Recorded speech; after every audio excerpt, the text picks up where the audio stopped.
Musyoka ogole duonde ni Raila ne ogwele nyasi mana kaka ne ogwele nyasi mokalo mar chal kor lwasi. At the level of Prime Minister, former Prime Minister Raila Odinga, I can tell you some of us are on a standing list because of the previous offices we held, right? That we would be invited in the event of an important state guest like His Majesty King Charles III. So it should not be seen beyond that. Just like His Excellency was there during the climate change summit for a dinner. The Prime Minister was also there for a dinner. Myself and His Excellency were not there. We had other engagements. Limbe mar Odinga kendo gwenyo lwedo kod King Charles en gima moko kuom jo Kenya pako to moko kwedo kalure kod chung mare wiyango tend William Ruto. Gima nyaka ing'e maber ni politicians ogine ne mis. An bende na gomb ni chieng' moro achiel kata ka wendo biro to wanyiso achiel kod hera mar oganda. Raila cannot be kachacha. He was just showing a sign of unity for other people to follow and also how to honor the king himself. Josiasa ma Kenya kwanza bendo golo chung margi wi limbe mar Raila kod Kingi midhiambo manyoro kaka wendo mome pek. Koro ne gima koro timore ni. Yineno ka jaduong' koro dhi chiemo gi jaduong' mwadgi e State House. Joma go dhago kata achiel kungu nyoko ne kata dorangach. Be ok oluonge ni bi wadhi wachiem. It's quite painful. Koro mano nyiso ni mondo wadog chien mondo wang'e ni kapok gimoro wuok e dhogi nyaka check gimiwacho. Kik iwuo awuoya aoyaye. Wan kaka joluo monagi nyaka wabed joma oherore. To king'iyo kisiasa nyiso ni bedo ne kacha nyiso ni osetambua oseyie ni Ruto e president. Magi timore ka jalup jatend piny Rigathi Gachagua manyoro iknie pinje ma oko to ne ok one twang' mar lawe machiegni e kata odoko ni ne opuso weche moko mar chiko tegu e rangach mar kar jot mar jatend piny. Lakini nimepanga hiyo ikulu, nimeweka mitego kila kona, kila pale, kila mahali nimeweka, na niko na watu wa kunipigia simu wakionekana tu karibu naambiwa. Nalo ni president ne oreo kokose nyani King biro mondo kiko wuo marach ngeno nyalo wuo wach mag mau ma ngeni macharo Royal King nyaka ikete imiye nyade madwarore. Ma weyo ka jo Kenya ni kod puonj maduong'. Kenya ni direction maber, the best monyalo timo eni jothuru atatatatatata otim gima nyon president otimo di chiemo gi Kingi. Gin be koro gibi gi chiemo gi Ruto kendo gibi gi nyier gi Ruto mondo maendeleo donje piny nikech nyiero ema kelo dongruok. Nyasi en nyasi kata mar choko ng'wen en nyasi. Jodongo nowacho ni ka wendo donjo to jodala chango. Jo Kenya ochango e demokrasia kendo go kang mar nyiso lony, chia kod bidhruok e kinde limbe mane otimore ka jot mar jatend piny kod ruodhi kanyakla kod jodito mag Azimio to kod Kenya Kwanza. Walter Nyambaga, Ramogi TV, Nairobi. Nyakoram Gajwango Jonjoro chako timo monjo machielo e gweng'a makng'ara tuko e kaunti ma Baringo. Kendo nego ng'ata chiel magichwe gi lal gi jamni makwan gi okong'e. Monjo no timore bang' jatend migao mar Rita Kithure Kindiki golo chik mondo kawo kang' mar chik ne jotend siasa kod jotend dinde mawachore ni osebedo kanyayo tulo e gwengego. Lidio Keyo nigi mathoth. Luoro kwako gweng' mang'ara tuko e kaunti ma Baringo bang' jonjore monjo gweng' no kendo nego ng'ata chiel mana seche 24 kende bang' monj machielo manotimore chieng' tich ariyo.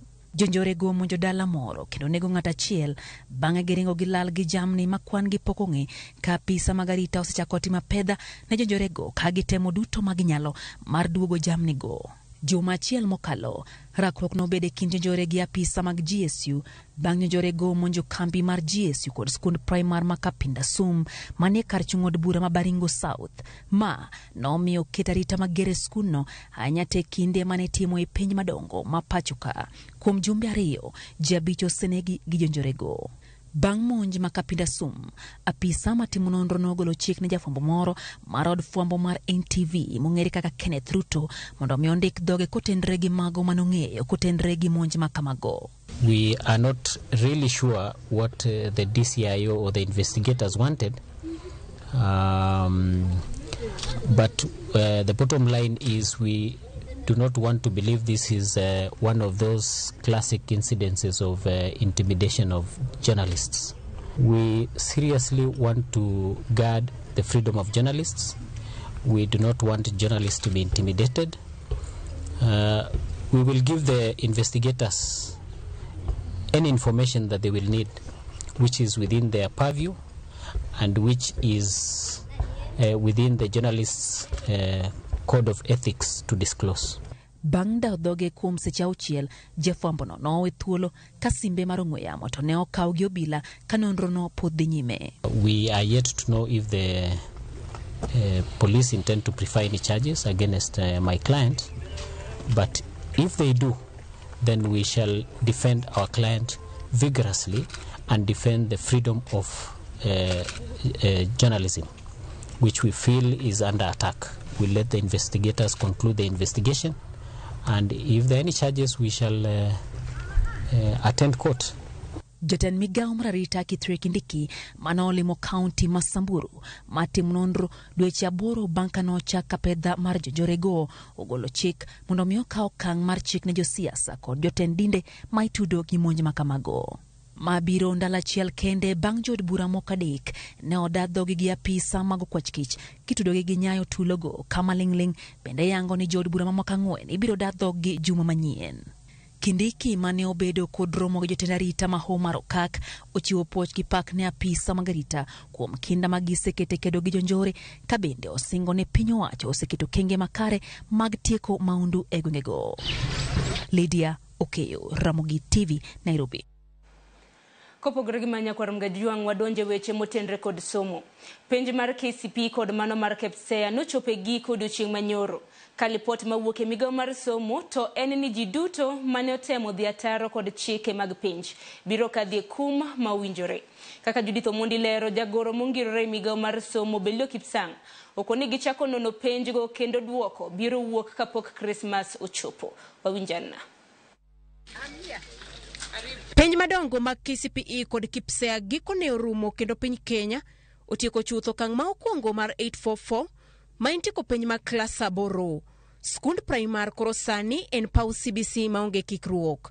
Jagoro maongirore migao mar somo Belio Kipsang mane loso e kaunti ma Nairobi bang' tieko penj ma ogik okoni penjgo odhi makare Kenya mangima kendo kopogore gi jopuonjre manyicha ok otimnegi andika duto otimo penj. There is no particular region of this country where we fail to administer an examination because of logistical issues.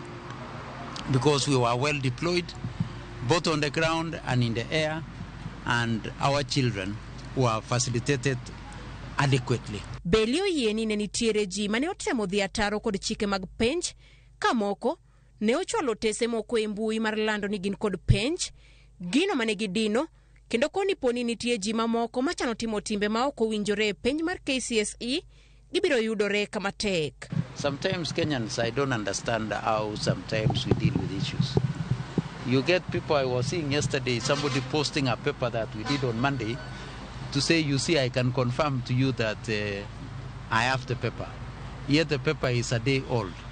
But our teams were so vigilant. I can tell you, anybody who uploaded anything to the social media, all of them have been dealt with by our teams. Kanono mar KCPE to lero ni chakore ayanga kendo duoko wuok kapok ji odhi e nyasi mar Christmas. Because of the work that is bending ahead and our children have to report to school in January, we shall prioritize the marking of KCPE so that before we break for Christmas, our parents will have known where their children will have been admitted to. Apisas mag NEC korka korgi to koni gitemo manyo kwan mar jopuonjre mag klas 8 mane odong' ma ok otimo penj kendo bang' ndalo matin gibiro golo lipot kaka itimogi. So we will be ready at the point of releasing to indicate to you how many candidates are not registered and the strategy that we are adopting to take care of them.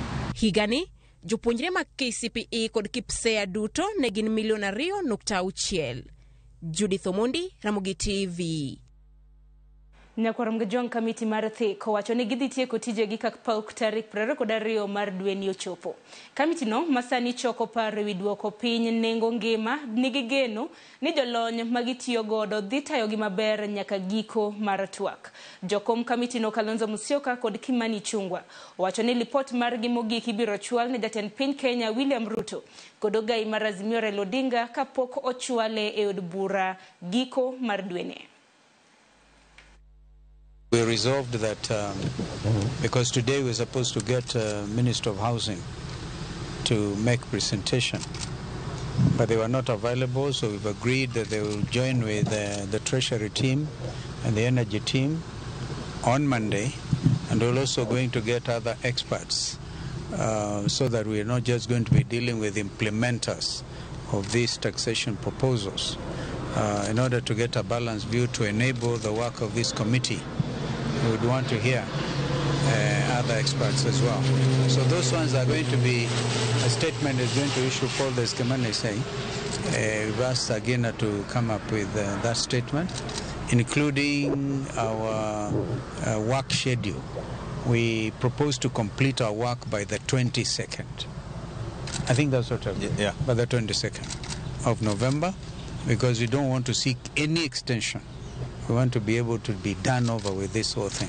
By Thursday, we shall now review and consider as a committee all the proposals that will have come to us from all the experts, and thereafter retreat to do the final report. And as His Excellency has said, on or before the 22nd, we expect to give the final report to the principals and also table our report before Parliament, both houses. Nyakwarom gajuang dakiken 31 tok sa pagario marukinyi gikanyo bende makelo waigiko mar weche manyien. Katika mano chenro pod ielach ni bangma nyawadwa Cleophas Oluoch no kosekre makare mar kelo ni nonro mar gazet. Warom kendo etwake chenro mar MbakaOromo chakre saa 3 marukinyi nyaka saa 5 mar onyango. Nyinga Sharon Ongao, Richard Masane.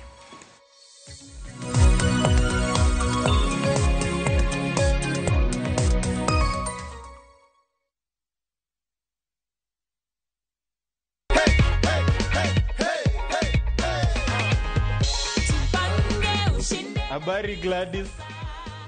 Niko salama. Naitwa Mokaya Junior na kupigia simu kutoka Viusasa. Na kupigia kukujulisha kwamba wewe ndio mshindi wetu wa 100,000 shillings courtesy of Jipange na Viusasa. Wow! Umekuwa ukijipanga na Viusasa. Thank you very much. Yeah. We are rewarding you with 100,000 shillings. Unahisi aje Gladys? Nimesema mtu asante kwa Mungu. Jipange ushinde na Viusasa. Shinda kila wiki, shinda kila mwezi, shinda mamilioni, mamilioni.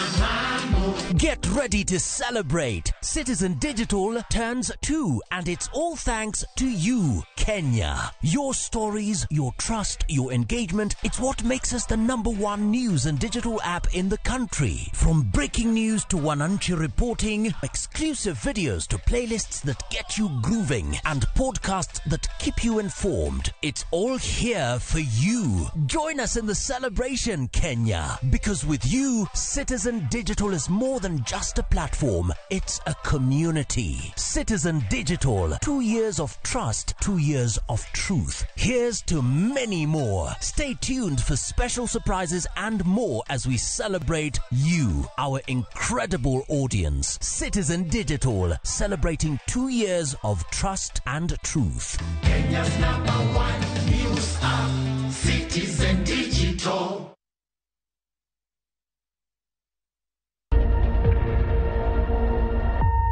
Obed pau siasa, ohala, telo, thieth, jiwo ratich oganda, kata mana somo. Kaonge jiwruok e kindwa to okwabi bet. Ng'ama miyo, duonde kata tekone, nyisore e okang' mamalo. Dhowa ni can do so much. Wuogi ng'ama nyalo wuoyogo many network ni. Kamora mora ma intie pachoka.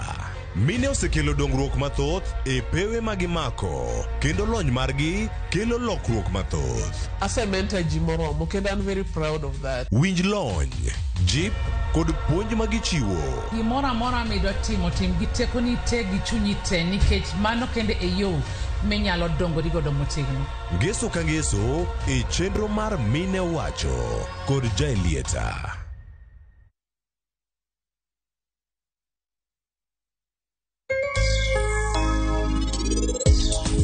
Penj laktar ka wawacho ni ngima en mwandu, tanto Otieno kendo en ga morna mar bedo kodi odiechieng' kodiechieng'. Ohala ber, kik ng'ato wuondi ni chiro is oversaturated. Market ntiere kendo ng'ato ka ng'ato nigi customers ge.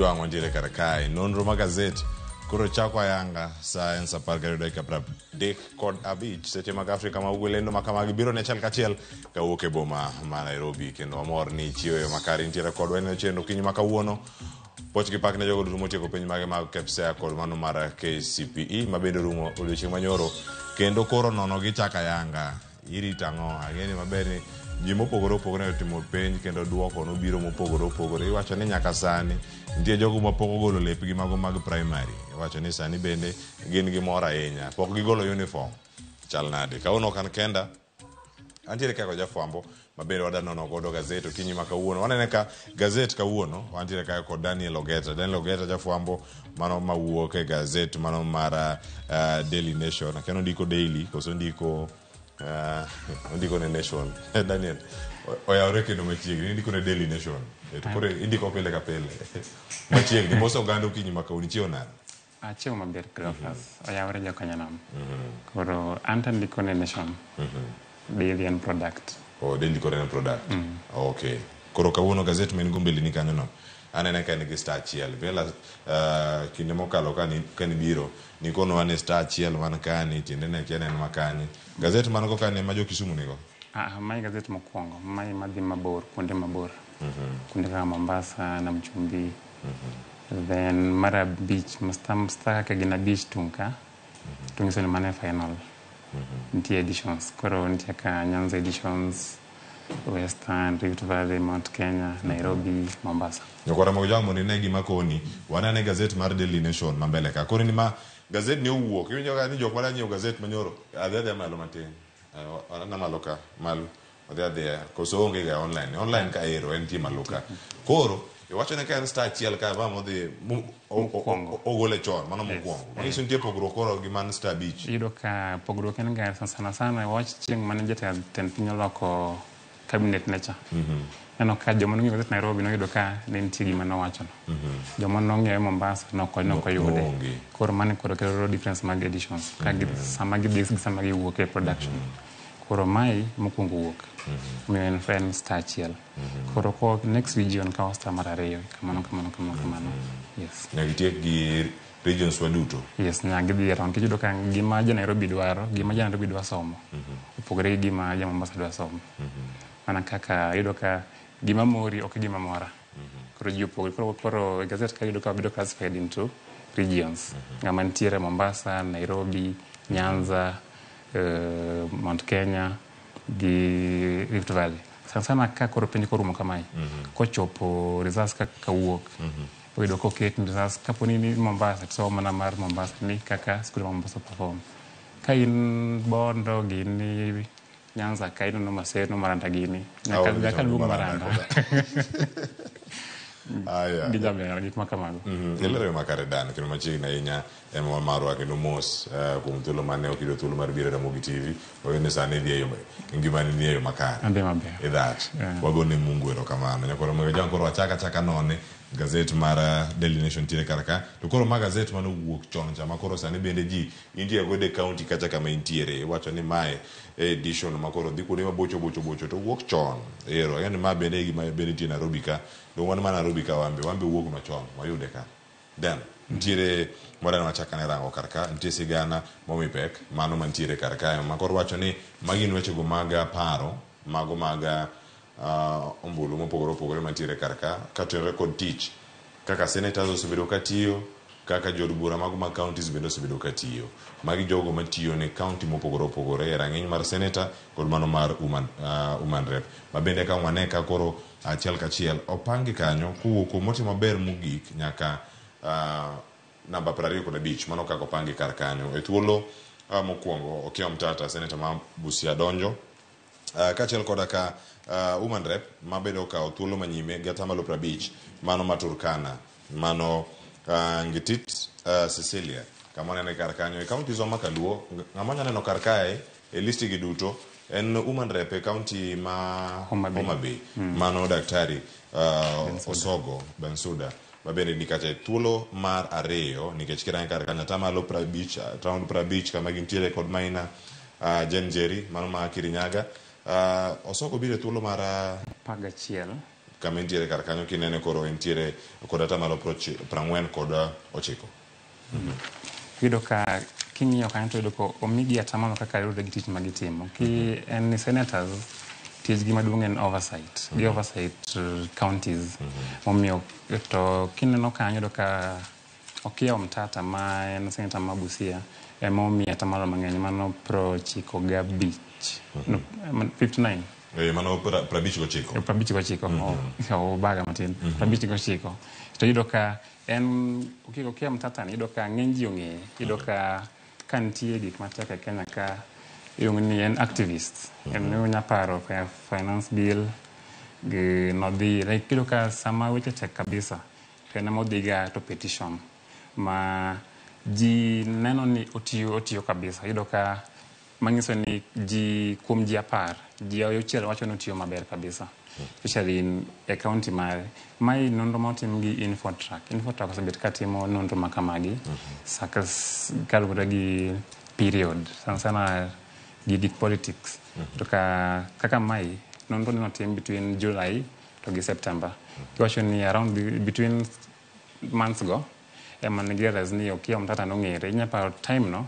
ema bende gimane medo ikech gik mane timre mag finance bill kiyudo ka time no ji nene mang'eny omiyo yudo ka public perception mar kaka ng'ato biro rate biro dengane kaka oneni ka ng'amo kina pidhe out of mind omiyo magi gin mana paro mag ji ma jogi wacho ni kaluwore gi nonro no en mutimo matek kabisa like ng'ini tij maduong' en oversight but you see ji mang'eny ok ong'e ma wachni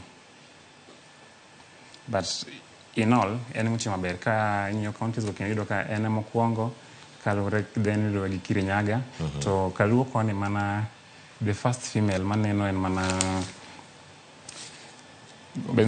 Bensuda ma giwacho ni giriwo onobiro namba 2 kuom females to jomokwongo gin joturkana gi Kirinyaga bende make kanyo kod mawuok Tharaka Nithi mano Nduyo Susan Ngugi mabende gintiere go kanyo e thuolo mar adek mano ka gintiere kar kanyo Homa Bay kod Tharaka Nithi kuom senators bende nitiere senator ma Homa Bay mano Moses Kajwang' man kod atamalo 40 kod 7 mano 47 entiere kacha thuolo mar 9 mabende gimake kacha kod iwacho ni kama gintiere kar kanyo onego bed ni entiere thuolo mar 10 nikech kanyo Nairobi kod West Pokot nigi 48 kato bang'e kanyo gimake duto nyaka kama mar Sabito chope kacha Mohamed Chute kata kamano en geno kata ka duoko ma kama giwuok nitie gik moko mo osebedo kacha ka chwalo dongruoge e county kendo loso mag jotelo gi e od bura ere kaka ochopo kar kacha woman rep bene kama wacho kar ka atamalo 50 ma en ga average donge yes mano ni koro gitegi nitiere below average githoth kariyo kende moyudo atamalo 50 kende nango wacho ni ng'eny gi oksibet ka perform yudo ka more than half do ka kiketo percentages 50-50 en ga above average mangiso ni ng'ata mantie below 50 ok perform as per the expected standards. But then giwacho ni king'iyo report ni maber, king'iyo madho kawacho ni imagine ng'eny joma timo maber gin first time senators. Iyudo ka to joma onuore iluongo ni experienced ok tim maber ahinya. To adier mano can be supported nikech iyudo ka sama idwaro gimoro kiyudi ng'eni ibiro ndia ka ibiro tim gi chunyi te. So after some time the passion fades. Koro mano can partly explain gima iyudo ka joma koro yudo gini mokwongo ni gitime gi chunygi te kendo time maber.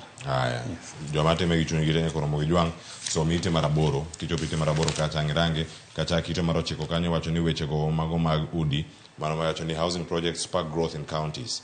Mano bende tiende nango te devolved units mopogore opogore mochole kor gwenge makoro bende ntiere kar kacha weche mag udi to koro counties gi otiyo yo machalo nade mano wanyalo range kanyo ite marochiko ka wanene kacha Nyeri Tharaka Nithi ntiere Embu Uasin Gishu Kisii Kirinyaga Murang'a Trans Nzoia Nandi Makueni Kericho Kajiado West Pokot Kitui Nakuru kod Elgeyo Marakwet onge counties wa makaluo mantiere kar kanyo gedo mag udi gi ere kaka gintiere wacho kanyo ne gin chronicles of progress ere kako chan weche mag dongruok weche mag tuke kod rito kido Homabay bire thuolo mar ariyo ka intiere kar kacha mago ineno kanyo alap tuke mago gigo mopogore opogore mosebedo kacha katimore nitiere moko bende nyakora Ramogi Jwang moko wacho ni counties boost tourism mago weche go mag limbe mondo mi gimeda ne omenda gin magi mosebedo kar kacha Homabay kendo biro e thuolo mar namba 6 kuom counties duto mabende osebedo kacha gi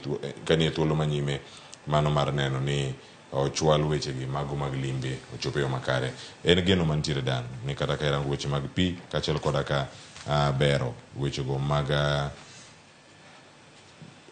mago mag devolution pod counties wa nie okang' moro manyime monego bed ni gitime chenro gi mopogore opogore kata kamano mana county Homabay kende mantie counties wa moko makaluo ntiere kanye county ma Siaya nyoro no kwanene governors kauno kwanene senator okwanene woman rep county ma Kisumu okwane woman rep governor ote mwandie namba 13 senator okwane ranking masani Warioga Beach county ma Migori okwanene nyoro kacha kawuono onge senator woman rep nentiere kumoro kar ineno koro joma beno ka gidhi maber gin nyoro ne gintie wanga ne ntie kawuono ben sudan ntie Moses Kajwang nitie Kajwang ben ntie ka ma nyiso ni Homabay ino ka Luo nation kono ido ka Homabay chal ni makoro keto wa gine keto wa map ka PM koro gi counties mamo koro ka koro PM ntie to koro gine koro keto mbele chinya pa Homabay temo jogo se bet shida mang'eny lakini koro wabo biro mbele ka ngin sane gin gi stadium na gisayao ne yudo ka sports na mami koro giri timo maber kanyo gin na gironch ogingo Raila Odinga stadium machiegni kai yudo ka Kisumu bende ne dwa temo no wacho ni gida temo host po gitimo gima kamano si ato kada lose aya wadhi ne ite marapar Rosie wadhi page 10 koro kwase dhi ite marapar kar kanyo koro ang wadhi kwadhi page 10 kata page marapar no nitiere kamone kanyo Wamatangi ogera dongero stoch nitie kar ka koro ka nuane pache en nitiere kam mane nitie top story mabende koro chak omede kumoro mabadhe ka kokiduoge tich dongi koro Wamatangi iwacho kanyo ne one of most improved governors ero mano kama nitiere kar kanyo en mana bath joma kudho gi tungi mantiere kar ka Wamatangi koro kirange ma iwacho ni onyalo bedo weche mag first term governors kata jotelo mopogore opogore matiyo gi chunygi duto iyudo ka ng'ato kodonyo to tiyo gi chunye te tiyudo ka Wamatangi sani otien governor ma Kiambu ma bende kiano kaka projects molony kako tiyo ok adago ne oporo but mai karure gi infotrack osekawo maoni mag ji sana ma jo Kiambu ng'en gipenjo ji mantie e regions go gipenjo ji similar question to gipenji question marom kokoro question achiel no koro kaka jogo duoke then kendo gitabete into the regions koro kano penjo Kiambu ka gi compare gitano ka ng'ani tiyo in comparison to the response man gidote iyudo ka giwacho ni ng'ani tiyo maber kabisa kendo ka emomiyo koro okete kaka malo kanyo ni Wamtangi is one of the most improved. Yes. Ma kala kura gin for track. Wamtangi or climb to like from number 19 or biro malo. Yes. Koro that is a big improvement. Dia mono so much ngine kanga to improve kama ndo nyaka pamni. Omiyo nane one ber ka imie some sort of acknowledgement. Yes. Kado kan koro die kamano. Idie kar kanyo. Sigana be ntie mana kar kanyo koro mogi jwang so me ite mara par kanyo. Iwacho ni counties mamoko mabende tiere mokelo lokruoge mopogore opogore kata momedo tiyo matek. Governors mopogore opogore manotingo county ma Homa Bay, Trans Nzoia, Meru, Samburu kod Kitui. Wacho ni top 10 improved governors manotingo kacha mawuok Embu, Murang'a, Taita Taveta kod Narok County. Maika magintiere kar kanyo.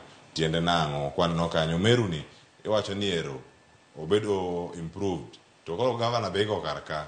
Igo elweny mag county koso mag dongruoge mopogore opogore dan. Inya wacho ngi wie kan. Kato adhi sigara machielo. Lweny Meru en iyudo ka en ana lweny mar iyudo ka lweny mar dongruok wacho ni okuti. Emomiyo iyudo ka nyocha negi en iyudo ka en gi issues makata MCAs iyudo ka apar kende moyie notiyo maber. 59 notamre ne kuti maber. Iyudo ka gin lwenje mantie leadership mage ma jo MCAs gin kaka MPs madalo kucha. Yeno ka ja ngamanti malo no the governor okuti maber ahinya kabisa. Koro mago gik ma negisa ko tijino gidware koro lwenye dhi tika sing'at kam machiegni mbele ka. Yes. Ai. Koro mogi jwang warangane kama chielo bende en mane ite mokwongo kar kae weche makoro bende miyo pek Kingi Charles mar adek wacho ni koro wuok kochomo Mombasa mana warangane entiere ite mar ariyo kod ite mar adek mano gazet mar Daily Nation nyoro timo limbe kone mopogore opogore entiere kacha Kariako nochomo UN kama entiere kacha United Nations Office at Nairobi kachiel kodaka jogo manotene jatend piny Kenya ne onge Nairobi odiche manyoro entiere ka dhoth nam chumbi kendo jatend migepe mano Musalia Mudavadi emo wuotho kode wuodhe gi duto Rigathi Gachagua bende ne nitie nyoro. Yes, ne nitie. Doka Mudavadi manorado ne kan odonjo gimoro sabisa gutieno kama odonjo gutieno nyoro ne en kode jatend piny napani gidado kode Mombasa kawuono kech pa ne jatend piny nitie Mombasa for like enti Mombasa for like the next few days to kawuono be King tiere emomiyo aparo ni en onge ma kawuono ka King donjo kawuono ka King dhi Mombasa gidhi rado kode. That is my assumption. But nyoro ka ne nitie Nairobi ka norado gi joma nogo lweny mar joma nogo lweny Bama jok makamago iyudo ka kendo bang'e to dhi UN mano puoyo kaka UN tiyo. King'iyo gazedno tung' mogik page 3 nitie pichni mago pichni manogoyo kanomiyo jogo dongo ni medals kaka dongo gi dhulu mano medila mago mag wechego mag lweny mopogore opogore ne gintiere kar ka pichni mamoko mantiere kar ka iwacho ni moko bende ne welo negi ne gintiere kodo kata kindego nitie moko mano wel negi kachiel kod kalimbe moko mantie te kendo ka jogi acknowledgement no kende nitie ka miyo gi some sense of kin kaka to kod ne timo gima kamae kaka nitie ka sense of gratitude moro marado kod yino mano nomiyo gido kan kiloso gi veterans mano mantie go that in itself nomiyo gi negfeel maber ni at least King obiro morado kodgi piny kanyo nitie picha Queen nyoro ne nodhi bayo yongni Sheldrick Wildlife Trust kama ne ong'iyo kaka jogo conserve the animals go en mosi okete mana picha kanyo to obedo mana mentioned matin. Yes. Ai nyokora moge jwanga nginene ane kar kanyo ite no mano mar ariyo mage sigana mamoko ntiere kar kacha kachiel koda ka weche mamoko ng'eni ite mokwongo kar kacha nitie sigana mopogore opogore ma bende ang'wa thuolo mar mondo mi waranga ni kinde mabiro to sani bende KCP oserumo kod KEPSEA omiye pek ite mar ang'wen okinyi ma kawuono ang'eni ang' warange kendo ka wanone okinyi ma kawuono wacho koro sani chopo thuolo mag jogo madhi timo penj mano mar KCSE ema koro gidarang kar kacha koro mongi jwang'o rangi ka koro gima jatend migao bende owacho olero kanyo ni kinde ochopo mano mar nono penj mano mar KPSEA kod mano mar KCP mabende ochaka iwacho ni ochaka immediately koro immediately ma koro warito oeng madhi chakre kawuono koso dhi chako nyorono koso idhi time yo machalo nade KCSE be koro kayo are juma manyien ini KCSE biro on Monday but KCPE noserumo nyoro kendo yudo ka sani koro rito koro sechakre wan dire wachak kan pocho Christmas kama to ising nyaka duoko mane yudo papa ni jogo be koro rito yudo ka magina lot mogik matimo penj mag KCPE ma kaponi yudo ka kane penj gichakre the government just wacho ni ngata mane onego timo penj ni kata ni register kata pok register mondi there mo tim penj kech kaponi no bai to the new curriculum koro ngeni in ngamo ng'iyo kode koro ngeni ni opuki oko makido kendo jogi bende makoro timo exams ki onego beni gido 100% transition kech gini ko bai to idong oko omiya pani man is now the new nini man is now then man kore gima koro biro kendo machiegni ma the new pressure mabiro mbele kai mangeni en pressure mantie sirikal jonyuol ni kode nitie ka kech gini ko bai to dhi koro onge chance moro kendo mano kama gintie ka kanya koro mogi jwanga ngi soma ne kanyo bed kod ng'eyo ni kanyo gin gik mage mosebedo kata katimore ite mar abich nitiere lo makoro onego bed ni nyiewo ma jatend piny Kenya osingo manyiewo ne jogo mabende osebedo ka onge kuonde mag jot mano weche mag squatter mane county ma Mombasa mabende ondike kar kanyo mano kadho Asnam Chumbi kama bende jatend piny Kenya time limbe sigana mondi kanyo koro Winnie Atieno ang'eni entiere kacha limbe mag Ndala Beach mabende dhi chwalo dongruoge mopogore opogore kadho wath ineno kawa iwacho ni odangol goodies ngik Mombasa gi alwora na yudo ka nitie issue mar land ownership jogo onge lo to koro yudo ka koro jatend piny wacho ni koro odhi ng'iewo lo kuom landlords ma luongo ni absentee landlords kech ong'itene mar lo no bed kanyo mok ti kode to jomoko onge lo iluongo ni squatters koro wacho ni koro odadhi mondo ng'iewo lobgi mondo koro okony go squatters gi man gi pacho sen gima ber kech mano nya solve the perennial land issues mantie yo Nam Chumbi koro mogi jwang mano ang'e rangi kar kacha ite no mano mar abich kaeto ite machielo mantiere iye kanyo mago wechego mag twak kod jatend piny kweth mar Azimio kod mano mar Kenya Kwanza wacho ni koro timbe ariyogi mano mar Ruto kod Raila dok mondo mi koro gindikane wechego mago mag gindik report kotenore kod dwaro mag jopiny ahinya kotenore kod wechegi mag pek mar ngima bero uchumi gisedo submissions mopogore opogore koting'o nyaka golo oko usuru mabende koro ijuogo mwandu mopogore opogore inyaparo ni kane pok tim gi orado ne nitie demonstrations mane pek kabisa not de makoro tek ahinya kabisa makoro gima ne nyakonyo ne mani koro talks obede makoro yudo ka both sides no form no kero ji abich makoro form ji apar gi nochako winjo opinions mag ji for like the last few days then ikaw break matin koro giduogo koro sani wacho ni the co-chairs sana Ndubi Muturi wacho ni ondiko page 6 no wacho ni Kalonzo wacho ni ok odhi kwa time mang'eny ok odhi kwa time kendo by November dwa gin gisetieko nyoro ne grado gi team mar housing levy ka ono bin kendo grado gi joma timo ne grado gi joma timo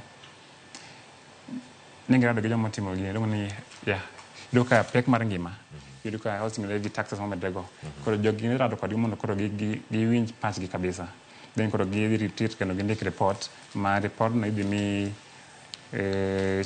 rais to gi jatend Azimio mano Raila Odinga en gimoro marito kanyo koro mondo jwang no dhi bedo yo machalo nade weche pod ntiere kar kama bende ang'e nang' warangi mathoth ahinya bende dan ka warango wechego mag osuru mago bende koro iwacho ni Abdul Samad koro oyiene mano mar wacho ni onego bed ni gichako charge mano fees mago mantiere port kar kacha mondo mi giranga ne weche mag mano mag waste management fee mago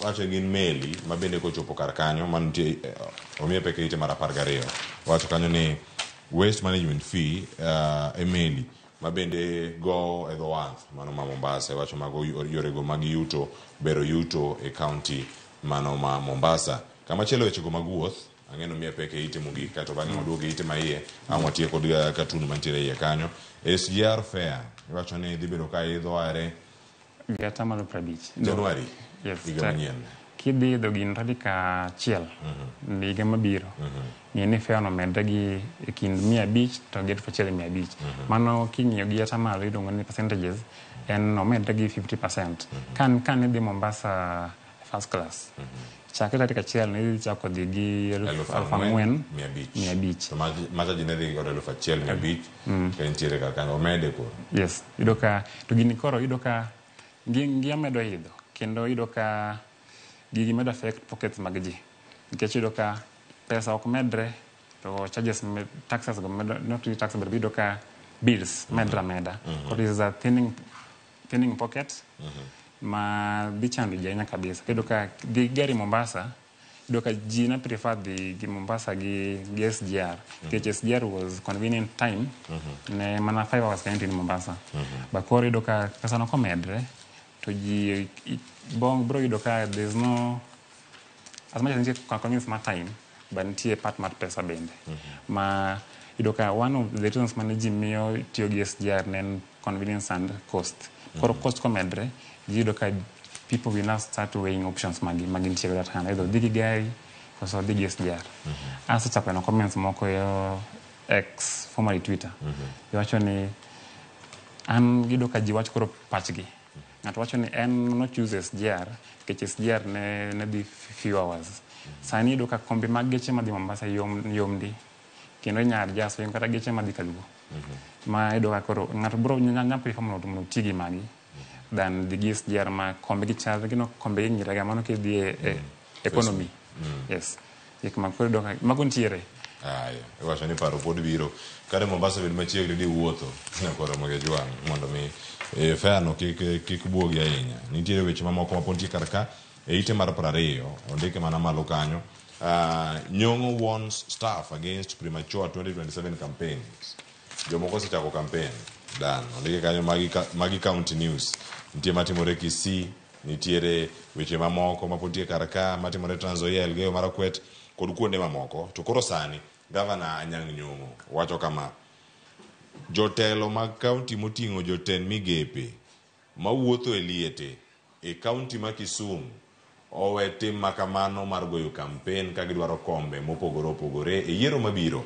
dan maparo mantie kar kaka wuok e kaunti ma Kisumu ka Nyong'o wacho ni joge mondo ti giwe siasa komonde saindo ka pod wan gi 4 years mondo mi ochop time mar siasa kendo nitiere search manotim yudo ka nitiere joma dhi riete gi chata gima gi sechako campaign ng'eni ng'ato ka campaign to ok odhi tiyo maber kiyudo ka odhi take sides chon koro Nyong'o dwaro ni joma ti joma no keto kanyo mondo ti koro miyo koro osemiyo gi warning machon koro maybe later on onyo ka options but mago pok wang'e maber yes mano nitie kaka wacho ni ma source nyokona moge jong ma donation oyudo ka wuok kuom jogo ma nitiere ei iwacho nang'o e weche gi mano e bura mano mara kuku mar telo mano mara kaunti ma Kisumu kamano kono nosiemogi wacho ni ok odwa winjo gimoro amora ni jogi chako luore liete mopogore opogore ka koro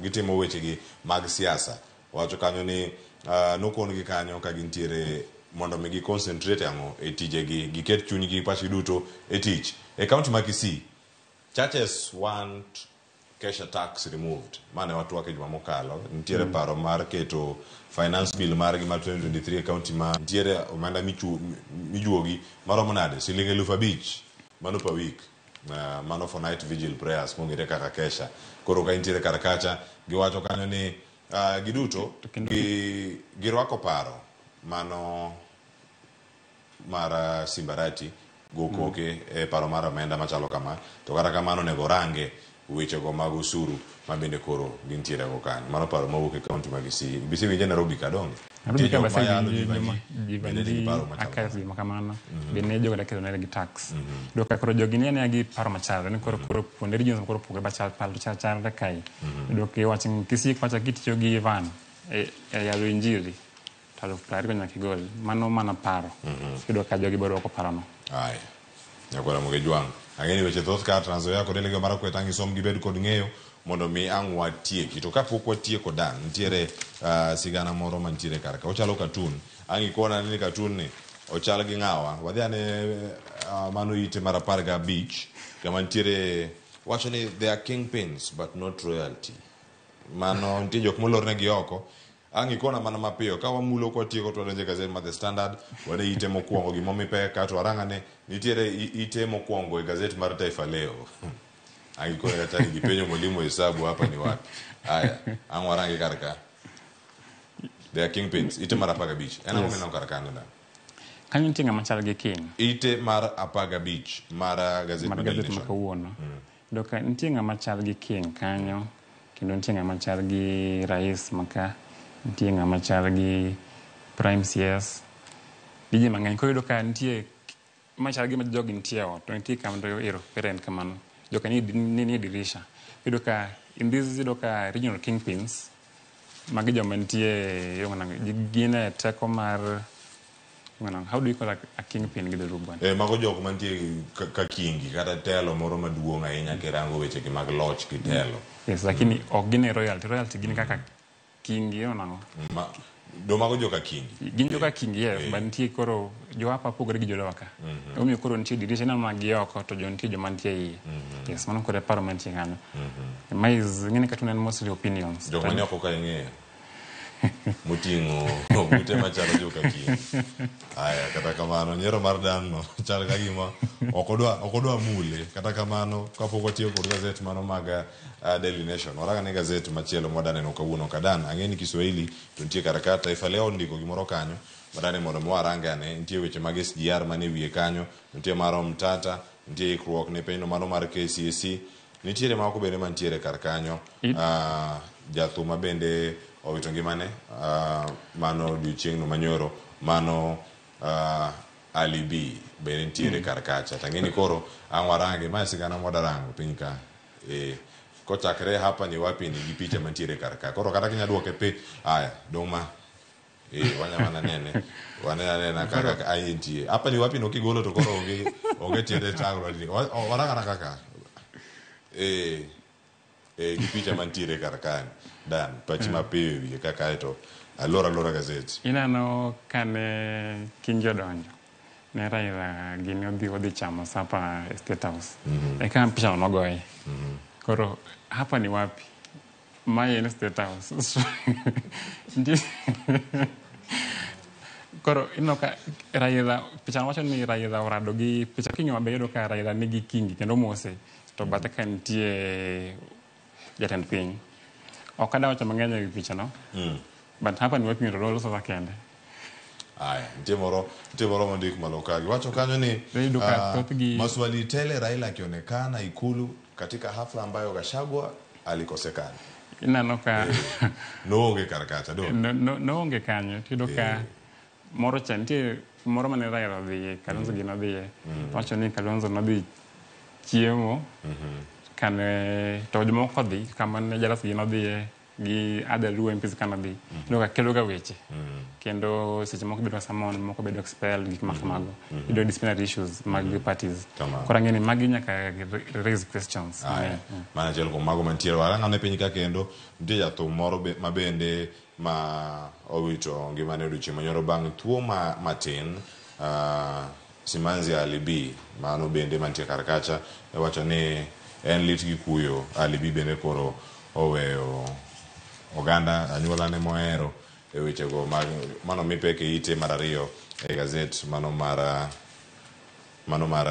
Taifa Leo ang'ene oganda ang' some kanyo mondo winjane kacho ni entiere yo machalo nade mane wacho ni mago duto nitie kar kanyo welo ikore nitie moseyudo link mare mar Zoom nitie mamoko bende mantie kar ka mondo miyango odonj kodwa achiel kachiel mantiere studio kar ka ang'eni kinde mabiro ang' wachaka twak mana e kinde mabiro mano kama ntiere kar ka ote mag lit gi kuyo ang'eni men jathum mabende oganda moko nosomo kata nowinjo wendege kabila mano mar Maria ne ntiere kar kacha ochieng' mano lekona ni en lit gi kuyo ahinya mano ne jogo mohero bongo mago jok ma winjo kar kanyo kata ka gintiere e gwenge mopogore ang'eni Dani Mbi jahera mar bongo kumoro ka iwinjo en ote mag lit gi kuyo abe oro mana utana magrit gi kuyo kay kon jomo tabe okwana Haya, iwacho ni kata koken kata ma bongo ma Tanzania nitie bongo migo piny kocha.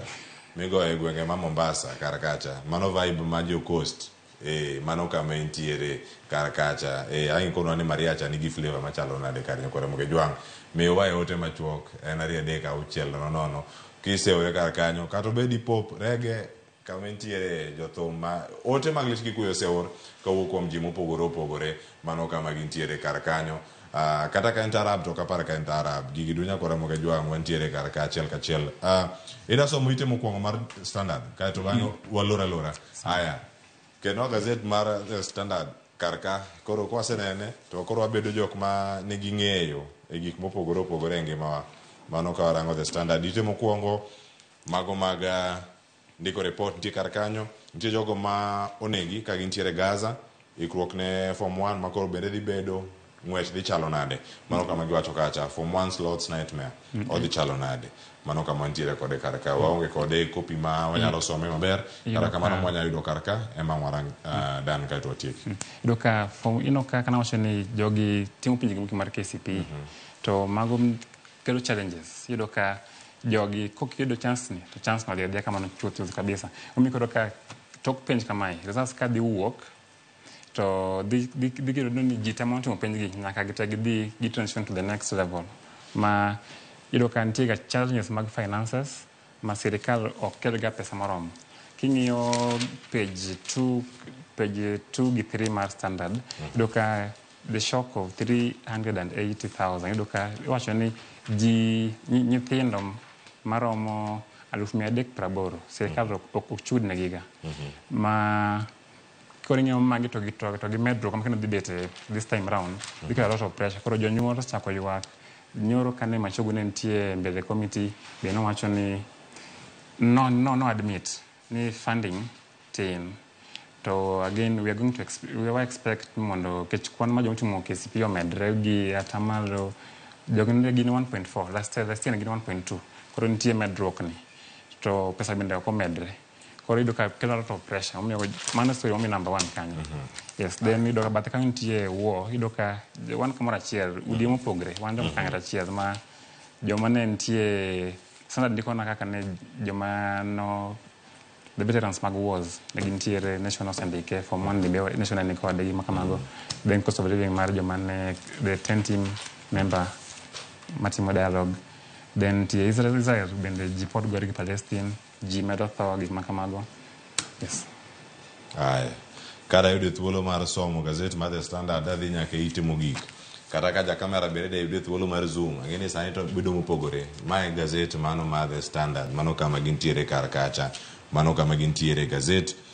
Ite mogik mago mag weche go mag tuke. E weche gi mag tuke nyakwara moge jwang. Ang'e some ibedo kod ng'eyo. Mano kama intiere kar kanyo. Chiel ka chiel ang'e mabende ang' wayudane gigi duto mana kama wantiere kodi ka mondi kirange to inene yo machalo nade mago weche go mag tuke mabende wabedo kanyo ni Saudi Arabia koro ni thuolo manyime mano mar yudo mano karaka wacho ni why Saudi 2034 World Cup should not surprise anyone. Ineno kanyo gin pitch ni nyakwara moge jwang ino ka ng'ato moro ni piny ka en surprised ok en surprised gik moko timore karka wacho ni World Cup ma 2034 bende koro tedore Saudi Arabia bende koro osemiye go ahead mane weche go ma dhi timore kamano wacho ni koro sani bende koro watieko mae kama jogi ntiere koro nyadeni no ja Brazil jo Saudi Arabia bobuok wacho ni koro kik buogi ubiro neno bergo duto kochopo 2034 World Cup ochopo Saudi Arabia nyakwara muge jwang we koro aket gazet ni piny lweta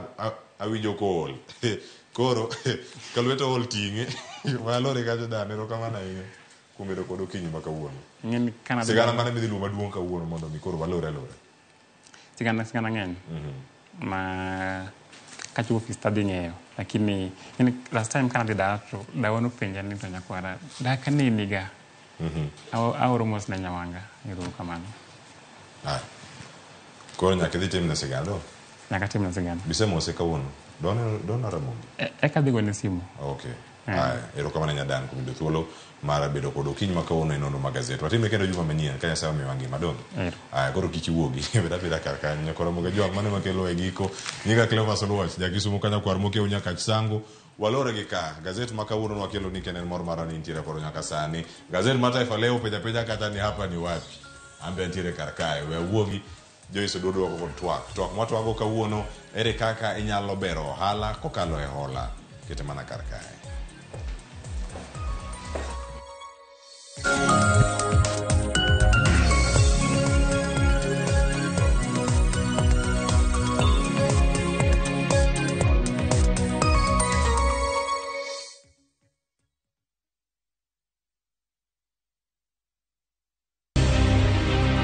Tich ang'wen, tudri gi Sharon Ong'ao e chenro mar poko pogore ka osir gi bengi mar Equity. Kana chako mabedo registered, koro wacho ni adwa manyo bank mamia opportunity mar ka customer chudo ayude simba immediately ineno ka koro sani angisa client ni keta number na tiketo pay bill 247247 ase yudo payment ineno kasto gik moko make reversal girigi koro avoid koro mio business na bedo secure in terms of chulo payment. Poko pogore saa 2:30 nyaka saa 3 okinyi e Ramogi TV.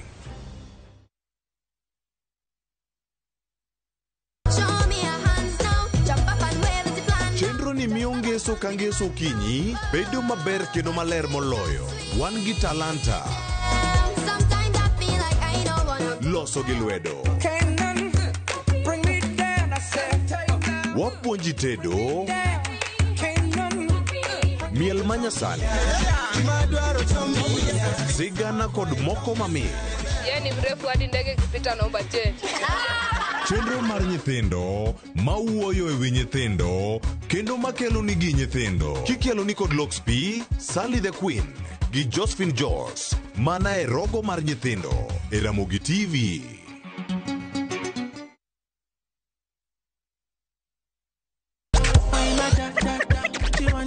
The party's on.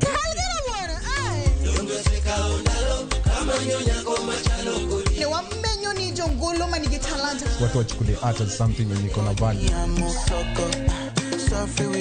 Sherehe o'clock nye kwa Ramogi wangu chopo samakoro. Chapa muziki wote tucheze.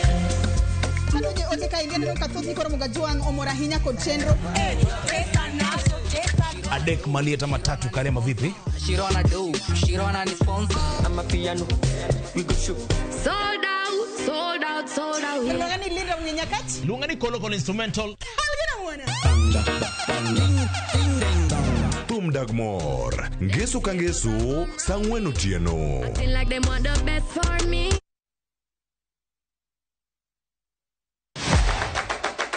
Chenro mami thuolo mokwongo mar neno kendo winjo gik motimore e paw tuke. Anyisi ni mpira yeteka eri mokalo e paw tuke. Kochakore gi weche mamulo chuny nyaka mago mamulo pach ji.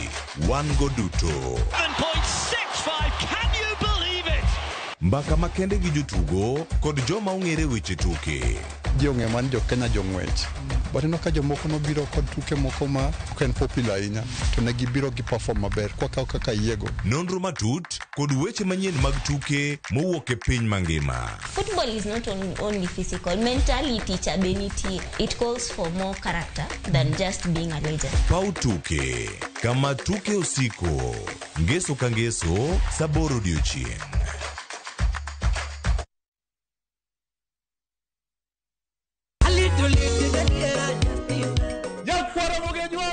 Chiegni e show mamit maraktari ma iluongo ni Ramogi Night wakelo go Teacher Beach seche machal kama.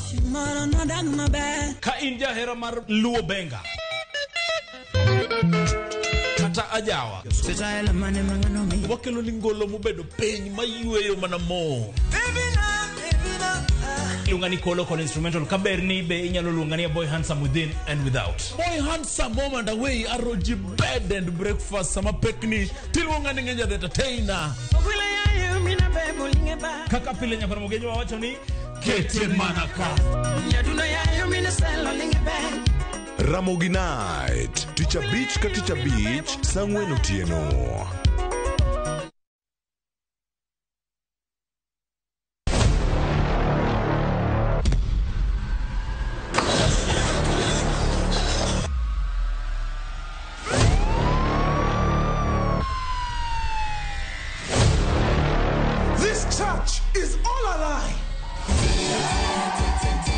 Prophet and his family run a vibrant church. The congregants are happy, the tithe is flowing in. A heavenly dream is promised to all. But Prophet has a secret, and his church is driven by greed.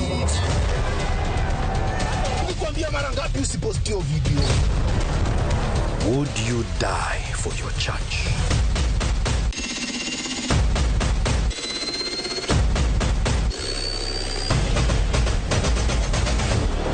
Get out of my church.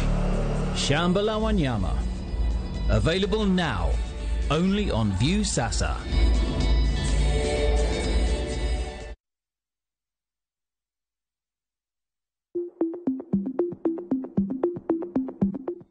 Thoth ranyisi mane oyud seche ma ipimo tuo mar kansa ne ofwenyore ni ok gikel tuo mar kansa. Kik iluor dhi e pim kata timo screening. Dhi e pim nyalo reso ngimani. Bedo ni in kod tuo mar kansa ok onyiso ni ong'adi buch tho. Oteni okeli kod Royal Media Services. We care.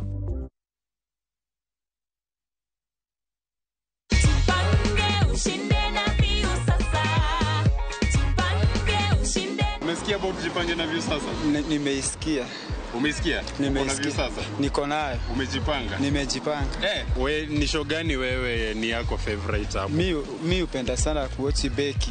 Beki? Yeah. Kabla wao wengine wakuwa wameiwatch, mi wanga nisha watch na View Sasa. Yeah. So kula lunch mtu yangu. Asante sana kwa visa. Kabisa. Zidi kujipanga, participate in the draw. And you never know, maybe unaweza shinda mita 3 at the end of the draw. Kila wiki, shinda kila mwezi, shinda mamilioni, mamilioni.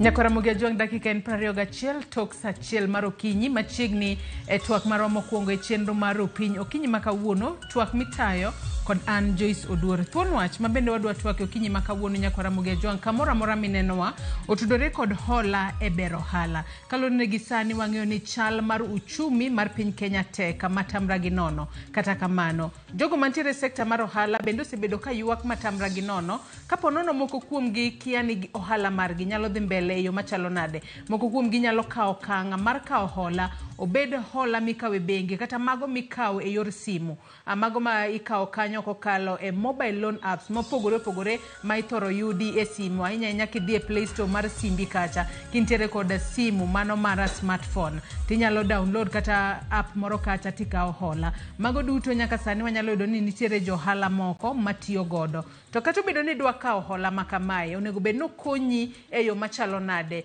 mar mondo mi idhi godo mbele kod ohala mari. To bende hola makama, in kaka jago maponono onge ohala moramora, bende nyalo kawe mar mondo mi ichak ohala mari. To en ohala mane minyalo chako? Tinyalo chako kod pesadi. Mane thuon wach mabende wadwa twak e okinyi makawuono. Kabro bedo ka twak kod welo ariyo mantiere godo. Wendwa mokwongo antiere kode e studio marwa ma Nairobi kae. Wendwa machielo biro bedo ka tudre kodwa achiel kachiel kokale yor tudruok manyasani mano mar Zuma. Wendwa mokwongo antiere kae kod Brian Agol. Brian Agol en jalony e weche mag omenda. Machiegni ahinya Brian e twak mar okinyi makawuono. Ichiw nade? Achiombe. Machiegni e twak. Ang'e ni kawuono weather ma Nairobi ka ok ni kare ahinya kata kama ni chopo. Ero kama na ahinya. Wendwa mar ariyo Nyakora Juang biro bedo ka tudre kodwa achiel kachiel kokale yor tudruok manyasani mano mar Zuma. Mano John Oia. John Oia bende jalony e weche mag ohala. Machiegni ahinya John e twak marwa mokwongo e chenro mar Opiny Okinyi makawuono. Ichiw nade John?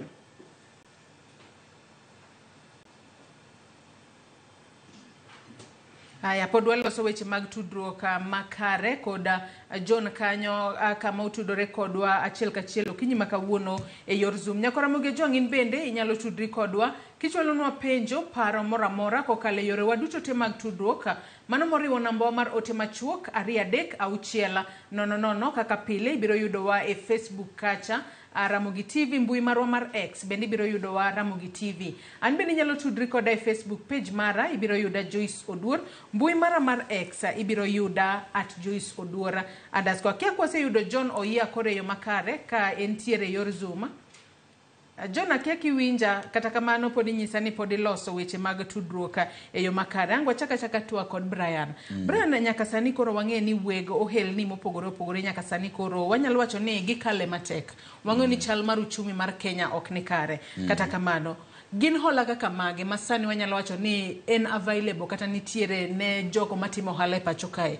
Magi nyalo kao to inyalo kao gi kuonde kaka mage mar mondo mi giber godo hel ni mekgi. Kamano Joyce kumia thuolo mar bire e studio ka mondo wach kaka wanyalo konyo jothurwa mondo gidhi mbele go hal nigi kata ka piny tek to tek adier lakini wantie mondo mi kik piny bed matek ahinya ni jo hola tie mang'eny ma jo thurwa nyalo kawo to hola gi nyalo kawo e mobile apps, hola gi nyalo dhi kawo gi e bengi, hola gi nyalo kawo e microfinances, hola gi nyalo kawo bentie jomoko miluongo ni Shylocks ka gibende gin joma nyalo mi hola. Koro nitie kuonde mang'eny minyalo kawe hola. Ato hola makamagi ng'ato kakao nikech nitiere jogo maponono osechako ohala magi maponono gidwaro mana hola mar mondo mi giboost godo kata stock magi nitiere godo. To ponono nitiere ng'ano manena kata neno wa okinyi makawuono to entiere kod paro moro mar chako hola mago miluongo ni startups. Gin bende pod ginyalo mana kawo hola gi mar mondo mi gichak godo hola. Kose hola kimi nyaka ng'i ka entiere kod gimoro ma dhi mbele kata ohala ma dhi mbele kapok omi godo. Ntiere ohelni madhi mbele to ntie joma be paro mar chako hala. Koro jogi te gin joma onyalo miyo pesa, onyalo miyo hola. Ng'at madwa chako hala ma pesa ema onge go ma chako hala onyalo yudo pesa kotiyo gi security mare ma en go. Onyalo bedo ni en gi lowo, onyalo bedo ni en gi gari, onyalo bedo ni en gi pay slip mare to dwa chako go hala kamoro. Koro onyalo tiyo gi gik mawacho gi mondo be yud go hola ochak go hala no. Ng'at moro be nitie manyalo bet ni ohande dhi mbele sani lakini kalure gi kako chumi rach odwaro pesa moro mondo mi boost go hande mondo mi olos pesa mang'eny mondo ko pap gi kaka uchumi nitie sani. Koro ng'at ka enani to wanyalo biro ba boost ohande ni. Wanyalo boost ohande ni nade? Wabiro ohandi to warango ni to ohandi ni en ang'o ne mitimo to ohandi ni en mar pesa di to wanyalo boosti pesa di. Mano gima wanyalo timo. Ato bende wang'eyo ni nitiere kido mag hola mopogore opogore nikech wang'eyo ni nitiere hola go wanyalo wacho ni gin mago mag long term ma ponono inyalo kata kawo tibiro duoko kata bang' thuolo kata marwa wati kata kod ranyisi inyalo mi thuolo mar dweche kata 24 kata dweche 48 mano higni kata dek kamae. To nitiere mago maponono gin mago ma wanyalo wacho ni en working capital mago hola kidinje mopogore opogore. To nitiere hola moko wanyalo wacho ni gin mago ma akinluongo ni gin government backed loans. Inyalo mana nyiswa ni gin ponono kata requirements kaka mage ma ng'ato nyalo tiyo godo e kinde modwaro hola makamagi either ne jogo madwa chako hala kata jogo ma nitiere kod hala ma gidwa medo godo stock margi. Koro ohendni ma hola ma ng'ato dwa manyalo dhi dweche 48 dweche 24 hola go nitie lakini hola gi lure ni idwa timo ang'o. Mokwongo warango kaka wan jolony warango ni to hola ni idwa kawo idwa timo go ohala to en ohala mane. Koro nyaka wang'e ni kwa mi hola to wang'e ni idwa timo ang'o gi hola ni eka koro wang'eyo ni to wami thuolo mane. And then yudo ka mostly e Kenya ka e pinywa ni iboyudo ka hola nitie madhi between dweche 12 dweche 24 dweche 48 to gin hola ma bedo secured. Mano means ni nitie nyaka bed nitie gimikelo gimichiwo eka mondo miyo mi hola ni. Magi mostly yudo ka ng'ato nigi gari yudo ka jothuru ohero geche ng'ato nigi gari moro maduong' odwaro go milion 2 mano inyalo miye go hola madhi dweche 12 dweche 24 mostly odhi nyaka dweche 36 Nwach ingeni gimoro kaka gari o depreciate beche dok piny value ne dok piny after some time. Koro yudo ka hola no komiye to kodhi sana to dweche 36. But then also nitie hola moko ma imigi 1 month. Dwe achiel kama lure ni idwa timo ang'o. Ingeni nitie jomoko ma iyudo ka jothurwa ng'ato nigi tenda modwa timo lakini onge pesa kabisa. Ok ni okoso ga pesa but sano onge pesa. Koro hola gi wabiro to wami wakwamwai itimo go tenda ni kisetimo tenda no to asto toke kacha bang' dwe achiel ka ng'eny dwe ariyo tichulo. Koro hola go nitie. To hola gi nitie bengi, hola gi nitie microfinances. Yes. To ka wang'iyo hie Brian, hola ma bende ponono ng'ato nyalo gombo no kawo mar mondo mi okete ohala. Hola ma kamagi onego bed no kawo hola moduoko bang' thuolo maromo nade mar mondo mi kik bed ni koro sa mar duoko hola ochopo to ponono kata ohala manokete hola ma kamano ohala pok ochako kata kelo profit moro amora nikech wang'e ni e kinde ma ichako ohala nitiere period moro ma ponono yes inyalo bedo ni yudo pesa but onyalo bedo ni podi nikech iwacho ni graph nitiere kaka chemoko pod en ga stagnant kapok ochako idho malo to onego bed ni hola ma ng'ato kawo mar mondo mi okete ohala ber ko kawo mar mondo mi oduoke thuolo maromo nade mar mondo mi kik oyuda hinyruok moro amora kata pek moro amora e kinde ma koro chopo sa duoko omenda ma kamano. Hola mi ichako go ohala onego bed at least ikawo iduoke after higa achiel kata higni 2. Machingeno ohala kichako ok ochunga ok chako ohala to chung kamano. Ohala ichako ubro podho ibro chako kendo chako podho samoro ichako kendo chako podho inyalo podho kata nyadi dek dweche 3 ka you are not getting anything dweche 3 dweche 6 do ka you are not getting from ok yud gimoro e gine na to nego bed ni ng'eyo ni hola komi to jogibo mi hola ma nego bed ni chulo dwe ka dwe.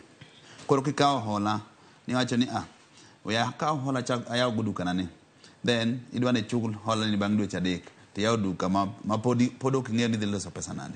Koro mago mostly yudo ka joma kawo hola kamano ohende gi podho to loan be ing'e no se kawo nyaka chul ka emo mineno ka samoro ipewo jomoko mach no ko pango maber kaka onego bed ni ochulo loan.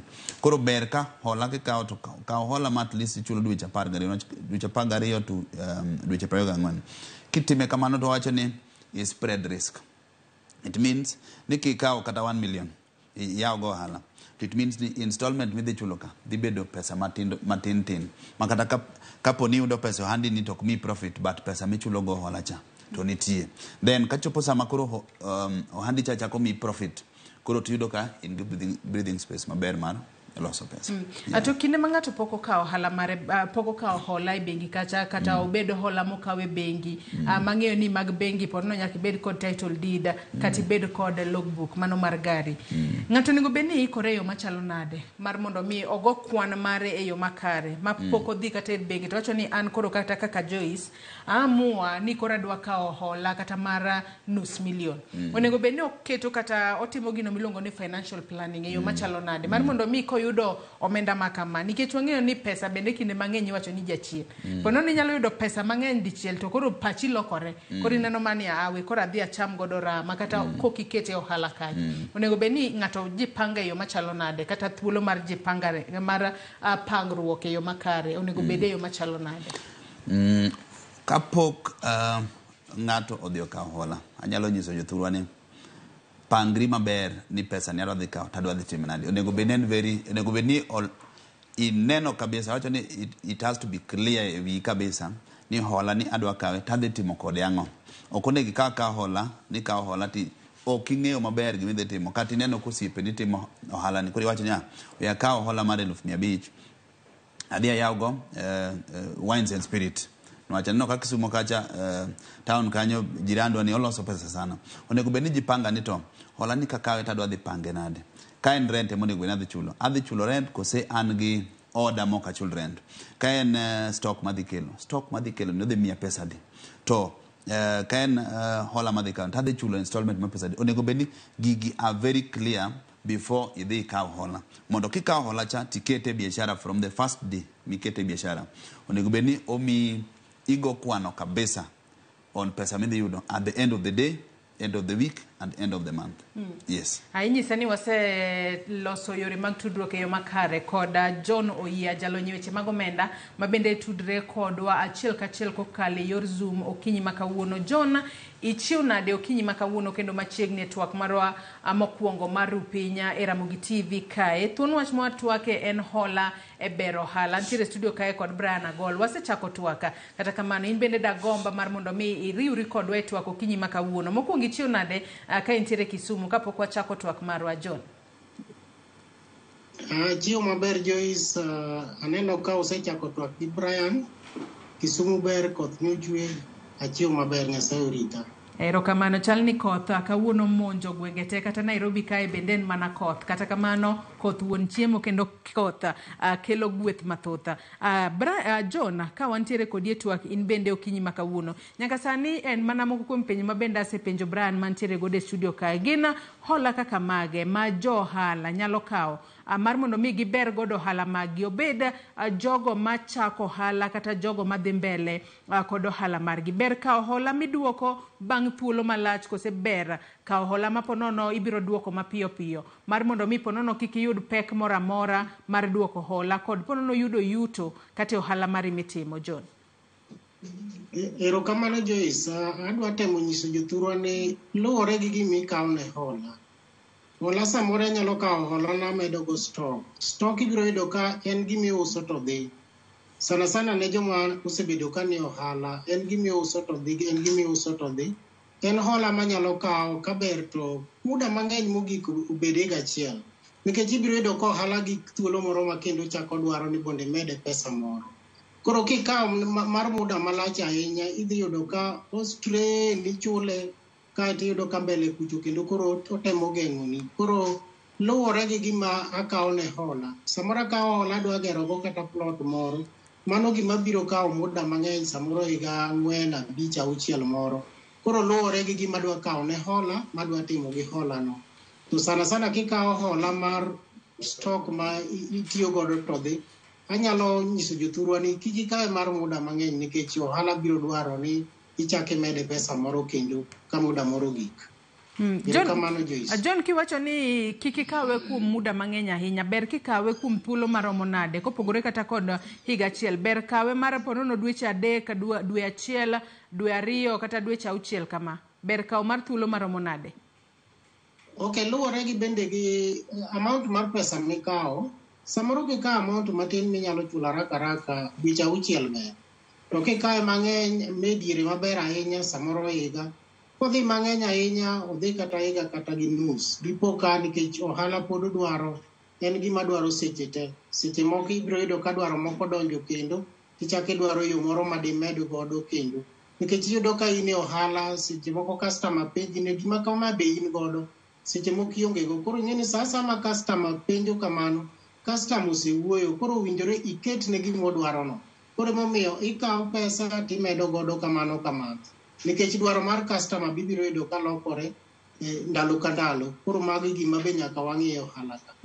To nyaka sani jogo mapono nitiere kata kod ohala e pacho kae kata jogo madwa chako ohala, gintiere kod kuonde kaka mage maginyalo kawe hola mopogore opogore mar mondo mi okonygi e chako kata ohala mago miluongo kanyo ni startups kata jogo maponono dwaro mar mondo mi ober ohala magi nyalo kawo hola makamagi kuonde kaka mage mar mondo mi kik giyud pek mora mora e kinde mag duoko gi, nikech wang'e ni hola to ber kawo yes, but ponono nyalo chopo sama koro iduoke kanye kuma jomoko nyalo ga yudo pek e duoko. John, kapod antiere Erokamano Joyce, gima jothuro kuongo ng'i en msigo mar duoko hola, the interest rate. En gima ber ahinya ka wang'eyo, wabedo gi ng'eyo ni to kuonde mwadaakawe hola gi rate mane ma gichulowa. Hola to tiyudo yot Joyce. Hola wanyalo yudo kata simu, samoro amora midwaro hola nyalo kawo hola. To nosebedo ka hinyo jothurwa nikech wakawo hola moko maduoko kendo medo hinyowa kabisa.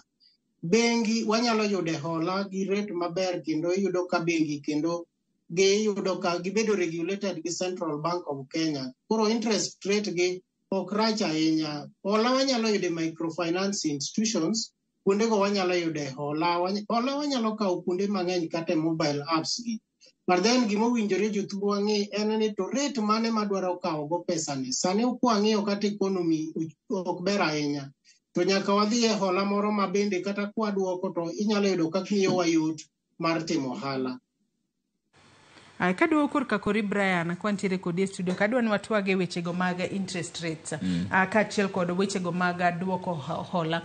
Onego bed ni jopiny ng'eyo ang'o hie kotudore kod chenro mar kata interest ma gibiro bedo ka giduoko godo hola mane wacho kanyo ni nyinyo ma bende pono ni nyalo mede wi hola e kinde ma kore duoko nikech adiera kwa ng'iyo mana kaka iwinjo kaka John osewacho ni eno onyalo kwayo ji mar mondo mi okaw hola e bengi kata e microfinance kaluwore ni gin interest rates mag obedo regulated kod central bank mano bengi maduong' ma pacho kae kata kamano wayudo ni nitiere mobile loan apps ki ma gin wanyalo wacho ni interest rates mag gipono no bedo ga mang'eny ahinya inyalo kawo kata omenda made kwatiyo kod ranyisi kata kawo 3,000 to 3,000 no e kinde ma koro ibiro kawe e simu kanye boko chop ni e simu 3,000 onyalo chopo ni kata gimoro 2,500 matende ni giseng'ado 500 kanyo kinde miduoke bende nitiere interest rate moro ma iduoke godo matende ni akeni ine midhi lal to gin gi yuto kose obedo ga yo machalo nade but wach ni mar interest rate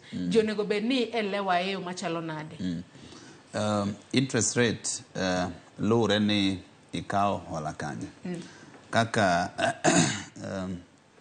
John nyodo se wacho kikaw loan e bank kata ikaw loan e microfinance ni boydo ka magi gin institutions ma bedo regulated gi CBK koro gin joma ok nyal goya interest ma wigi omiyoge lakini kidhi ka mobile apps kata kidhi ka Shylocks ibedo ka gigoya interest rate mar gi ma wigo mi koro nego beni rango ni to hola mi madwa kawo ne jogi charge interest rate mane to fees mage charge achiyudo ka kiwacho ni inyalo dhi mobile app ikawe 3,000 to gi se charge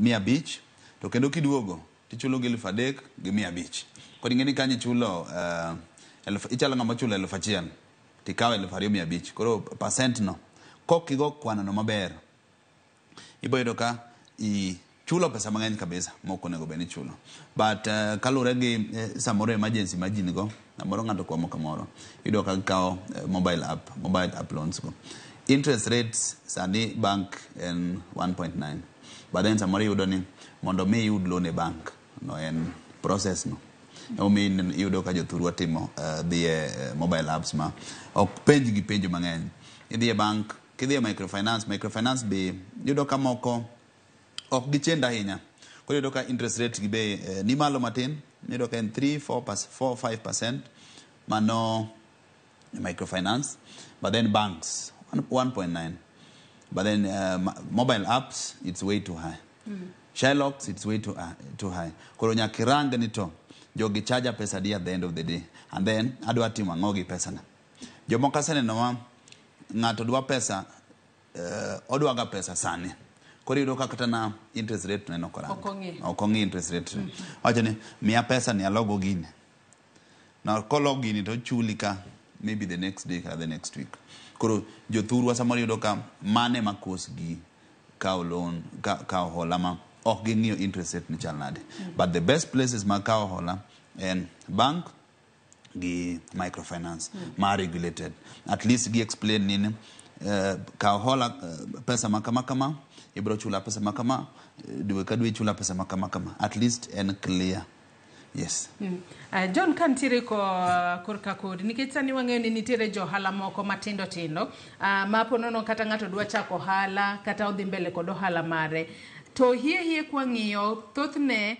kata inyalo mana leronwa John ni ng'at matimo ohala e kinde ma kata ochope bengi kacha mar mondo mi okaw hola gin requirements kaka mage kata gik mage midware godo mar mondo mi okaw kata omiye hola makamano kapok gibedo kata piny gi discuss kata gitwaka ewi chenro mar duoke kaachiel kod nyinyo mobro bedo kod duoko godo hola makamano nikech onyalo ng'eyo kata ponono nitiere johala moko ponono onge logbook mar gari onge kata kod title deed to dwaro kawo hola, ang'o midware godo mar mondo mi okaw hola makamo? Erokamano Joyce, ok ochuno ni nyaka bed gi title deed kata nyaka bed gi logbook eka nyalo yudo hola. Hola nyalo yudo koda onge gimoro amora. En mana ni mokwongo be aja ohala kata ka korka dwa chako ohala, bende an gi chenro maber kaka dwa timo ohandani. Koro ibiro penji ni to ang'o ma idwaro ne hola, ohala mane midwaro mitimo kata ohala mane midwaro timo. Mamano nyaka wang'e nikech gimoro wadwaro ni purpose. Ang'o ma idwaro kawo hola ni. Seche moko idwaro makawo hola moro ma samoro idwa dhi ng'iewo go gik moko midwaro loso godo ot. Koro nyaka wang'e ni hola to idwaro kawo nikech ang'o, kikawe ne ohala mane. En ohala ma samoro nyalo bedo ni uso haraka minyalo kawo. Koro uwinjoru kaluwore gi ohala mitimo. Ma ema biro ketowa kata ni to kadwaro hola ni owinjore akawe bang' muda maromo nade. Konyowa kamano nikech samoro kadwaro hola madwaro keto go kata gero ot, adwaro keto rentals, nyaka en hola ma nyaka kaw bang' muda malach. Koro mago nyaka wang'e. Koro kuongo ing'iyo ni to idwa kawo hola ni idwa time nade. Bang'e to bisebe ing'e ni gilony e ohala midwa timo. Isebede gi lony maromo nade. To ok ochuno ni kata nyaka ibed gi account kumoro midhi kawe hola no. Ok ochuno, en mana ni be ja ohala kata in gi paro maliw e gimidwa timo ni e yore mage. Kaeto uwinjoru awinja muda mibiro chude kamano. Koro ng'enyne ibiro yudo ni kuonde midwa kawe hola gi kata kobedo ni ne pok ibedo gi account kodgi, ibiro yawo account nikech pesa ibiro ori account ni eka ibiro goli account ni kidhi tere hola. Koro muda mibiro bede gi pesa ni ibiro winjoru kodgi. Ibiro winjoru nyaka ni to en mula mane ginene pesa di interest rate mowinjore duoki en adie muda maromo nade. Koro magi duto te wadhi uwinjoru gi kuonde midhi kawe hola, kaeto uwinjoru awinja kodgi maber. Koro gigi en winjruok. Hola samoro inyalo yudo kata ka seche moko bagi matin, to ka winjruok nitie to ibin gi jaratiro maber, to uwinjoru awinja maber nikech gigi duto to en winjruok tutimatima ohala. Nikech kata kuonde mikawe hola gi mana jo ohala kaka in bende jo ohala. Koro gidwari ibe idwarogi to uwinjoru awinja maber kamano Joyce. John, to requirements madwarore kata iwacho ni ok ochuno ni bed kod logbook kata ibed kod title deed kinde midhi kawo hola makamagi. Kata kamano ang'e ni pono nitiere requirements kaka mamoko ma ng'ato nyaka bed godo kinde ma odhi kawo hola makamagi. Requirements go ema dwa ni lernwa ni e bengi kacha ng'ato ka dwa dhi kawo hola in ja ohala, gin ang'o gang'o mibiro kuoyi kacha kata kapok openji ni pono ni dwaro hola mar pesadi? Requirement en ni nyaka ibed gi account sana gi kuma idhi kawe hola. Kisebedo gi account nyaka ibed jo ohala kata ng'at moro madwa chako ohala no, nyaka inyisgi paro ma in godo gi gima idwa chako ne yo maliw. Aparo ni mago gik malich ahinya, kaeto mamoko to koro mana matindo tu. Bedo gi account, bedo gi ng'eyo gima idwa timono, kaeto gi kiwango mar hola midwaro. Brian, akia ni ka aduogir Brian wantiere godo e studio kae. Akia ka microfinance bende requirements gin mana machal kod mago mag bengi kinde ma ng'ato dwaro kawo hola. Ponono ipenji kacha ni ang'e ni gimokwongo ma ng'ato nyaka bed godo en opande. Kaachiel kod oboke moko mopogore ma ng'ato nyalo bedo ni bedo godo. Iwinjo ka John wacho ni nyaka ibed kod paro mar ohala. Kata kamano ng'ato nyalo bedo kod paro to ko en ohala madhi mbele. Ang'o ma nyaka ibed godo manyiso ni yes, wami hola to ma en ohala mar adiera. So erokamano, gik ma warango en ni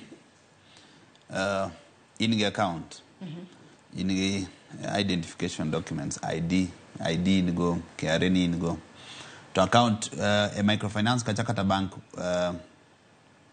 mostly girango ni to hola midwa kaone to be in gi ability mar chule.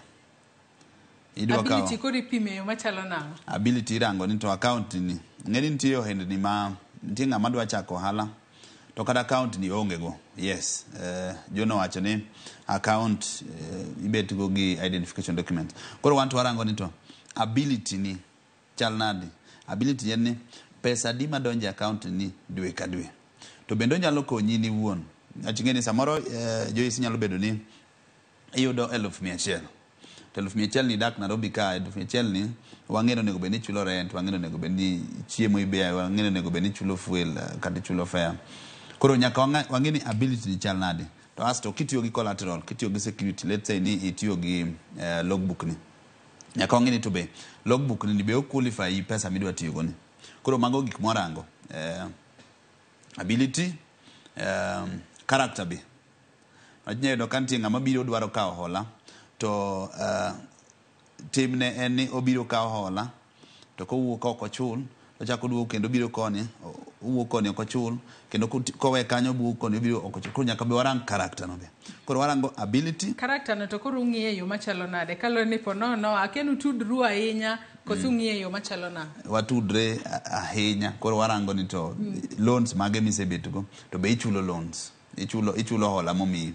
Mano nyaka warang. To ok warangi ahinya. Waranga ngani to yes nyalo bedo ni ka ngeni tie situations moko miyudo ni ng'ato kawo hola then gimoro timre ama no guarantee ng'ato then loan ni ok chule. But kantie trend ma in Joyce iwuok ka ikawo 1,500 ok chulo, ibiro ka ikawo 1,500 ok chulo, iwuok ka ibiro kawo 1,500 ok chulo. Dongo mano ng'ama kodwa miyo hola bengi rango kata microfinance rango bro nene ng'ani biro kawo pesa kodwa kendo to koro mano warango to mani range kamiluongo ni CRB. Yes. Utudoru gi CRB koneno ka credit history ne ok ber. Credit history ne rach ahinya. Yudo ka manga ok ber miyo hola. Koro wanyalo nyiso jothurwa ni komi hola te mondi chul hola so that next time ibi yud hola kendo. Kata character mar 1,300 majo kambe matindo mag mobile apps ni machiwogi temate mechul kone trend ma 1,300 ikawo ka ibiro ka 1,500 ikawo ka 1,500 dwe ikawo ka 1,500 dwe ikawo ka to kichulgi mano trend ma ok ber. Yeah.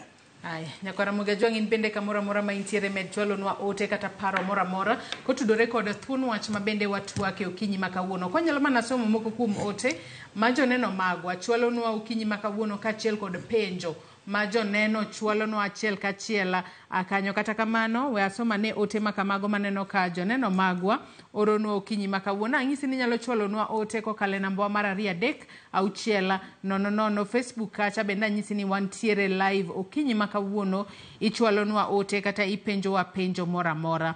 Stalonda Derila wacho ni Ramogi TV bero hala luore kokalo kuom hola. Luore gi ja ohala modecha. Ananeno ni hola oket e lwet chief mondo accounts man gi hola ochul ka luore gi chief mariti kamigoye ohandi. Akia kamano nyalore iketo hola e lwet chiefs. Aya, ote machielo mabende aneno ka Ruth Nyathi Ochieng' ochwalo nwa kae. Wacho kae no yaure Joyce hola to ber ndi lakini jochiw hola tindo ong'aw interest rate sana. Alafu thothgi tero ji ng'wech. Akaber to kik ikaw hola ni iyawo go hola kionge gi any source of income nikech ohala nyalo mi depression. Omedo kowacho kae ni I'm talking out of experience. Hola gi ber mana ki boost go handi. Sani piny tek ji bende onge pesa. Jogo wi thoth maloyo jo cash. Penjna jalon ni ponono ni ikaw hola to tuo odhiogoyi kata okwali to ionge gi insurance. Jo hola bende ochako bandi, biashara bende opodho. Ere kaka inyalo handle situation machalo kamano. Penjo makamana ageno ni winjo penjo makamana yo makare John ka intiere ketudori kodwa achiel kachiel kokale yor Zoom kinyi makawuono. Adwa mar mondo mi anuoe. Ong'isa kae ni penjna jalo ni ponono ikaw hola to tuo dhiogoyi kata okwali tionge gi insurance. Johola bende ochako bandi, biashara bende opodho. Ere kaka inyalo handle situation machalo kamano John? Erokamano Joyce. Mokwongo adwaro jiwo jothurwa ni en gima ber malich mondo seche moko wa johala wakaw wabed gi insurance. Insurance mar johala no konyo yore mang'eny. Samoro okwali onyalo geng'oni mago nikech pod giduoki mana kuma nyo intiere cha. Yore moko machalo kaka tuo, gigi kaka nasewacho, Joyce en winjruok. Inyalo biro tichaki wuoyo gi kuma ne kawe hola tinyiso gi gima notimore. Nikech gibe gidwari to ibi dwarogi, pod ginyalo maneno kaka gimedi moro madhigo mbele, kaeto gimedo ni muda mar kata chulo hola no kendo. Mondo koro kik ohinyi, wadwarore wate ohala ni, koro wadwarore winjore watudre atuda. Kitudori maber to pod inyalo mamedi hola timedi muda mar chulo hola ni. En mana ni yadh hola en mana chule, koro mae momiyo wamedi thuolo mondo kata iyud yot moro mar dok e ohandi mondo wachak wane kata kaka inyalo chule mos mos, muda bende wamedi maber mar chulo hola. Erokamano Joyce. Aya, bra kuku George mar Thimlicho Hinga, Migori County. Bende nyisa ka ni Joyce penjna Mr. Agol ni to kane akaw hola to achako ohala to podho nyadiriyo ma pesa orumo kapok ohala omako, ere kaka nyalo konyora e yor chudo? Mano penjo ma ong'isa ka ena penj. Okaw ohala opodho nyadiriyo. Okaw hola to ohala opodho nyadiriyo ma pesa orumo kapok ohala omako, wachni kata kapok ochako timo maber. Mae to koro dhi konyore nade yor chudo? Ingeni kapok wami hola, nyaka rang to wami hola against ang'owa. Ka wami hola michako go ohala, ohandi ni nyaka wabi warang ni to odhi nade.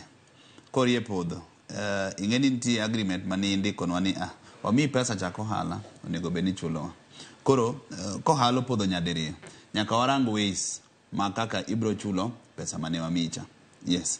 Ni wanyalo winjire ni yes, ohala no podho, but pesa mane wamicha watimo nade. You get? Koro ilongo ni Barak. Brakuku George. George, wabro bet piny kodi to wawinjore to wachane en ang'ono mamiyo ohandi ni podho nyadiriyo. And then koro to pesa mane wamicha ichulo wanade. Yeah. Then now wakonyi bathe mar wan mi pesa nyaka wa advice be ni ohala midonje ni it's either ni ibro timo maber kuro kata inyalo wang kuro. Koro kapoko mi pesa nyaka wa assess ni to pesa madhi mini dhi konyi ohala ni kose. Yeah.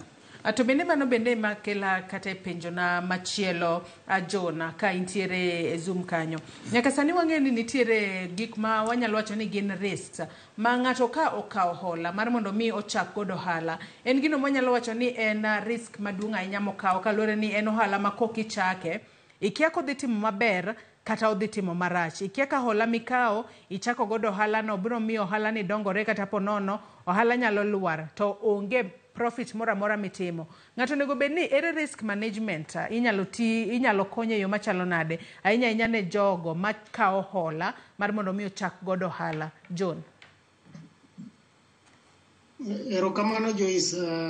Anyalo mana nyiso jothurwa ni ng'ama chako ohala sana to kaber to winjore chako ohala gi pesa ni. Nikech mokwongo sami chako ni samoro ionge customers kata kumidhi were pod ikia, koro ibiro yudo ko ohala struggle bang' muda. To ne ng'ama samoro oseng'eyo kata kumowere osebedo gi customer mo oneno ka nitie customer penje ni be in gi gigi te onge godo, mano e ng'ama ber mowinjore ring kaw hola mondo med godo ohala. To ng'ama chako to kane ber tichak mos chaka matin kaeto ohala bende nitiere muda moro ma koro biro nyisi ni kuma koro agike ni meda pesa kae mowinjore iringi ir bengi kata kuma kuonde duto te miole mondo ikaw pesa imed godo ohala. To kapok ohala okwayi pesa to owinjore pod itiya gi mari e muda no. Aparo ni mane mokwongo manyalo nyiso jothurwa. Ohala en risky and gimoro amora nyalo timore sa mitimo ohandi ni. Inyalo yudo ka ichake to kodhi dhi maber, samoro ichake to odhi maber. Koro ng'ama timo ohala moro amora en a risk taker. Koro nyaka iyie ni gigi to nyalo yudi. Koro nyaka ibed ni in iwuon mokwongo iikori. Kaeto wan bende kuonde ma wantiere gi nitiere kaka wanyalo advice wami puonj kata kaka inyalo bedo gi lony yo moro ma inyalo temo manyo go kaka inyalo weyo godo risk moko manyalo yugi mbele kagi. Koro puonj go wachiwo ema miyo kata jothurwa nyalo bedo ni nyalo timo maber. Koro seche duto te ka in jo ohala bed gi partners moko ma bende nyalo konyi e yore mamoko kata kaka manyalo midi puonj e yore mopogore opogore ma ginyalo konyowa mondo watim ohala e yo makare. But sasa midhi ohala ng'e ni idhi kawo risk mar bedo ohala no to kendo onyalo bedo ni okonyo ngimani maber kata seche moko onyalo bagi matin nikech magi to nitie ohala ka. Lakini ibende kuonde minyalo neno ka inyalo gorie piny owinjore ibed ni ing'iyo ni ka to nyalo baga ka itiweyo. Erokamano Joyce. Erokamano ahinya, wayudi e yo makare ahinya ka intiere Kisumu kanye e yor Zuma. Brian korka kori wang'e ni adiera chako ohala tikawo hola tichako godo ohala nitiere risk manyalo bedo kalore ni ponono ohala nyalo podho kata moko to hawi ber dhi mbele yo makare. Kata kamano ere kaka jogo matimo ohala ponono nyalo kedo kod achiedh nade makama kata ere kaka ginyalo mitigate risk makamagi mar mondo mi kokawo kata hola okete ohala kata ochako godo ohala mar mondo mi ohala uchungi pesa kik nyumre anyuma te kendo kose kawo hola ka pesa ma hola makayo nyumore odhi e machielo bende onyumore mane mamiyo ng'ato bedo kod credit history marach manyalo miyo kata ok miye hola kumoro amora kendo.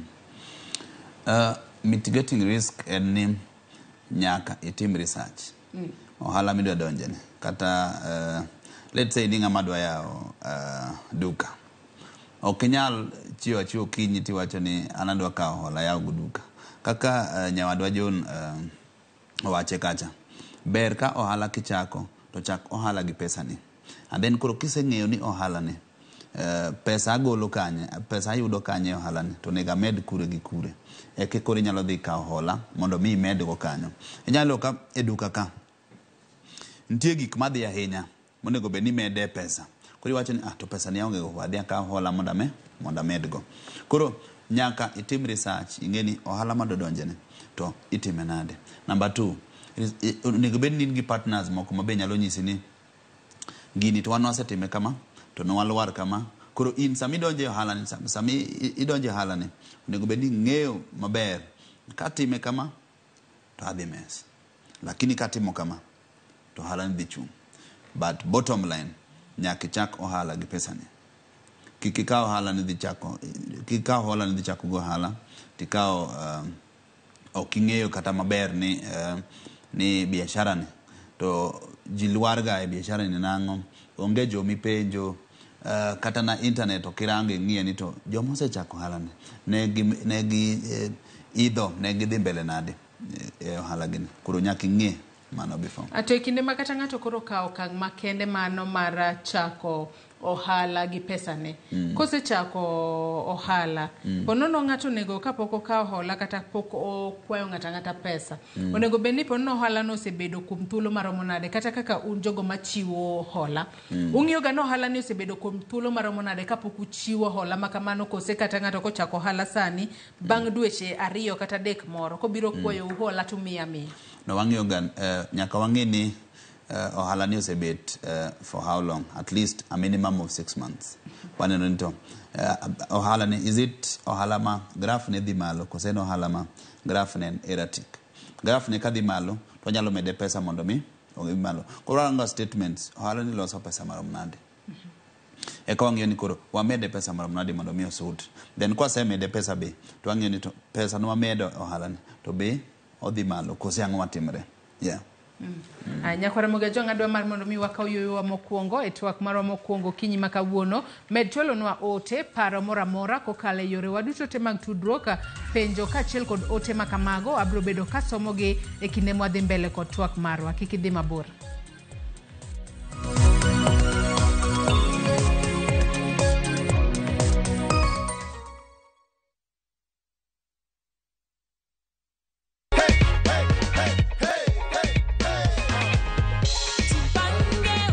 This is $500,000 and you are our lucky winner of last week. So umeamini sasa? I am not done. I also have goodies for you. Ndio hizi hapo hivyo. Aki, God bless you. Nimefurahi sana. Asante sana. Mungu abariki nini kabisa kabisa. Star 487 star 3 hash is the magic code. Win 100K daily, 500K weekly, and 3 million on the grand draw.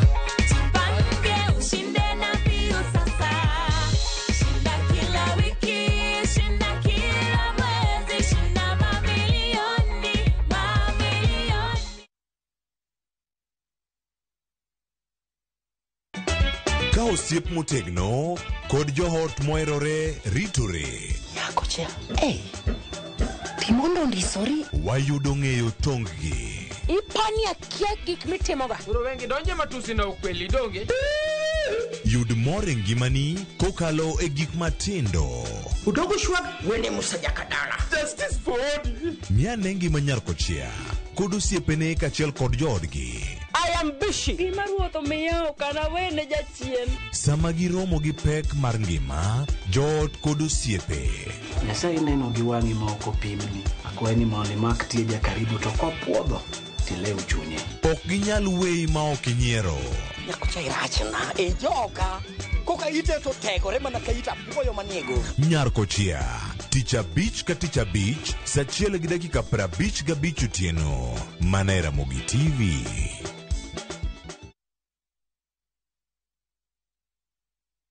Ageno ni ano kawiro makeup mang'eny ahinya. Angadia ni nitiere nyako kae momori ahinya. Introducing Kundali Bhagia in Luo. This is a story of two sisters who lost their father, and in their quest to find their mother in another town, they find love. Enjoy this romantic drama of Kundali Bhagia in Luo on viewsasa.com. Mano ber ahinya. Era mit, era odak e kindwa.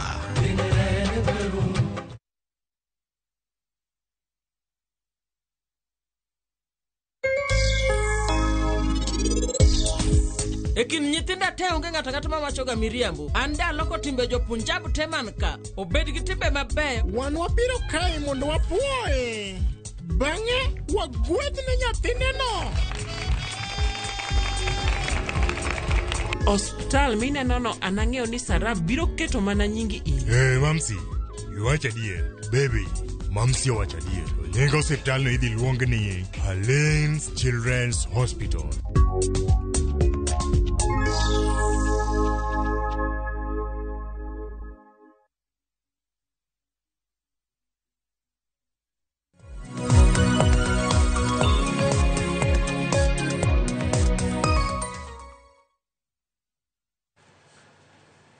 Machiegni kendo nyako Ramogi Ajwang' erokamano ahinya kuom medo kete Ramogi TV okinyi ma kawuono e twak marwa mokwongo kama twak kotudore kod hola e bero ohala. Antiere kae kod yawuot Luo ariyo motwak godo.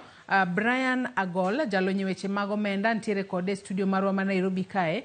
Kachiel kod John Oyia. John Oyia bende jalonyi weche mag ohala. Otudore kodwa achiel kachiel kokale yor Zoom ka entiere county ma Kisumu. Nyisi ni bende inyalo chwalonwa paro penjo moramora kokale yore waduto te mag tudruok. Abro bedo ka somogi ka wadhi mbele kod twak marwa kinyi makawuono. John, ka wadhi mbele kod twak marwa ka entiere county ma Kisumu kono. Nyaka sani wang'eyo ni nitiere jogo manyalo bedo gi gombo mano mara ka hola mar mondo mi gichaka ohala. Ne jogo manyalo gombo mar mondo mi ka hola gichak godo ohala magi. Ere kaka ginyalo neno ni gibedo kod credit history makare ahinya kowuok e migepe mopogore opogore manyaka sani chiwo hola kopogore kod bengi mana kaka isewacho nitiere microfinance, nitiere apps mopogore opogore mag simu maji kawe hola. Ere kaka inyalo ket credit history makare mondo kochopo kama koro ponono ng'ato omok ahinya to koringo kumoro amora to ok lorne dhot imiye hola mayot. Erokamano Joyce, yadho hola en kao hola to iduoko. Koro mano dhi konyi bedo gi credit history maber. Hola en gimoro mitiyo godo tiduoko kuma ne ikawe. Koro kiduoke to mi bedo gi credit history maber. jothurwa seche moko ang'eyo ni magi timore. Inyalo yudo ka samoro ni ikawo fuliza mane ikawo ni wiyo wil, samoro ne ng'ato register ginene line moro gi namba ni mar kipande, wiyo wil. Koro magi konyowa seche moko ng'enyne nitiere kata yore mwanyalo ng'eyo godo kaka samoro wan listed gi CRB. Koro magi nyalo tembo ng'eyo, lakini yadho hola kata bedo gi credit history maber en ni kikawo hola to duoki. Pesa moro amora mikawo ir ng'ato duoki nikech ok en mari. Sami duoke no moko bende chako dware, chako bende kawe to tiyo kode kamano. Mane gima dawach Joyce, yadho hola en kawo tiduoko. Aya, Solomon ang'isa kae ni openja kae, Brian Solomon penjo kae ni ka nosemiya hola to adeko chulo bang'e achule kadwaro hola moro kendo bende chuna ni nyaka puodha gi CRB eka miya hola kalone nokawo to deko kata kamano nochule bang'e, wach kata ni period mar chule ne okalo, mano bende nyaka koro puodhe gi CRB mondi kose? Lure ng'eni CRB bengi kata microfinance kata kembe machiwo hola gi ok giterra ji CRB immediately. Inyalo kawo pesa tikoso chulo dweche 2, ok giteri atera immediately. Lure ni ibet kode ikoso chule muda marom nade. Kikawo hola dweni tibet kode nyaka higa manyien dwe mar 6. Bengi kata microfinance ni kata institution mani kawe pesa ni jogi bo teri CRB. Koro ka giteri CRB to ibiri chulo bang'e. Kise chulo tinyalo request bengi cha kata microfinance cha mondo gigol nyingi CRB. Mano timore. Kise chulo ma in gi receipt to i request bengi cha to golo nyingi. Mano gima timorega. To kendo inyalo kawo hola kendo. Kendo joma timo mano mago joma beyo kabisa. Lakini ng'ama kawo hola to obet go moko chulo, mano koro ng'ama ok beyo. Mano obet godo to be ok ochune kata odhi kumachielo kendo chako kawo.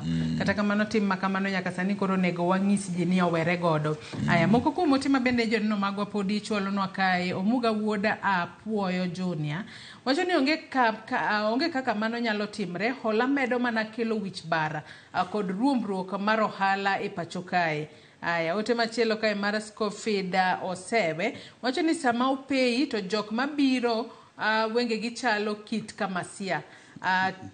Wacho ni tong tama omiyo hola en nyako majaber kendo buonjo kodi lake tar sana. Aya, ote machielo kae Sauda Abai wacho ni idwa bare ndasi kasani emachalo kamae ma okutudore koda wechego mag kawo hola. Anda nasom ote mogik kapok wadhi mbele. Nabs Ofinyo wacho ni hola nyalo mana bero ohala ka oti kode maber maonge mibadhi. Kaka jomoko bende ponono keto mibadhi e weche mag kawo hola makamago. Alan Tindi wacho ni kan Bita Town kikawo hola let pesa hola gima nyalo kelo pesa.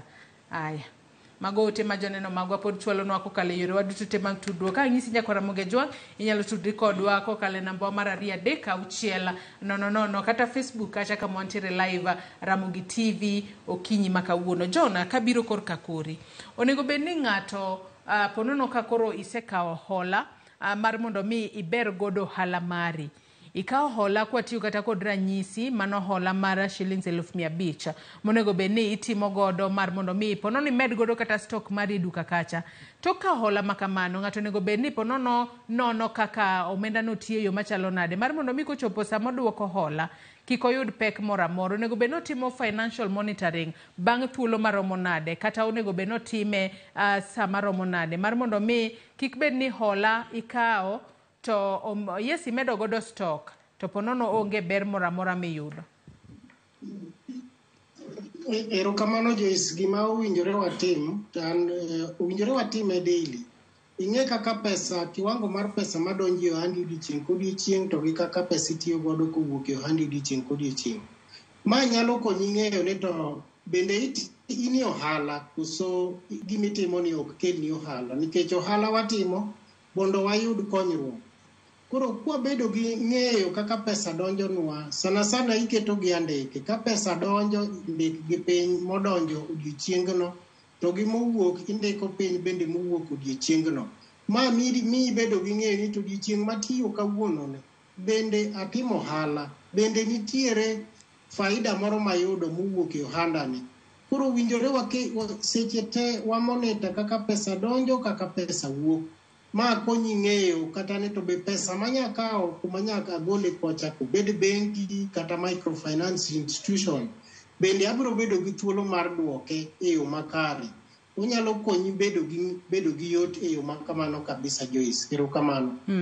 To e kinde ma ponono ng'ato okawo hola e sama koro onego bedni hola makamae konye mar mondo mi otim ohala e yo makare John. Nikech oyudo ni kinde mathoth jo ohala ka loko ohala kochopo kata mana kaka iwacho e yo makare kanyo ni onego bedni ng'ato timo monitoring mano mar kaka ohala mare dhi pile ka pile. E kinde ma koro bedo pinya pesa ma onego bedni oduoko kaka hola onego bedni oduoko profit te ma oyudo kose onego bedni opogo pesa ni yo machalo nade mar mondo mi kik obedni koro ero nokawo hola notimo godo ohala to pile ka pile pesa te dhi mana e chulo loan ma ponono onge gimodong' godo. Erokamano Joyce. Kadipo ni atimo ohala moro to pesa te dhi mana e chulo loan nikech dwaro nitie ok en chulo loan kende.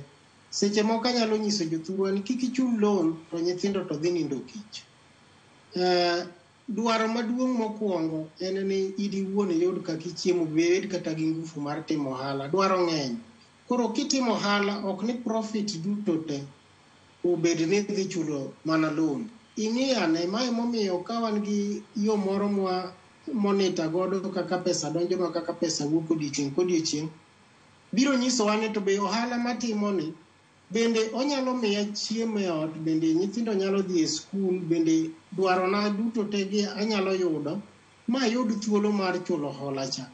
To kadipo ni akawo hola to pesa duto te atiyo matek tatiyo ne mana bengi koro ing'e ni aonge kata gi chuny mar bedo ni anyalo timo ohala no koro nikech ok okonya akonyo mana jomoko koro owinjore bed ni okonyi mokwongo kaeto omiyi thuolo kendo mar chulo holano mikawono kumikawe cha.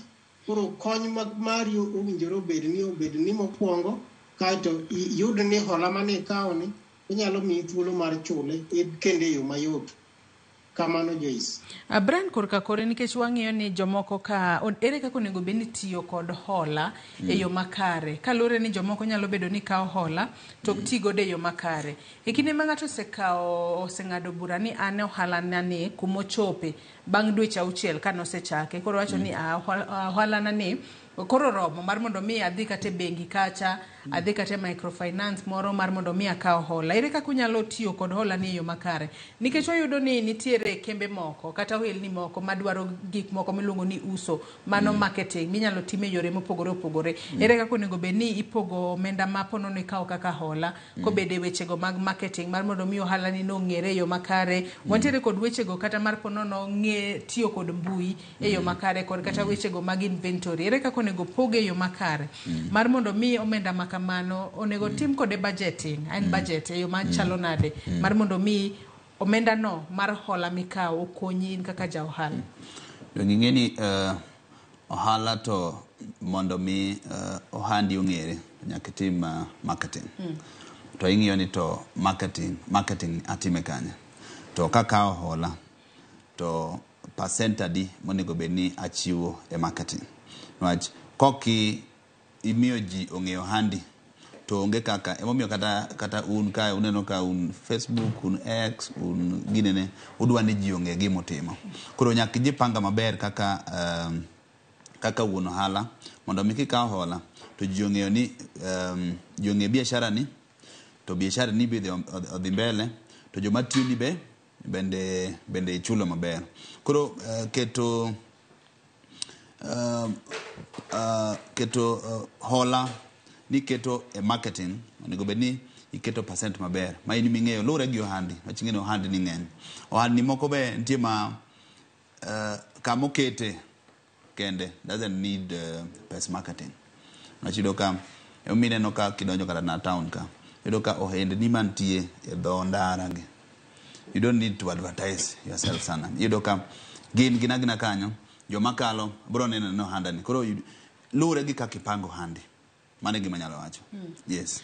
Joni paro ni ng'ato nego beni tiyo nade kod pesa mar hola mar mondo mi odong godo ohala mare. Ponono ka intiere kata kod ranyisi mora mora minyalo chiwo no e yo makare kata ja ohala ma usechiwo ne hola ma osetiyo godo e yo makare ma ohala mare odongore e yo maber. Mar mondo mi ji kik kaw hola to wacho ni kochopo sapeyo to koro tek matamra gi nono. John. Erokamano Joyce. Sapeyo bedo matek sana ne jowa. Ma experience mosebedo godo iyudo ka ng'ato kokawo hola to ok oter hola cha e gima ne okawene. Ng'enyne dhi e yore mamoko. Ibiro yudo na kawo hola na kiti ohala kata 1,200 to pesa madonjo e ohala dhi mana kata 100,000 kende. Koro kawo ohala na miyo siling 100,000 to na kawo 200,000 onge kaka inyalo nyiedho dhiang' ma in iwuon ok ipidhi. Tidwa ni ohala ka ok imiyo pesa moromo to onge kaka inyalo dwaro kendo pesa mang'eny mane igolo e hola cha ochulini. Wapar ni pesa ma ikawo ka hola kocha cha nitiere wiye moro ma bende waduoke godo. Koro ng'enyne Joyce pesa kikawo mar ohala, tere ohala mikawe ne. Wawe chako tere yore mamoko. Kidwaro mag yore mamoko go, kaw mag yore mamoko go. Pesa ohala miyo ohala. Mano kende gima nyalo konyowa Joyce e yore ohala e thurwa ka. Erokamano Joyce. Atoponono akia kuseyudo buche machalo kod magi nikech wanyalo yudo ni kinde ma ng'ato adiera dhano to en mana dhano nikech yudo ni ka dhano biro seche ma dhano biro kawo hola to bolore sa duogo ema ponono nyalo bedo mateka. Ka ponono ni John ng'ato biro kawo hola to wacho ni an hola mara makawo ni adhi timo godo kata ohala mano mar uso lewni mago lewni mag mtumba. To ponono akia kusebedo kod buche makamagi to ang'o ma utime kuchopo kata kuchopo kinde mag duoko omenda makamago to koro yudo ni ponono kete ohala machielo.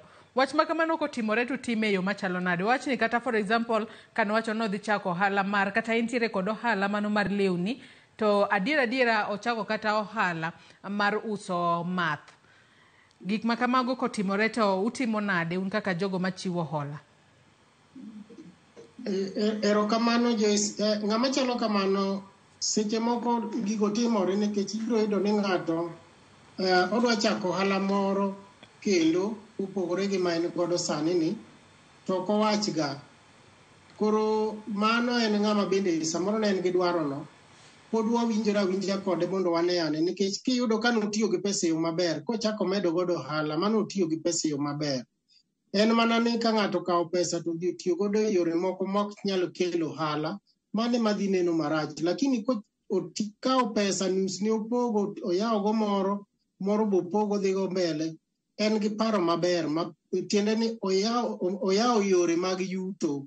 Koro wanyalo maneno kaka wanyalo medo miye support mondo macha bende ochungu makare. Koro gigi kwaseng'eyo kamano to waneno anena kaka wakonye nikech ma ng'ama pache ber pache lew maber umedo yore mag yuto koro waneno anena kaka wakonye. Lakini ka ng'ato kawo to dhi tiyo godo e yore mok kelo ohala mane ka bedo gi shida kaeto kanyo mibiro yude koro ni ng'wech moko bede bang'e mbele kacha ma ok owinjore bedi. Erokamano Joyce. Bran korka kori mana ka imbe ni nyalo mana medo sumo paro ne joneno magwa maneno odiochieng' ma kawuono yo makare ma ji ohala onego bed ni tiyo godo kod hola mar dongo ohala margi e yo makare. Kik bed ni ng'ato kawo hola makamano to tiyo godo marach ma kochopo sa chudo to koro onge. Ponono jok mane omiye hola koro biro peye kawo mwandu ma intiere godo ma be seche moko ok nen ga makare. Yo makare mar tiyo gi hola en ing'eyo gimomiyo ni kawo hola ikete ohala kawo hola kete ohala mana kaka John osewacho. Kik ikawo hola tichak itim go gik moko ni emergency moro wuok ni gari moro neno maber koro idwa nyiewo gi pesa mani kawo mar hola cha. Kanyo mineno ka jothurwa dhiye marach. Yudo ka ng'ato kawo hola odwa medo go ohala then kidogo yudo ka oneno gari moro maber wacho ni awaket deposit mar gari ni aketi e Uber. Kar mondo kaw pesa ni oketi ohala kaka no pango nodwa keto cha. Koro the best way mar tiyo gi hola en ni kipango na kaw hola ni achul go tenda mena yan go cha. Mondo mi tenda ni obiyo miya pesa bange kacha. Kaw pesa no oketi e tenda no.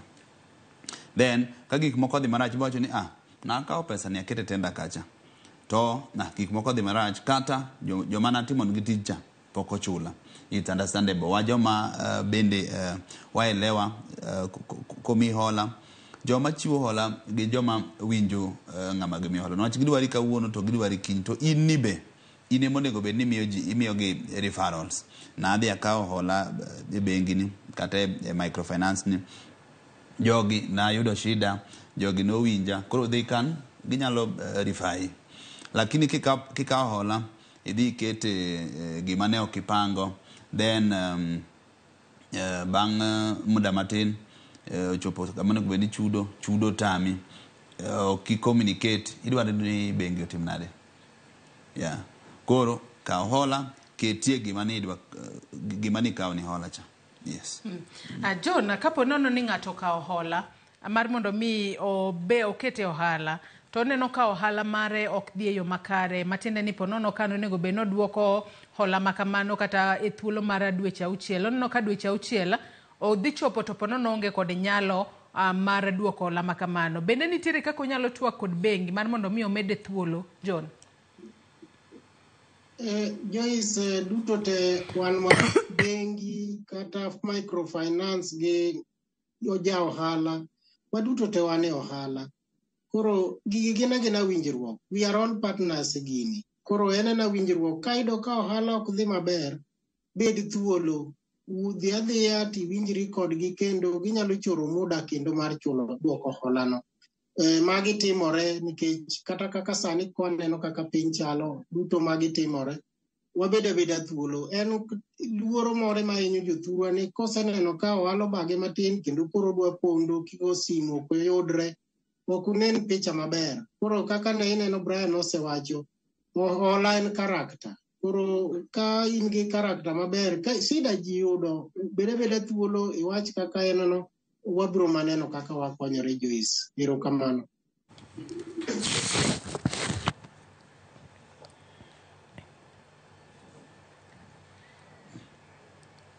Nyakwara Ramogi Ajwang' pod wantiere twak kae koda Brian Agol kaachiel koda John Oya. Kamoro amora ma ineno okinyi ma kawuono med chwalonwa ote paro penjo moro amora kokalo e yorewa duto te mag tudruok kotudore kod hola e bero ohala. Ote ma kamago pod abro bedo kasomogi achiel kachiel ka wadhi mbele kod twak marwa okinyi ma kawuono. Brian, aneno kwadong' mana kod thuolo ma kende twatieko twak mar okinyi ma kawuono. Inyalo mana nyisowa ni ponono gin kata pono na chiedh nade mage. Ma ang'eni thothne un kata kaka jogo ma uchwalo hola, uthoro wuoyo kod jogo ma timo hola. Usebedo kuneno kata ka gin gi achiedh nade. Gin achiedh nade kaka mage ma ponono wanyalo wacho ni gin common ahinya. Jogo ma chako hola. To ere kaka ng'at maneno wasani to ponono nitiere kod paro mar mondo mi ochako hola. Onyalo ng'eyo ni magi achiedh nade, ta achiedh nade go inyalo tiek gi yo machalo nade. Mar mondo mi kido mar donjo ohala odonj kuomo kalore ni nyaka sani wantiere kod nok mar tije ohala ema sani koro jiwo ji nochaki. Mostly gik waneno kuom joma chako ohala, number one waneno ka ng'ato okotimo research maber mar ohala modwa timo. Kata otimo research lakini okotimo research nyaka kiwango monego bedni otime. Koro yudo kodonjo ohala to bang' dweche 2-3 oyudo kopo opodho. Number 2 yudo ka joma chako ohala ohendni gi podho niwach yudo ka employ ji mang'eny ma wages mochulo is way too high more than gik ma oyudo. And then number 3 kiyudo ka ng'ato keto ohala kamoro niwach oneno jowetene kane timo kama to kata kama oketo ohala ni en kama ohala ni ok nyal timre maber. Inyalo yudo ka ng'ato yawo hotel maduong' estate kama ji odakie. Ting'e maber ni estate to mostly ji chieme ot. Mostly ji chieme ot. Koro magi gik monego bed ni rango ni to sama chako ohanda ni akete kanye to ohanda ni dhi costa pesa di, to ohanda ni dwe ka dwe onego bedni aloso pesa di. Koro onego bedni mago gik ma iyudo ka mostly dwaro ohala. Achulo ji pesa mang'eny moloyo pesa mayudo. Aketo ohala kama ok onego bedni ohala betie. And then iyudo ka akawo hola to ohanda ni ok miya pesa manyalo chulo go hola, to take care of go biashara ni be. Yeah. To mago duto mana kaka isewacho ni onego bed ni ng'ato timo research e yo makare kapok ochako kata po bedo gi paro mar chako ohala moro amora. Adwa nasoma ne moko kuom ote kendo mabende aneno ka joneno magwa pod chwalonwa okinyi ma kawuono. Nyakwara Ramogi Ajwang', anyisi ni nyalo tudri kodwa kichwalonwa ote, penjo, paro moro amora kokalo e yore waduto te mag tudruok, mano moriwo namba mar ote machuok 236 Facebook kacha wantiere live kaka pile, yudo wa Ramogi TV, mbui marwa mar X bendi biro yudo wa kacha Ramogi TV. Ote makamago abro bedo kasomogi achiel kachiel odiochieng' ma kawuono ka wadhi mbele koda twak maro mar mondo mi jogo maneno okinyi ma kawuono bende obede kod paro malewe yore mopogore opogore ma bende ginyalo bedo ka gichako godo ohala kata ka ginyalo kawo hola mar mondo mi gichak godo ohala. Aya kasomo moko kuom ote ma bende aneno ka uchwalo no okinyi ma kawuono e Facebook kacha. Ote thoth ahinya, ng'ato penja kae. Aya upenja kae ni mano kijana Ian no oneno wa yo makare ka entiere Siaya dala. Upenja kae ni to bende kadwaro kawo hola mar mondo mi achak godo ohala, obedo ohala mitime yor mbui maponono aonge duka mora mora, mano bende inyalo miya hola makamano. Penjo makamana dwa na chwala ne Jona ka entiere kaunti ma Kisumu kotudore kodwa e yor Zuma. Jon wang'e ni kinde duto kata gi sani piny sani olony, joma thoth timo ohala kata ohelni mopogore opogore e yor mbui maponono ng'ato onge kata kuma ponono inyalo yude ma physically kaponono ni koro chulo hola otame. Jogo matloko ohala e yor mbui bende inyalo mi hola mar mondo mi ober godo ohelni magi, kosepono ni chiwo mana ne jogo mantiere kod duka kumoro ma kotamre to ng'amo chiwo ne loan to ng'eyo ni ang'acha nyalo yude street makama e duka makamae. John. Erokamano Joyce. Ohala sani ng'enyne wuok e physical, yo mitimo godo ohala ma physical. Ng'eny ji ohala sani gitimo ohala e yor mbui Joyce. Magi gimoro amora matimo kata e yor mbui nitiere kaka inyalo luwe mayude mang'e ni gini timore adieri. Kisungu wacho ni gin gi audit trail. Koro ma jo ohala onge kaka wanyalo tamore miye, wamiye kendo nitie customer mang'eny matimo ohala e yor mbui kendo dhi maber kabisa. Kendo ma en new norm mowinjore jothuro embrace mondo gichak timo ohala e yor mbui ni kabisa, nikech ibiro yudo ok odwar kumoro malach mar timo ohala, lakini ibiro yudo ka itudori maber to kendo yuto ne ni malo kabisa. Kaeto iyudo ka kendo yore mitiyo godo gi pesa kata kaka gimwaluongo wagoyo mos kanya ahinya walalo Jona, kata kamano mago gik molos gi lwet dhano. Korka kori Brian kawo hola to intiere mana kod ohala e yor mbui kacha, mago bende uchiwo?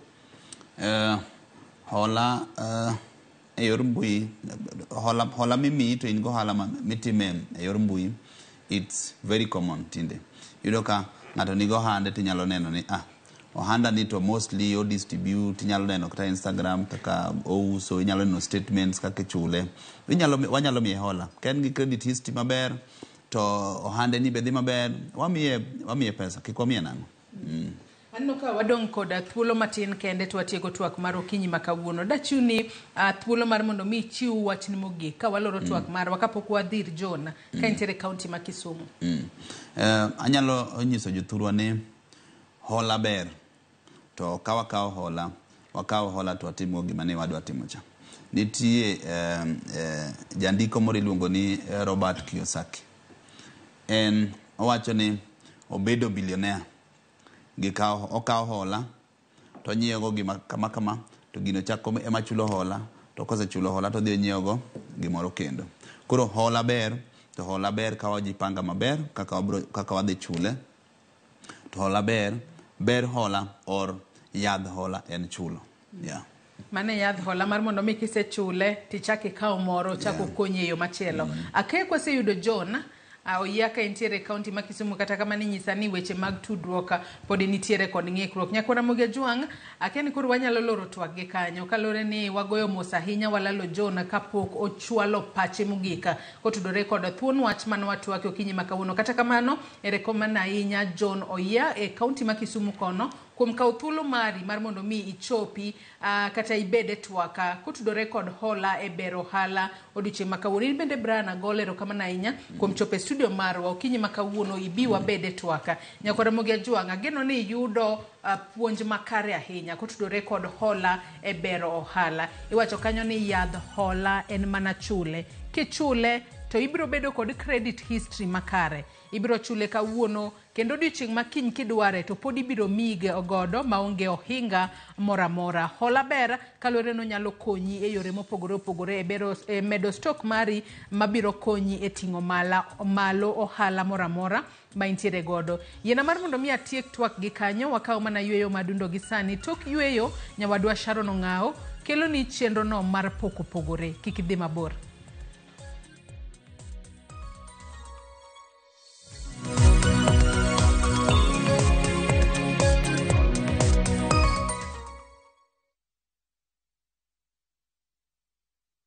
Jipange na View sasa iko hapa sasa. Jishindie maelfu ya pesa kila siku kwa kutazama content kupitia View sasa kwa shilingi 50 pekee. Kuna mshindi wa shilingi 1,100 kila siku, 1,500 kila wiki na mshindi wa grand prize ya shilingi milioni 3 cash money. Kushiriki piga *487*3#. Chagua Jipange na View sasa. Kisha chagua video package ujipatie points na uongeze uwezekano wako wa kushinda mamilioni. Hakuna kudownload au kusubscribe. Unaenda tu nywe. Jipange ushinde mamilioni na View sasa. Mamilioni. Sheria na masharti kutumika. Imeidhinishwa na BCLB number 2978. Book your festive holiday na View Travel. 3 days Masai Mara from 15,000 Kenya shillings. 3 days Amboseli, Samburu, Sava from 30,000 Kenya shillings. Coast Self-Drive from 14,000 Kenya shillings. 5 days Coast SGR from 45,000 shillings. 5 days Coast Flying from 72,000 shillings. 5 days Dubai from 800 USD. 5 days Zanzibar from 940 USD. 5 days Thailand from 1,550 USD. 8 days Singapore and Malaysia from 2,450 USD. Book a group and travel free. Call 0703-254-254 or book online www.viewtravel.com.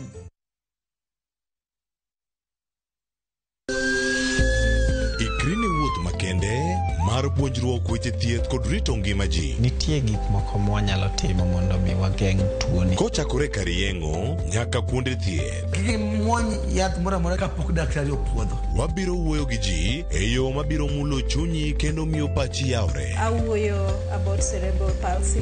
Anyalo nyiso jonyuol mamoko ni gimbe kik giluor. Ng'eyo en teko. To kodok korka ngima mar del, bedo gi ng'eyo nyalo kelo lokruok maduong'. Wach chanjo ma jomadongo ng'eny ji ok dhi nikech ng'eny ji kia. Bende wariwo jowinjo wa mbaka madhi nyime kokalo kuom nonro matimore e lela. Nitie program moro mabiro miluongo ni penj laktar. Ober ahinya nikech opuonjo gik mang'eny. Koda ka tudruok e yor mbui. Riwri kod Ruth Otieno e penj laktar. Wuok tich nyaka tich abich saa 12 odhiambo mana Ramogi TV.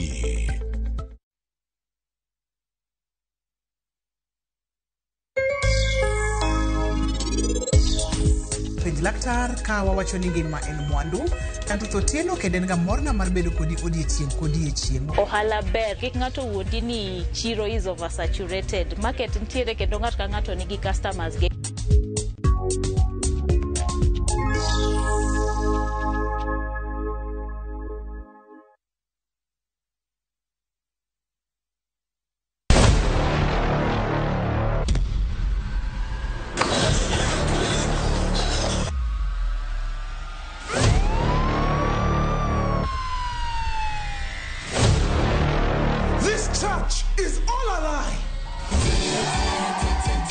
Prophet and his family run a vibrant church. The congregants are happy, the tithe is flowing in. A heavenly dream is promised to all. But Prophet has a secret, and his church is driven by greed.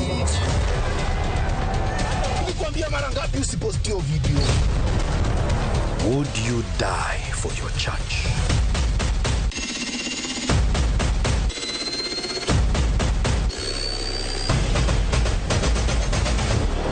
Get out of my church. Shambhala Wanyama. Available now, only on View Sasa.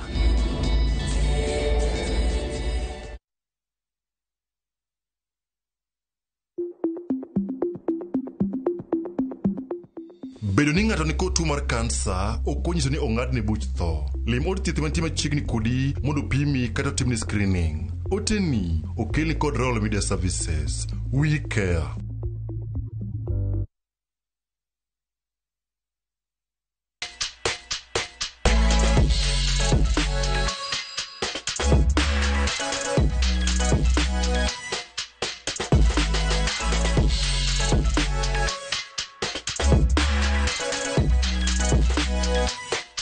Nyakoram gajuan kamuramura mintiere chenro en mar poko pogore chenro mabende biro nie TV mar Ramogi chien tich ang'wen chakre saa 2:30 nyaka saa 3 mar okinyi. Chenro mitayo kod an Sharon Ong'aw. Okinyi makawuono mana kaka ineno toka ineno rang'iny mopogore opogore mag okapu. Moko bende gini chondo, moko bende opogore. Okinyi makawuono dwaro ng'eyo pok mano mar loso kikapu mopogore opogore. Antiere ka e duka mong'ere kaka Mama Mona Crafts mantiere e chuny boma mano ma Nairobi. Mane pok mabende wadhi bedo kwa lose okinyi makawuono kantiere gi nyadende mabende osebedo ka loso kikapu makamagi.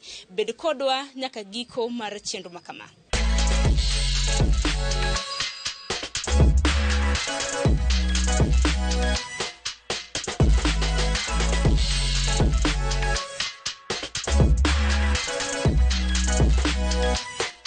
Mgajong mana kana senyisi motelo kinyi makawuono waloso kotende kod pok mano mar loso okapu rang'iny mopogore opogore moko kuom gi bendi nene toka ka gisani kora sabet mar mondo mi wadhir poko pogore arwakini machiegni machendo mar poko pogore nyinge nga kambi ni luongo nango gige mitimo. Kwanza erokamano Sharon, amor bedo kodi kawuono.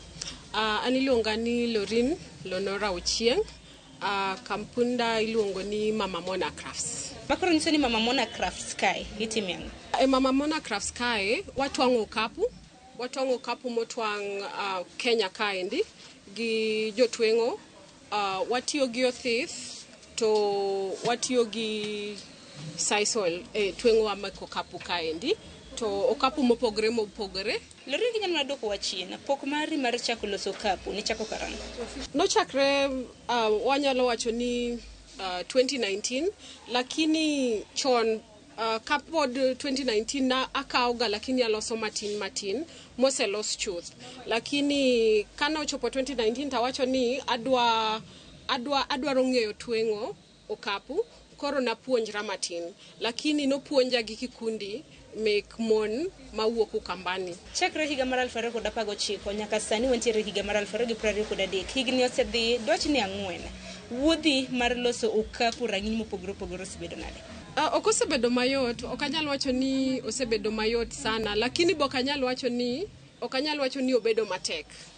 Anaparo ni nikech atimo gima ahero, asebedo ka agolo different designs mopogore koro anyalo wacho nikech kana chako to nachake kane corona bene donjo ineno jine winjo matek time no jine winjo matek sana nikech nitie jomoko mano tich orumo nitie jomoko mano bete ot pod gipenjore ni ang'ati mango lakini anto mane time aparo mane afwenyo ni anyalo timo gini mondo miya atime nikech ahere to be ochulo na mahitaji ga madwaro pile koro kana chako nikech jine rito sana mondo yaw restrictions mano be oketi mondo ginyal wuok gidhie wuoth gidhie vacations koro nakao time ne mana kao mondo awacho ni koro mai gima nadwa timo. Ang'eni Lorin moken yango marwa kaka TV mar Ramogi mar biro mar nyiso pok mare. Ang'eni wabiro ke thuolo ma osekalo. Chakre nwa bi samoro nyalo mana nyiso ber mabendo seneno. Benge winjo mor maseche moko iwuotho Nairobi kaendi an Kisumu an kamoro amora to ng'ato ng'i to penyi niya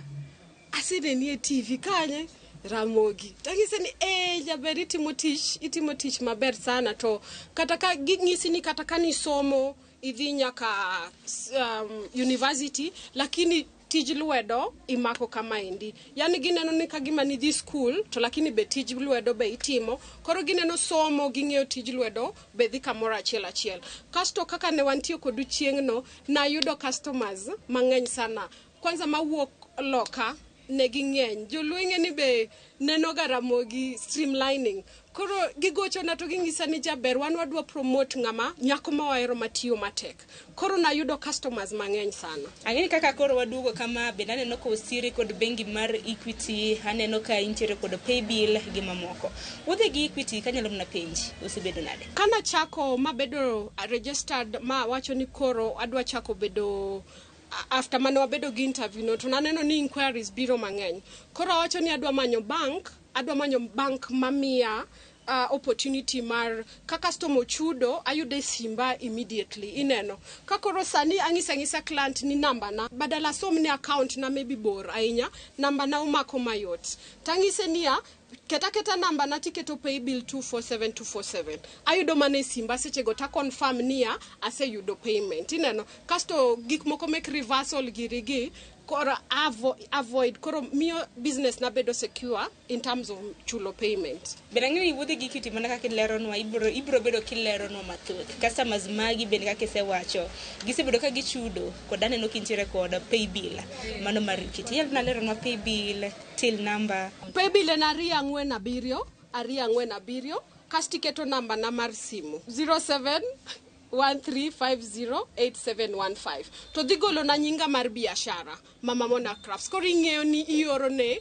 legit Mama Mona Crafts. To duogo ne customers be immediately ineno. Koro wate wabedo niya kata kane wa converse let's say WhatsApp kamano endi koro aoro ni message ni aseyudo imbi oro na mari ni sioro donge koro mano ngiso transparency koro wate koro makonya gi kaendi. Kasto beside mano ineno koro ka gimoro kaka statement anyalo ng'iyo ni achudo kanye kachudo materials kachudo mon matwengo dong ineno kadwa dhi nyiewo gimoro miya tich mayot mar oro ineno. Koro kaseoro kama nyalo ng'iyo ni at the end of the day atiyo gi pesa di to transactions boka pesa di. Ng'at nyalo penjo kara mana customers mamoko ma bende bed ni dwaro riwore gi bengi mar Equity. Ginyalo penjo ni commission bende samoro bengi mar Equity charge? Ok gi charge commission. Pesa ni donja account na te.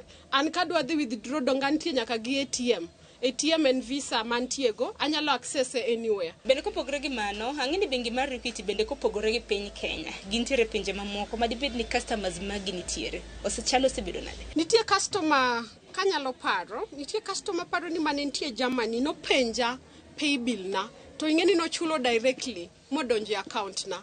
Kata TZ kadwa ga manyo materials moko nikech nitie okapu na moko ma incorporate ga materials ma wuok e pinje mopogore especially East African to achudo gi ga kuom mano to dhi nyaka simbe gi. Koro Equity to cut across all borders emanyalo wacho East African to cut across all borders to yudo gine agents gi to yudo banks gi branches gi to gin almost very accessible. Kinde ka kinde ang'eni Equity bende chiwoga tiegruok ramna trainings ne customers magi ahinya ma bende osebedo kaka hola ma osebedo kata mana kano omenda e agulu margi.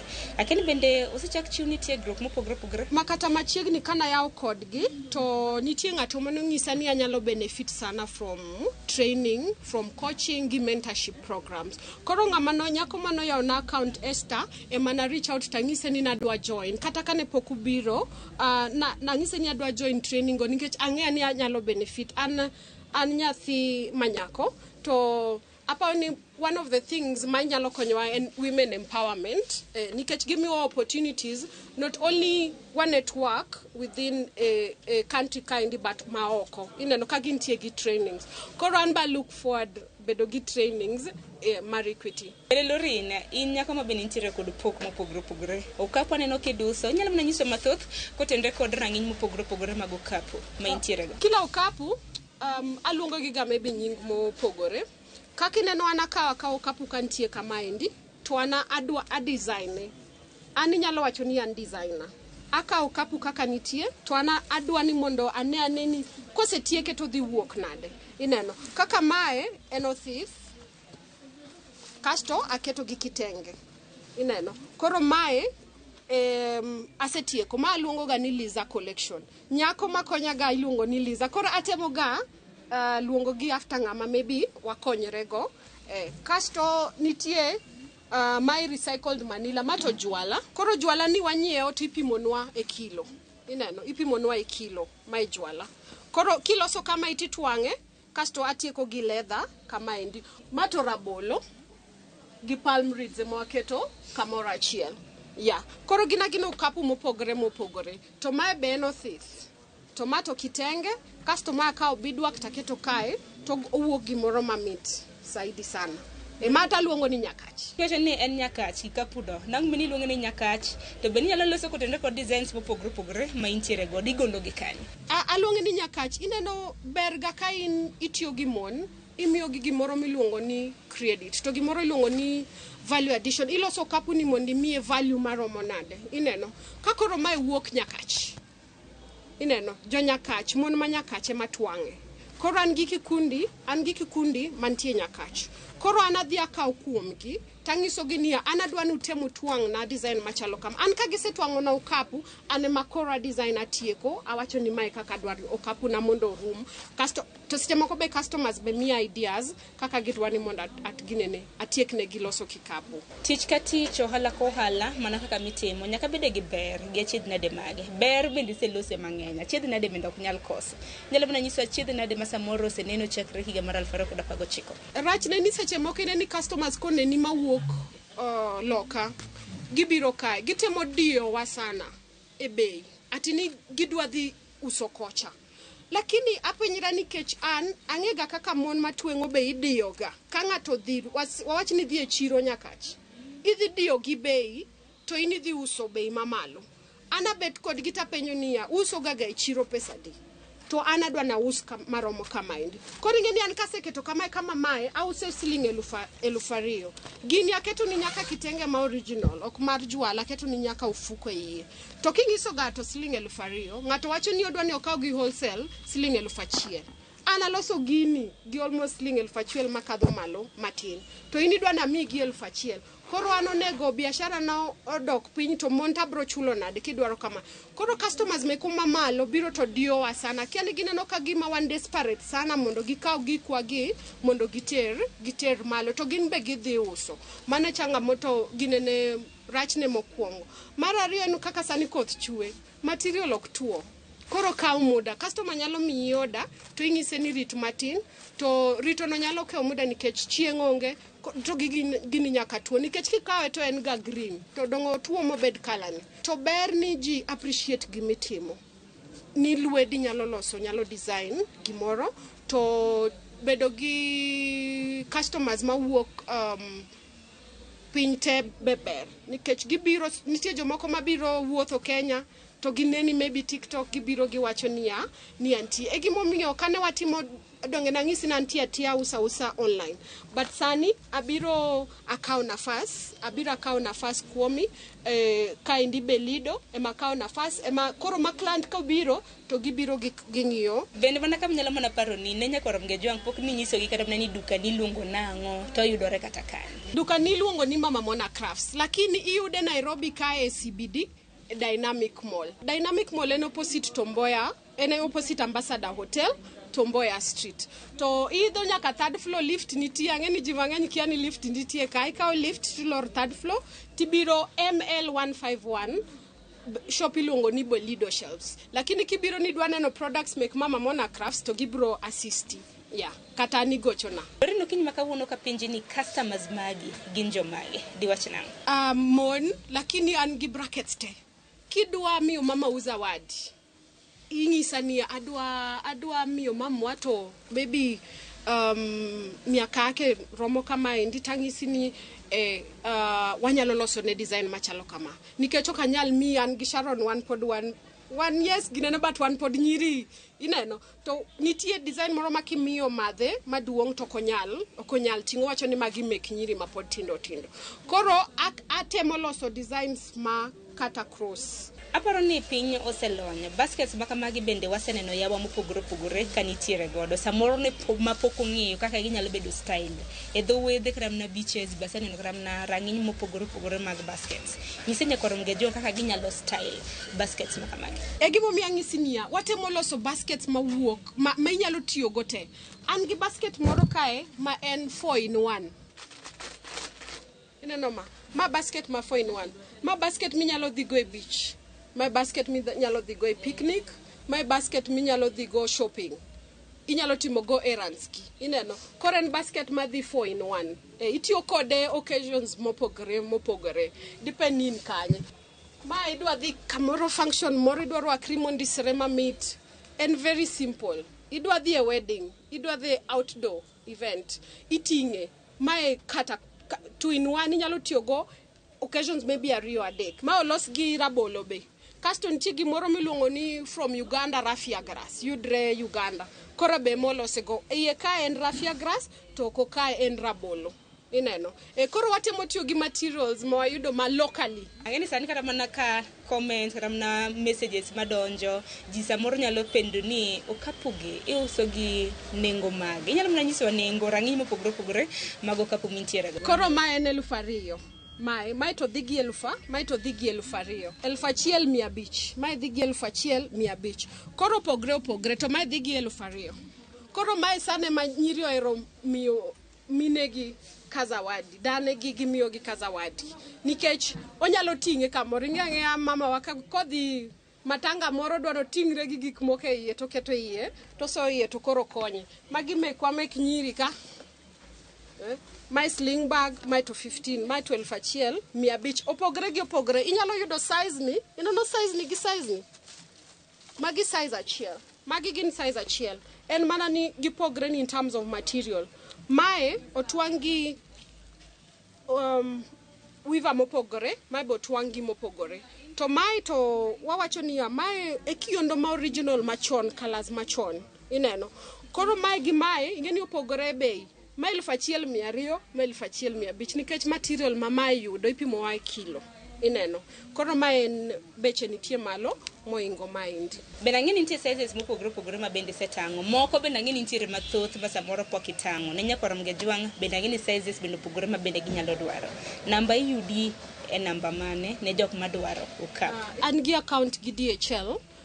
Negi approach agin be negi yuda online to gingisa ni kanyalo yawo ne kod nikech ne thaga kaka nyalo ship ne clans gamantie oko gikagi to negi dwaro sana nikech seche moko rito ng'ato mondo travel obi mondo dogni go be seche moko bedo matek. Koro an gi account gi DHL meaning imiya discount as a small business owner. Koro imiya discount. Koro kadwa oro gimoro bedo very affordable. Ineno. Kasto wawach ni countries mantie kama the South of Africa, Botswana, Zambia, South Africa, nitie trucks, moro nitie kampuni mantie Ngara, market negi msigo, to gin gikao ka osechopo negi Johannesburg and the different countries mantie kono. To kaka Uganda giri buses be nitiere mawatiyo kodgo orogo but oko sana tiyo ga gi DHL. Bende ko tiko lori nyalo buna nyise nyakorom gejwang' parnegi samoro jomoko ko yaw TV oka gi yaw mbui magi iyudori kanye to mwandu magi ma bende uso ginyalo yudo nade? Mbui ma yudore ni yuda Wangbook, Facebook yuda Mama Mona Kiondos, Instagram yuda Mama Mona Crafts, TikTok yuda Mama Mona Crafts pia. Threads be yuda kaka Mama Mona Crafts. Twitter maonge. Twitter to dota matiyo go Twitter maonge but kuonde go adek go mi yuda. Facebook yuda as Mama Mona Kiondos, Instagram yuda as Mama Mona Crafts, TikTok yuda as Mama Mona Crafts, Threads be yuda as Mama Mona Crafts. Koro ki search mago kata kiketo #Kiondos anga very active ibro nena ka piche ga wuok ka antie kanyo endi. Lorina, wagoni erokamano ahinya kuom nyiswa kit pok ma bende timo kinyi makawuono. Amba goero kamano kenirwa Kenya diriyo agoero kamano sana. Mana kumanya kwa ramgejwanga mana na Lorina Ochieng nyadendi mabende osebedo katimo pok mano mar loso okapu mopogore opogore moko iluongo ni chondo moko bende loso kod othith bende seneno gi kanyo e TV ni kata mana kanine wa e mbui namba ne bende nosechiwo kidwaro okapu makamage inyalo mana yuane tol mar mondo mi ing'e nengo mar okapu mabende ouso kambine bende kako senyisi yudore mbui mopogore opogore kaka Mama Mona Crafts. Kwa kamano gikanyo bende makilo wa igiko mano mar chenro mar poko pogoro kinyi makawuono mana taye chenro ni mana kapile nyinga en Sharon Ongao. Warad kendo chieng' tich ang'wen mar juma mabiro sa en chakre saa 2:30 nyaka saa 3 mar okinyi. Orichuru masane.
This is $500,000 and you are our lucky winner of last week. So umeamini sasa?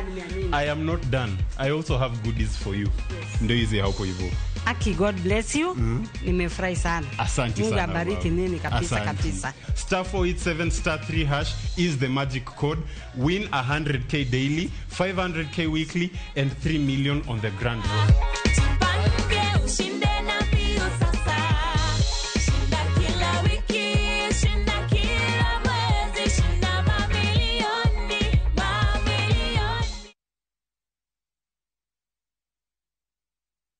Book your festive holiday Navview Travel. 3 days Masai Mara from 15,000 Kenya shillings. 3 days Amboseli, Samburu, Sava from 30,000 Kenya shillings.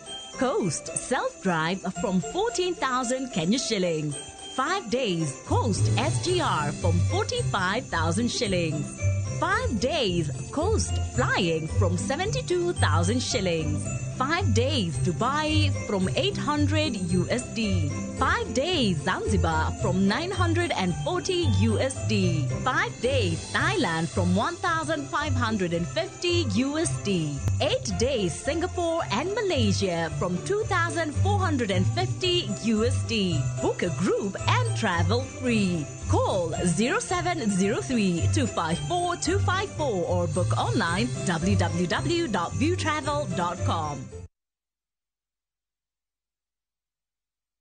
Ageno ni ano kawiro makeup mang'eny ahinya. Angadio ni nitiere nyako kae momori ahinya. Introducing Kundali Bagia in Luo. This is a story of two sisters who lost their father, and in their quest to find their mother in another town, they find love.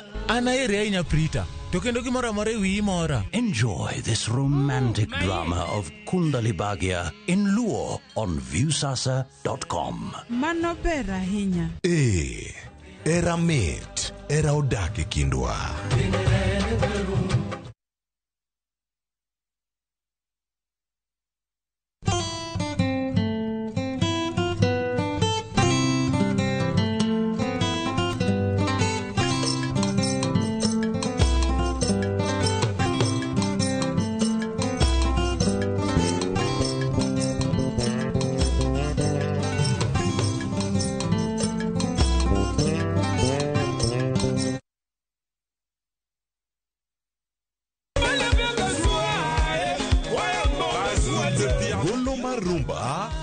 Chopo kinde duto. Musa Juma, Igwe Banderson, Tabule, Bilia Bear, Johnny Junior, kod mamoko riwore to mana etiedero. Kawa banjo rumba muziki. Jongolo mopogore kelo chunygi e pap mondo ginyisre. Kanda tezo atengo bolingo nangai. Riuri kod Ninja the Entertainer, Stella Brenda, to kod DJ Smollett, to mana etiedero. Ngeso kangeso, saparo diambo, mana Ramogi TV.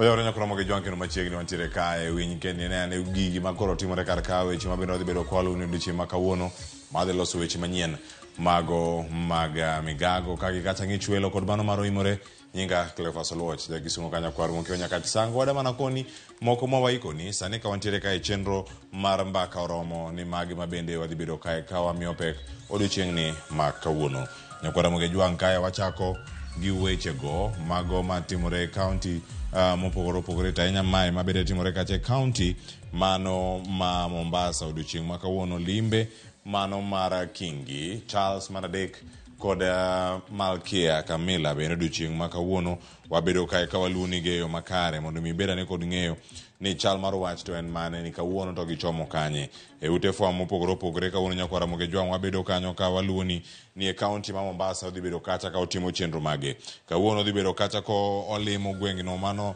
ma Mtongwe kama odhi bedo kacha Mtongwe Naval Base mano mondo mi orangane kaka inyalo tiyo yo makare mondo mi onyane weche mag arita kwe mago mag jolweny mag jonevi mabende ntiere e alwora mar Mtongwe Naval Base mano ma osebedo kacha ka ido tiegruok kawuok kuom jolweny mago maka Kingi mantiere e pinyno mar Ingereza kod mano mantiere e pinyni mar Kenya kama chielo bende odhi bedo gi twak kod jodak mago mantiere alwora mar mano Nam Chumbi mondo mi gilalre ane weche ma nyalo miyo rita ne weche go mago mag alwora mano kotenre kod kaka inyalo rit marine habitats kata kuonde mopogore opogore mantiere dhano kachiel koda kale ma bende odake mana alwora makadho wath Nam Chumbi bende Malkia Camilla odiochieng' ma kawuono odhi bedo kacha karomo kod jogo ma bende osetony kawuok e lwenje mago mag kid chwech kod mago bende mag dhoudi mopogore opogore kanyo mago makoro rango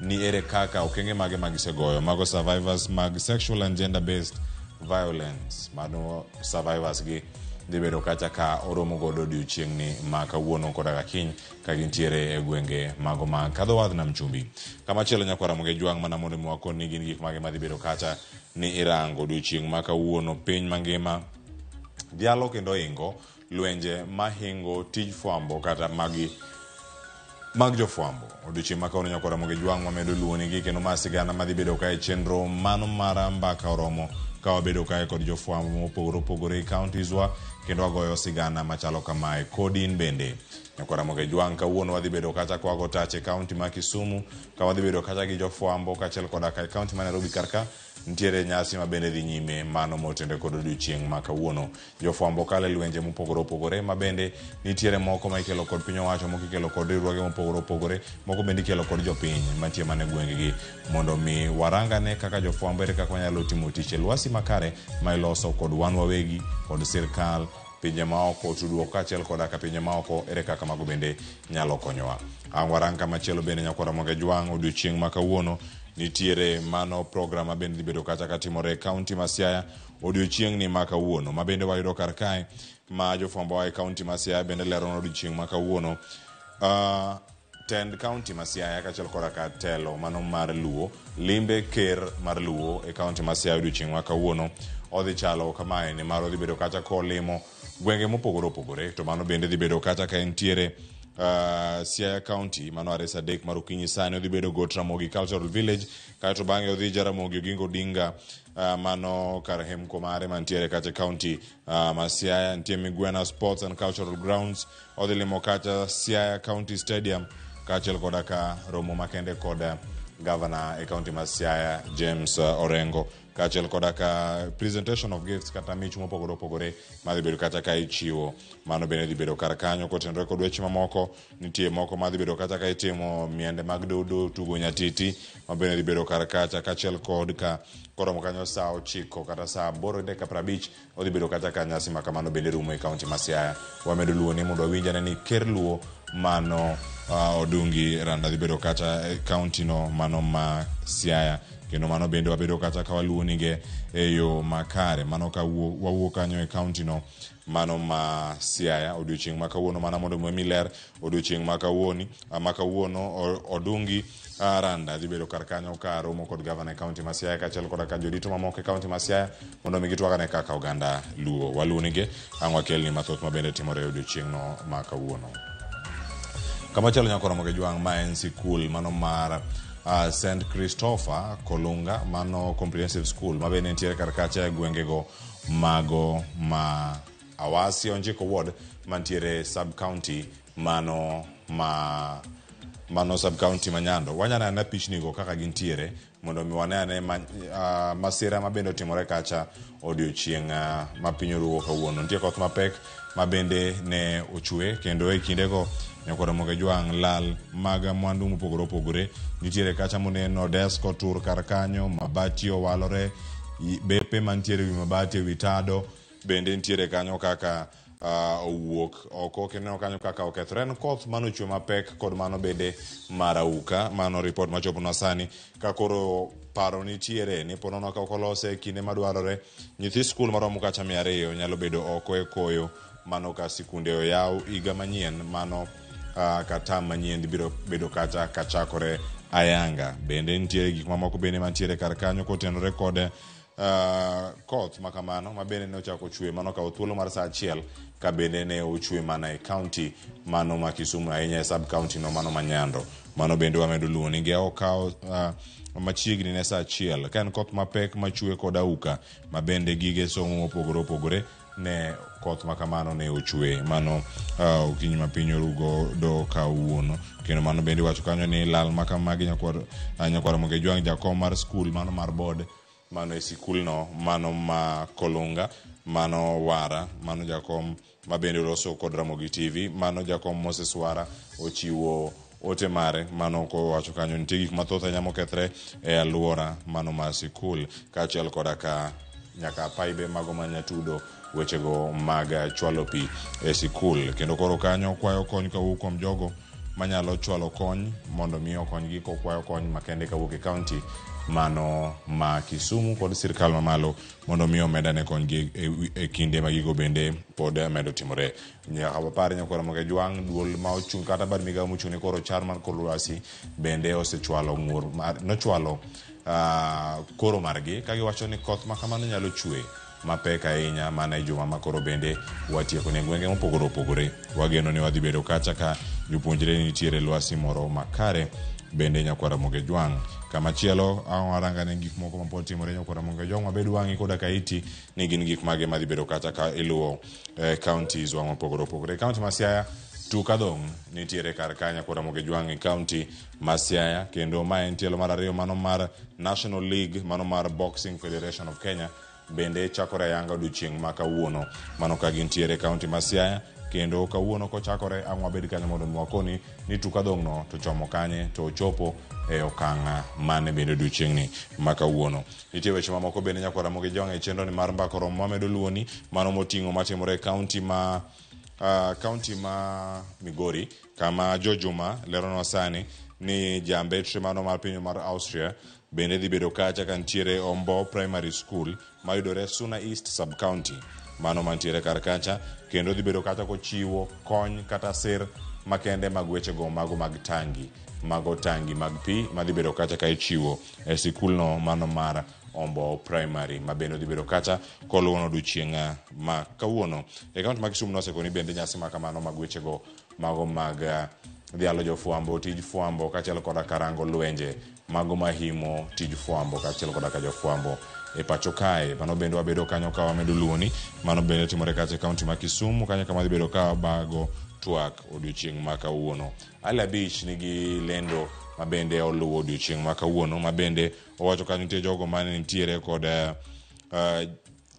mano monj motimne jal mosebedo kacha ka kwalo michich godo ni osebedo ka kwalo weche mopogore opogore tainya wacho ni osebedo kacha kwalo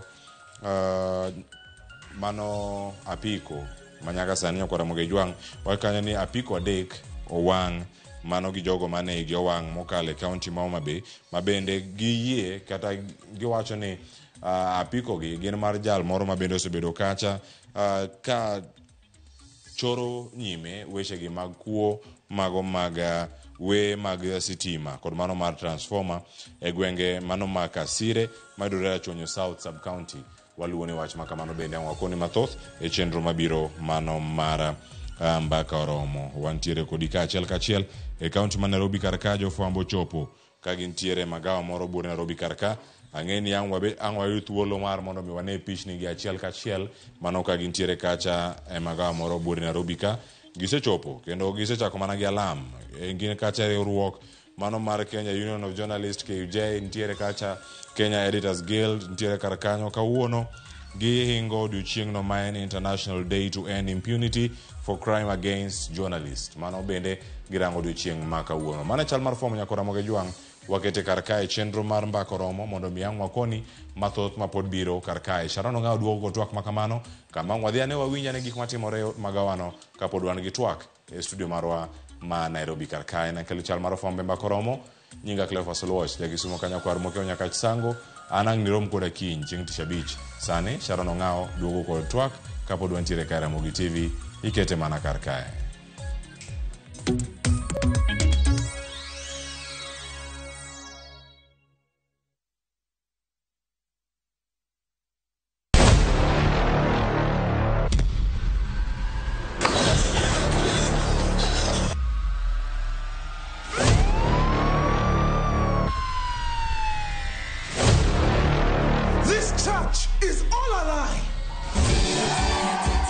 Prophet and his family run a vibrant church. The congregants are happy, the tithe is flowing in. A heavenly dream is promised to all.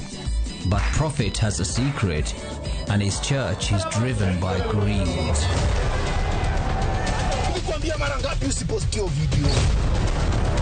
Would you die for your church?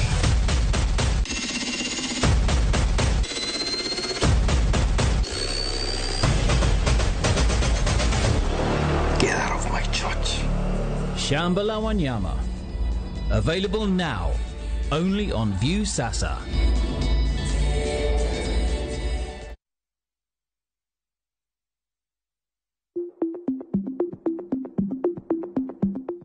Tuo mar kansa ka ofweny chon to inyalo thiedhe. E dweni mar 10 ka okang' mondo ichop kar thieth mantie machiegni kodi mondo pimi kata timni screening. Kanyakla wariwre e kedo kod tuo mar kansa. Oteni okeli kod Royal Media Services. We care.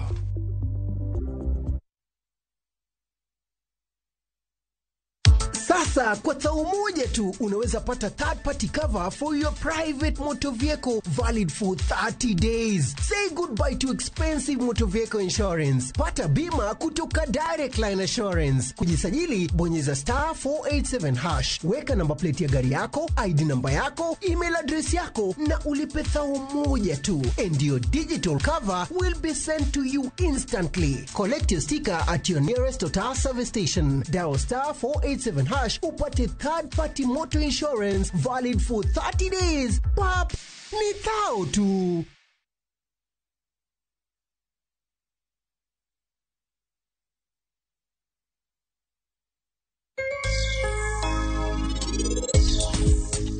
Wan wabiro kae mondo wapuoe.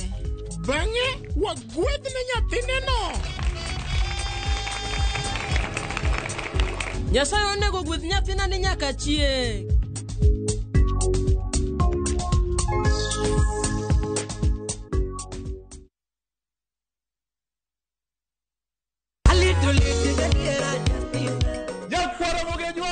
machiegni e show mamit maraktari ma iluongo ni Ramogi Night wakelo go ticha beach seche machal kama. Ka in jahera mar luo benga kata ajawa wakelo ni ngolo mobedo piny mayueyo mana mo. Lungani kolo kon instrumental kaberni be inyalo lungani Boy Handsome Within and Without. Boy Handsome moment away aroji bed and breakfast sama pekni tilungani ngenja the entertainer. Kaka pile nya Ramogi wacho ni kete manaka.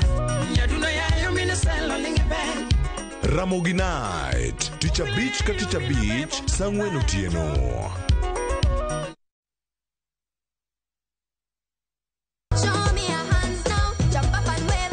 Chenro ni miyo ngeso ka ngeso kinyi, bedo maber kendo maler moloyo. Wan gi talanta.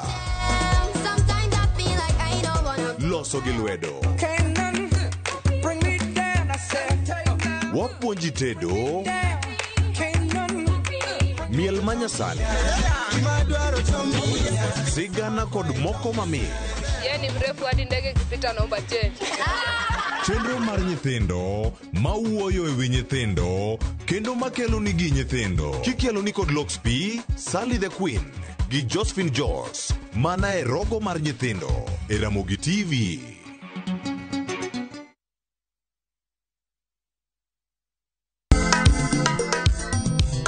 Ma e chenro makelo ni danji malie. Kik od belo bai. Wakelo ni be Angomiri. Aliye juu. Fuata. Ma e chenro makelo ni duond yawuoto nagi. Apuro puoth ngima, apuro puoth poetry bende, apidho kodhi. Duond mine nyalo. Kod ohala. Ng'at mochako ohala nikech ng'ane no ochako. Gino gi bende. Mbak ndalo. Wuoyo go ganda mar onagi ka jiwo gi kik gibedi gi luoro. Kod Stella Brenda, Lynn Ramogi, kod DJ Kolo. Wuok tich nyaka Ticha Beach, saa 8 odiochieng' nyaka saa 10 odhiambo. Mane Ramogi TV.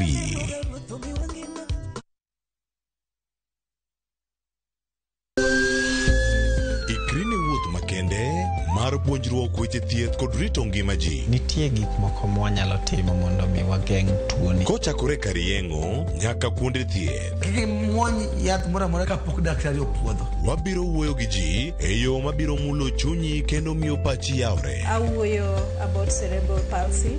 Anyalo nyiso jonyuol mamoko ni gimbe kigiluor. Ng'eyo en teko. To kodok korka ngima mar del, bedo gi ng'eyo nyalo kelo lokruok maduong'. Wach chanjo ma jomadongo ng'eny ji ok dhi nikech ng'eny ji kia. Bende wariwo jowinjo wa e mbaka madhi nyime kokalo kuom nonro matimore e lela. Nitie program moro mabiro miluongo ni penj laktar.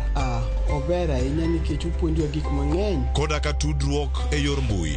Riwri kod Ruth Otieno e penj laktar. Wuok tich nyaka Ticha Beach, saa 12 odhiambo, mane Ramogi TV.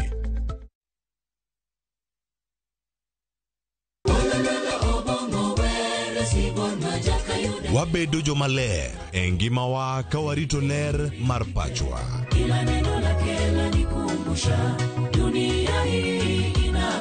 Kod winjruok gi Nyasaye. Winj wende Sabato. Jifunze kuridhika na kile ulicho nacho. Shukuru Mungu wakati wote. Mamiyo wa thuolo maber mar wer kendo pako Nyasaye gi chuny moikore. Kama si wewe singelikuwa hapa. Walando gi kinda wach maber mar Nyasaye. Nyasaye okoso ni kanye ma weche olokore ngima ni di ma ok inyal paro kama ni wuoke. Ng'e teko mar riwruok kokalo kuom lamo kod wer. Injili ngima, Sabato ka Sabato, mana e Ramogi TV. Singelikuwa hapa. Kama siwe.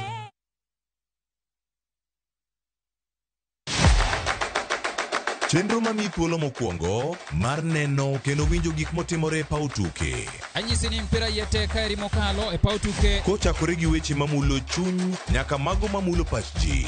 Wan go duto. 7.65, can you believe it? mbaka makende gi jotugo kod joma ong'ere weche tuke. Ji ong'e man jo Kenya jong'wech. But ino ka jomoko nobiro kod tuke moko ma ok en popular ahinya to ne gibiro gi perform maber kwakaw kaka yiego. Nonro matut kod weche manyien mag tuke mowuok e piny mangima. Football is not only physical, mentally teacher beniti. It calls for more character than just being a legend. Pau tuke, kama tuke usiko, ngeso ka ngeso, saboro odiochieng'.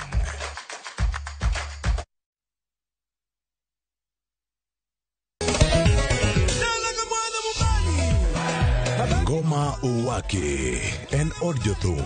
Ngoma Owake akelo ni mix mopwes. Reggae, ja, Rastafari. Twak gi jothumbe nyakoro mago jonka mora magintie. People crave is the different. They crave the exotic. Yeni kila thum ni kare. Kama nene edition. Benga kaluka Ticha beach nyakora magajuang sukus kamwati memana kama Kitemana ngoma wake Yinga and Papa Viken Wukich Tichario, Tichadek, Tichangwen, Tichabich Sapar Gidaka paga beach nyaka sapaga rio Warom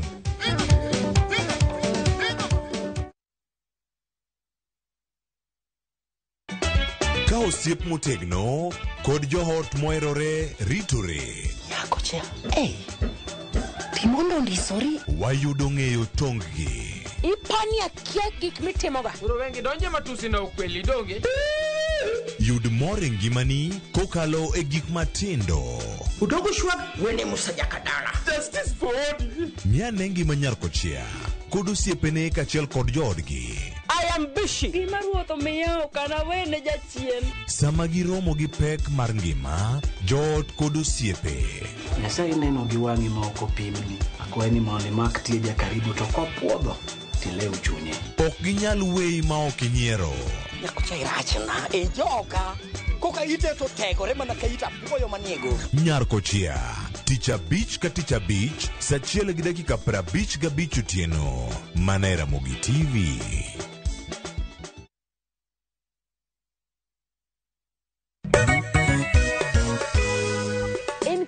Wamiyo Nyasaye duong' kendo wagone erokamano kuom mago mosetimo. En sama kare ma wayudo jip kod gweth koa kuom jotich Nyasaye mopogore opogore.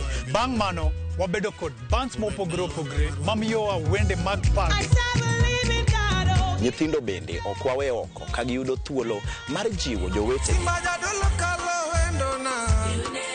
Wabedo kod thuolo mach walo injili gi wende mamit mag pako Nyasaye. Jower mag injili bende ok wawe oko kama giyude thuolo mar pako Nyasaye kod wende mag pak. Bende wabedo kod thuolo mar winjo neno kachiel kod twak ewi weche mamulo ngimawa kaka jokristo. Tudri koda Androda Nyarko Kitmo. An Ben Otiende. Kod an Ken Bechwale. Injili Kalo. Injili Kalo. Jumapil ka Jumapil, saa 12 okinyi. Mana e Ramogi TV.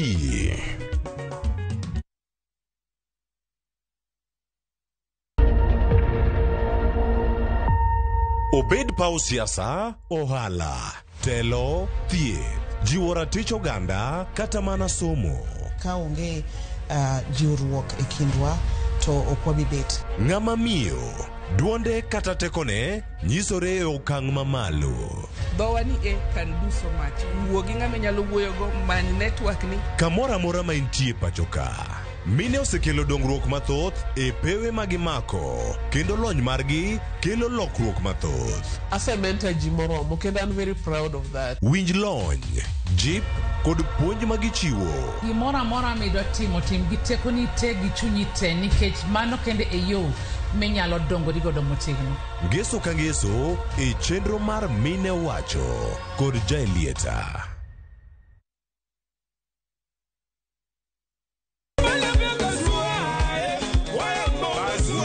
Golo mar rumba siko kinde duto. Musa Juma, Igwe Banderson, Tabule, Bilia Bear, Johnny Junior, kod mamoko riwore to mana e tiedero. Kawa banjo rumba muziki. Jongolo mopogore kelo chunygi e pap mondo ginyisre. Kanda tezo watengo bolingo nangai. Riuri kod Ninja the Entertainer, Stella Brenda, to kod DJ Smollett, to mana etiedero, ngeso kangeso, saparo diambo, mana Ramogi TV.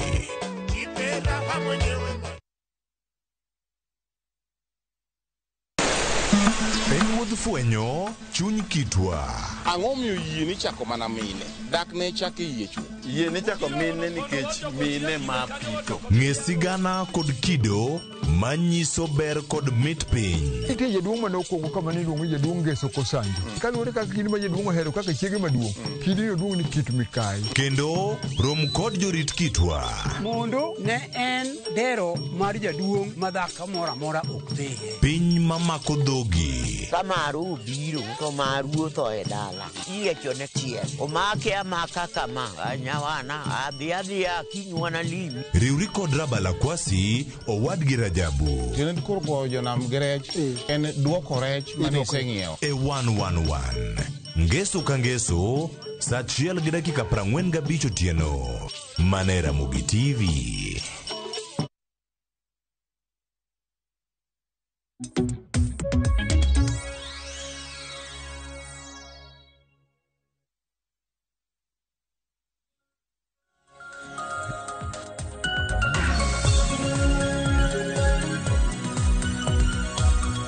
Nyakorom gajwang dakika en 29 tok sadek mar okinyi gi sani kora rwakini machiegni ma en chenro mar mbaka oromo mataye chenro ni nyinga en Sharon Ong'ao. Nyakorom gajwang chin tarik 2 dwe mar 11 higa ka higa piny ngima jahingo odiochieng' mano mag lwenje ma ihimo mago tij fwambo e pacho ka. Omiyo kiny ma kawuono nitiere rombe mopogore opogore ma bende dhi nyime e kor gwenge mopogore opogore. Duto te wabiro bedo kwa menyo mano mar neno kaka wanyalo bero tij fwambo.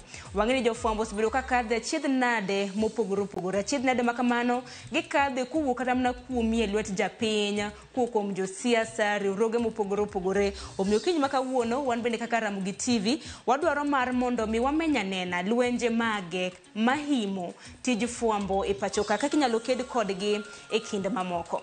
Ponono ni nitiere kod ote mora mora mi nitiere godo kaka inyalo ked kod lwenje maket kod magi Nyakorom gajwang ioro nwala imago magote machuoka rede ka uchiel nono. Mbui mar Facebook bende yudowa achiel kachiel mano Ramogi TV. Chiu ote magi mar mondo mi watwag malacho. Kiny maka wuono bende antiere gi mor ni mar adhi bedo gi jofwambo mopogore opogore. Jofwambo magwa mantiere kor gwenge mopogore bende dhi loso kod jofwambo ma bende nitiere counties magintiere mar mondo mi ginyiswa achiedh nade ma bende gisebedo ka gikadha ahinya kaluwore kod kadho tij fwambo e pacho ka. Gisani Nyakorom gajwang antiere gi jafwambo achiel kachiel kokalo e yor lony manyasani mong'ere kaka Zoom. Antiere gi jafwambo mong'ere kaka Betty Akinyi Ayugi. Betty kinyalo mana winja amosi ni misawa hang'eni intiere achiel kachiel kiwuok e county mano ma Kisumu. Betty Akinyi en ng'a itiyo od fwambo mane? Misawa Sharon. Erokamano kuom luonga e twak ma kawuono ni amor. An kakidenda no nyinga Betty Akinyi Ayugi. Atiyo Kisumu, dala mar Kisumu, e county te. An a freelance journalist. Okane od fwambo moro amora bende atimo tije mag communication. E county ma Kisumu, Homa Bay, Siaya gi county mamoko. Erokamano ahinya Betty kendo machiegni ahinya. Nyakorom gajwang bende kopogore gi Betty Akinyi ma bende seneno tipena kanyo bende adhi bedo gi jafwambo machielo ma bende osebedo ka timo tij fwambo kuom thuolo malach. Ong'ere kaka Seth Olombaka bende en jachung weche mano mar Nyakalondo mong'ere kaka Dala FM mantiere county mano ma Kisumu. Koko mano Betty kachako mana kodi lakini tij fwambo isetiyo kuom thuolo maromo nade nyaka sani? An asetiyo tij fwambo, erokamano Sharon, asetiyo tij fwambo kochakre higa mar 2001. Kana tieko college to nadonje tij fwambo. Koro asetiyo gi ute fwambo mopogore mang'eny e kindegi. So en tich madawach ni ahero sana. En tich mamiya romo gi ji mang'eny, atiyo gi ji mang'eny, to be oyawo wiya be. Koro since 2001 nyaka kawuono asebedo jafwambo. Kuonde mopogore. nikech gimomiyo napenji kamano en kaluwore kod odiochieng' ma kawuono ma bende piny ngima hingo odiochieng' mano mar tieko lwenje mahimo tij fwambo. Kendo king'iyo kata mana line mari e tij fwambo ka, akeni gin achiedh nade mage kaka beti bende kaka nyadendi e tij fwambo ma dibed ni osejuki kidhi nyime gi tije magi ma bende samoro nyalo lero ne Nyakwarom Gejwang'. Challenges maseyudo kaka nyadendi e fwambo. Ing'eyo ni ng'enyne gi coverage ma watimo samoro yori kuonde mantiere tulo. Koro awach kaka ndalo maandamano cha. Koro yudo ka samoro kiikri maber kaka nyadendi, samoro irwako high heels moko mamoni ng'wech kapo ni ng'wech olokre kodi. So challenge ma kendo dawach maduong' en challenge mar chudo kaka jafwambo. Iyudo ni chudo samoro deko, oleo to be samoro be otin. Koro iyudo ka challenge no miyo wainyore kaka wan jok manie county. Iyudo ka inyalo bedo compromise nikech ka chudo ni ok ber to inyalo bedo compromise nikech ng'ato nyalo biro mi gimoro ma nyalo propose gima nyalo chachi. Koro inyalo ng'iyo ni to ng'ani emiya basha motegno manade ni to kuma ntiere cha to ok adhi maber. Koro ing'eni inyalo neno ni mana kaka dhano inyalo wacho ni akaw gini mondo okonya, but in actual sense ok onego bed ni akaw basha no. Koro kar chudo kae osebedo ka en challenging chakre higni masebedo ka tiyo e fwambo. Ang'ina achiedh nade to thoth bende jofwambo mamoko bende biro bedo ka leronwa achiedh nade ma bende gisebedo ka gikadhe tij fwambo. En mana ni beti kaluwore kod odiochieng' ma kawuono kwang'iyo kata mana lwenje ma bende himo tij fwambo e pacho kaendi. Ahinya piny Kenya ka wantiere kod katiba, ing'eni kare mar 34 bende olero ratiro ma bende jofwambo nitiere godo mano mar chwalo kit tije ma bende gitimo. Nyaka sani ang'eni demokrasia mar piny Kenya king'iyo kata mana gi tije mag fwambo wasebedo kod achiedh nade mopogore opogore mago mag dhiro tije ma bende watimo. Waseneno kata mana achiedh nade ma bende jofwambo osebede ka kadho. Kenya kata mana kwanyalo kata mana kete ratil beti, ineno ni piny owacho osebedo kata mana kwang'iyo kata mana lwasi mano mar tij fwambo e pacho kaendi kaka jafwambo ini nende naje nyaka sani. Ang'eni higni thoth chakre ne piny Kenya yudo demokrasia, diwach nang'o kaluwore kod tij fwambo e pacho ka nyaka sani? Tij fwambo wasebedo gi highs, wasebedo gi lows. So anyalo wacho ni sirikande mokalo notemo kodo wase kalo challenges mang'eny, but samoro yudo ka space mar kaka jofwambo yudo ka wabedo victimized. Ok intentionally, but wabedo victimized kaka jofwambo nikech samoro idhi timo coverage kamoro. Awach kaka ndalo ng'anyo ema nyalo chiwo example ne machiegni. Koro iyudo kidhi timo coverage, awach ni an Ramogi. So iyudo ka Ramogi iyudo ka japiny kata sirikal wacho ni ni Ramogi ni keto ga stories ma are against us. Story sasa ma waketo story on air to stoche ugo off favor wa. Ineno. But an kaka journalist, an tija inform, educate, entertain. Koro ing'eyo an atimo tija e yo kaka dwarore. But ng'ato oko kata neno ni betini oko dhi kodwa kapo nego bed ni nitie. Koro an aneno ni lwasi mar tijwa mar fwambo ni samoro obedo hampered. Ineno. Nikech ipong'isa ni or samoro an institution awach ni kaka Bararian gidwa advertise abochiwo mana example mar Ramogi nikech koro sani I'm on air. Koro samoro awach ni ne watimo story kata mar ng'anyo mar nyesi Maseno. To iyudo ka koro kendo giwacho ni ni koro ok wanyal advertise Ramogi nikech no uketo story ma ne ok favor wa. Koro ananeno ni ng'enyne ok wabed environment of bed much as constitution cover wa, but it's not being adhered to as the government is not adhering wananchi bende. Koro, it's a big challenge. Kodok one open. Okanyal wacho ni one free inya unfair. And again, kendo part mane owach ni koro kwanyal timo live coverage. Nitie gik mok kwanyal timo live coverage. We can only run them kagisekalo. Koro mano be hampa tijwa nikech samoro nitiere stories ma wanyalo mana chiwo real time. Eka japiny be yudo understanding mar gima timore. Erokamano ahinya. Ang'eni achiedh nade makamago to bende ng'eny odhi bedo kwa lose seyo mopogore opogore nikech ang'eni bende kaka jofuambo bende wantiere kod seyo ahinya ahinya ka wuok kuom jopiny ka wuok kuom josiasa dibed ni seche moko bende wanindo nyakonchiel duto te wabiro bedo kwa lose koko manya kwarom gejuanga atere achiel kachiel nyaka magawa moro mantiere bure Nairobi na nyisino doche makawuono nitiere rombe mopogore opogore mago fuambo e pacho ka gisani nitiere jagoro maduonga mano mar duol mar jofuambo mar KUJ mung'ere kaka Eriko Duoro loso gisani wonyane gimo wacho gisani magawa moro heromo madhi nyime. Then there will be a problem because if you look at what is happening in newsrooms, most newsrooms right now are operating on red alert. So one of the biggest media houses in East and Central Africa is issuing profit notice. What does that mean? It means that we are looking at job losses in the coming months, in the coming weeks. We know that the oldest media house in Kenya and in the region is also struggling. Again, we are expecting to see some job losses there.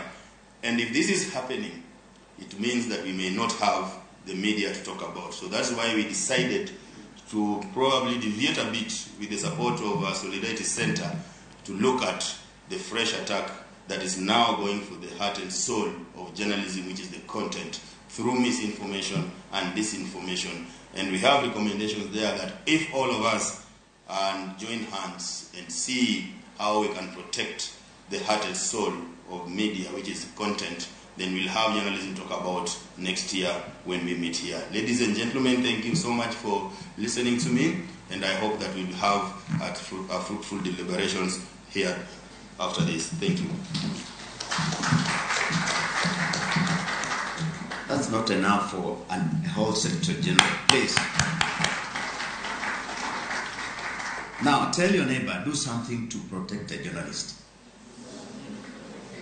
No. Just speak loudly. Do something to protect the journalist. Thank you so much. Let me tell you one thing, that one impact of these threats to the media that is happening, especially to some of us who are trying to coach and train and to teach journalism in learning institutions. Sometimes students ask you, Mwalimu, kwa nini nichukue journalism ili hali waandishi wanawawa, waandishi wanapigwa, and that journalism, especially the legendary media, is almost being phased out. You can imagine the dilemma some of us face. You are teaching people who are seeing no hope in whatever you're doing, which is why we must do everything possible within our means to protect the profession of journalism.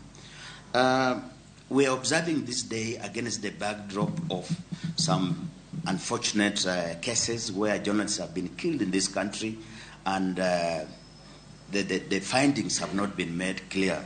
For instance, John Kitui was killed in Eldoret in very unclear circumstances. Sometimes back, investigations were launched, but so far nothing has happened. We have Francis Nyaruri in Kisii. He was killed, and so far we've had nothing. So some of these things, some of these cases, we must document them, we must follow them up. And it's up to the media. I'm challenging journalists, practicing journalists who are here. If you're not talking about some of these cases, chances are that you could also fall a victim. So please, unearth some of these things. And when we are talking about journalism, and that's the man I want to invite, and he's going away. Anyway, atalipa, So basically, some of these cases, some of these journalists that have been killed, and the information has not come to the fore. It's up to us as the media industry to dig deeper and bring them to fore. Because if you don't do that, then the trend can easily continue.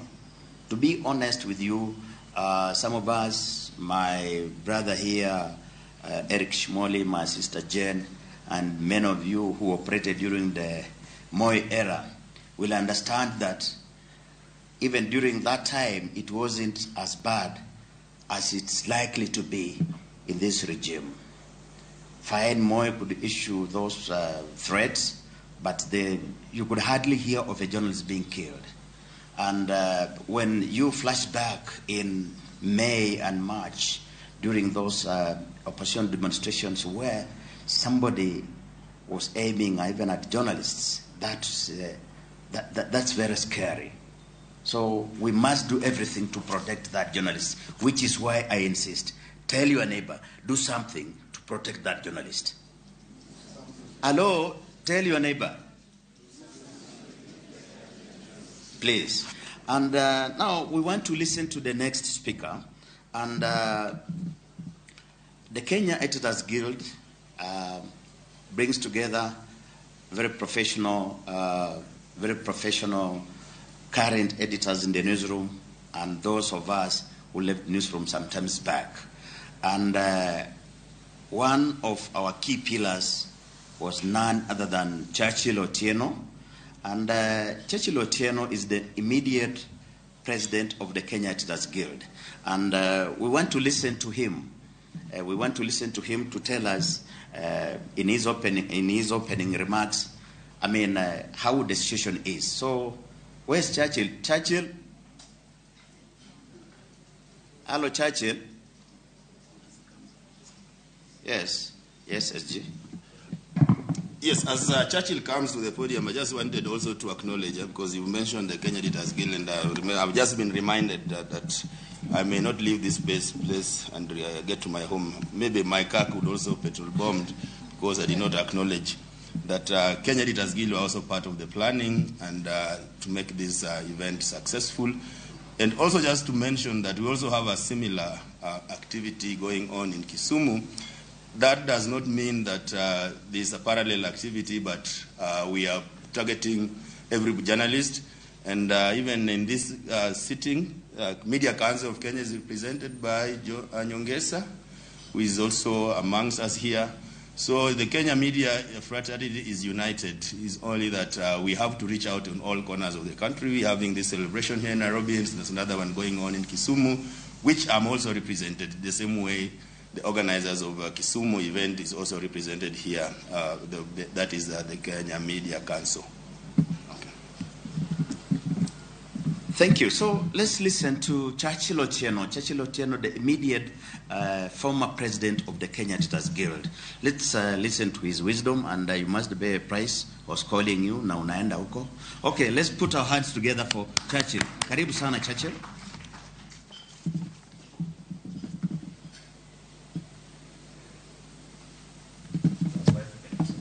5 minutes? Yes.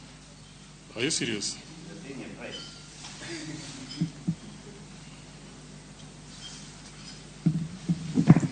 Thank you, Wanyama.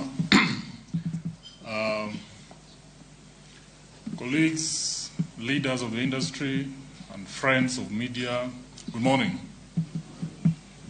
Are you happy? You're not sure?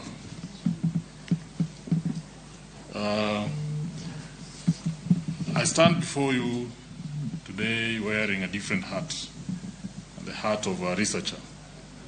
And I've been asked to come and share the findings of a study I was recently requested to undertake by the Kenya Union of Journalists using support from Solidarity.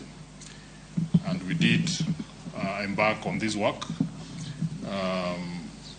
in August. We collected data, and we've been able to process that data, analyze it, and we have some insights that we can take out of that study.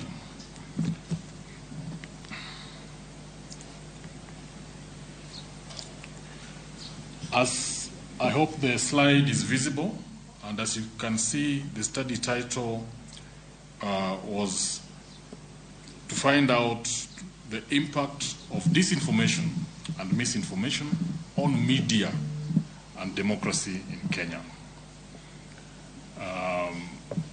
Certain assumptions are made there, and I'll go into them shortly. But key, if I could just go to the second slide, which is on background and scope. The one major assumption, which I want to believe all of us being media professionals is pretty obvious to many of us, is the reality that malinformation, so to speak, and that is the twins of disinformation and misinformation, that reality is rising globally. And that rise is mainly coming out of the growing use of digital platforms, but more specifically, the growth and proliferation of social media. And many who have looked at this reality see an obvious connection to democracy, in that where we allow malinformation, in many instances, democracy suffers. So we were being invited to find out how does that play out in our own context, being Kenya. And we went on to design a study and defined a scope for it. The scope is described in many, many ways, but of importance to us is that we chose to use the 2022 general election as a situation that perhaps presents us with an opportunity to find out what the implications of disinformation and misinformation are in a democracy. In doing that, we did develop 5 key study objectives. If you go to the next slide. The first one was to assess the prevalence and nature of disinformation and misinformation in Kenya, particularly during the 2022 general election. The second objective was to establish the impact that misinformation and disinformation had on that election. And the third was to find out what mechanisms and what channels do the purveyors of disinformation or misinformation use to disseminate their messages in Kenya. And number 4 was to determine any strategies or recommendations that the fraternity might use to counter disinformation and misinformation. And number 5 was to explore or assess any policy or legislative frameworks that could be applied in combating the same. We went on to design the study, and that takes us to the methodology. We chose a descriptive research design so that we get to understand the nature of this problem. Then we determined several techniques for data collection.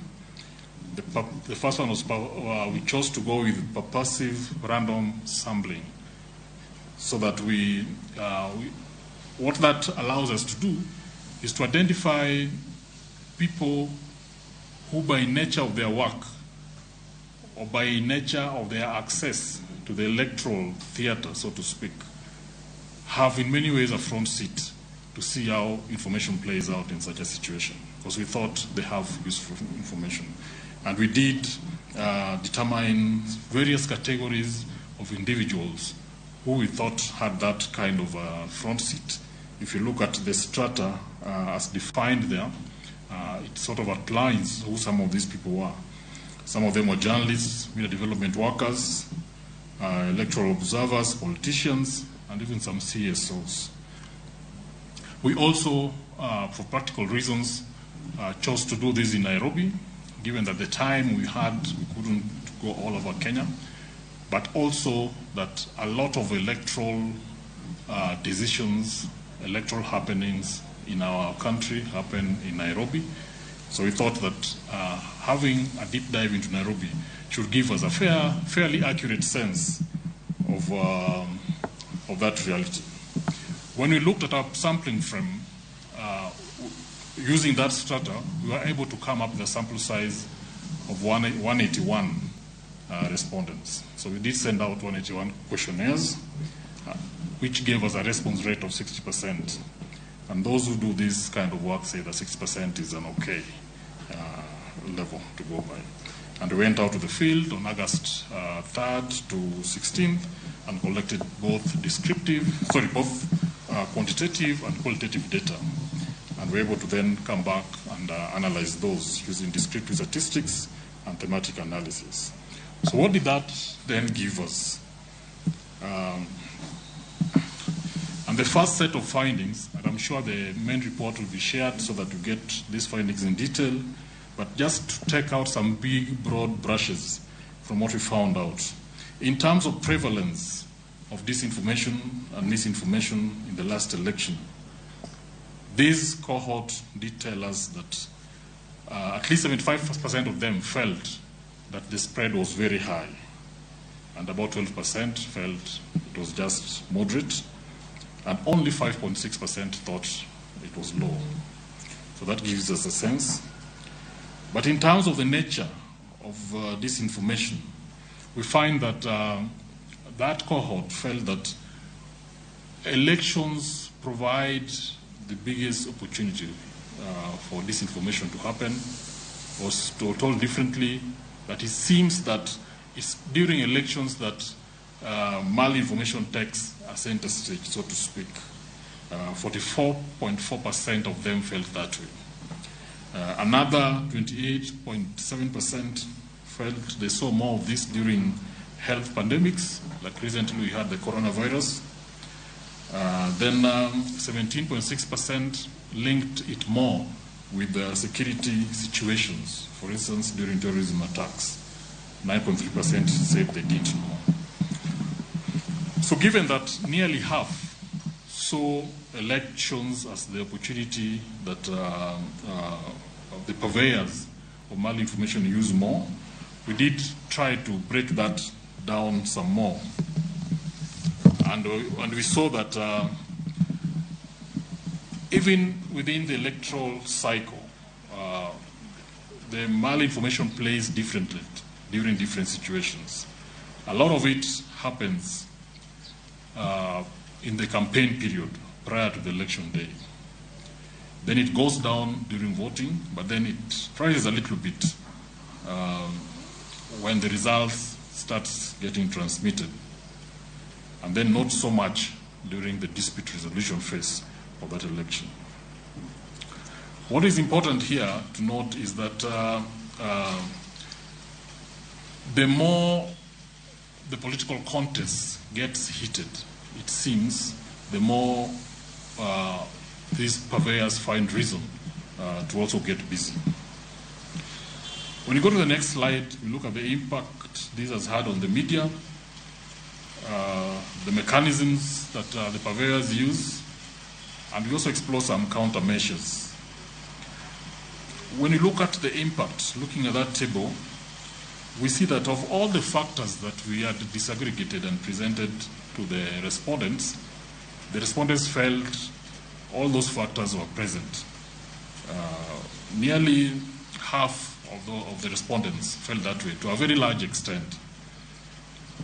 But when you consider the two first options, very large extent and large extent, when you put that together, you find that the two last factors sort of take a center stage. These respondents felt that the media's role as a watchdog is increasingly getting diluted by the presence of disinformation and misinformation going to the same audiences that the media serves. And that the more this reality exists, the more the public tend to think that sometimes the media is being used for propaganda ends. And that, of course, has implications for public trust on media.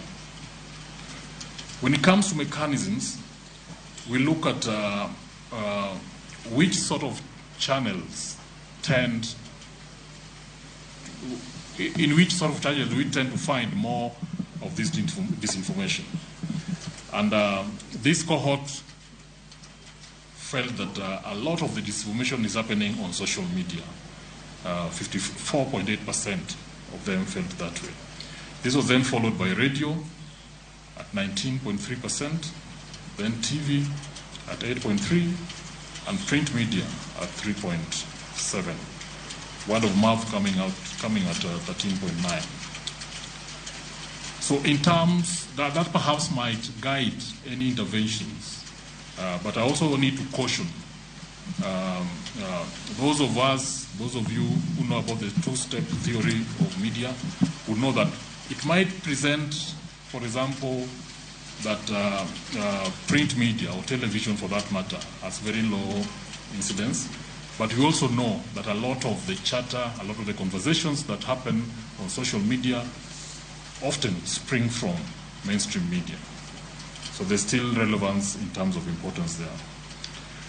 When we asked this cohort what possible countermeasures would the media and friends of democracy generally apply, many of them, 60.4% of them, felt that having fact-checkers, having fact-checking desks, and quickly debunking disinformation, misinformation is perhaps the best opportunity that we have as media and as a fraternity to fight back.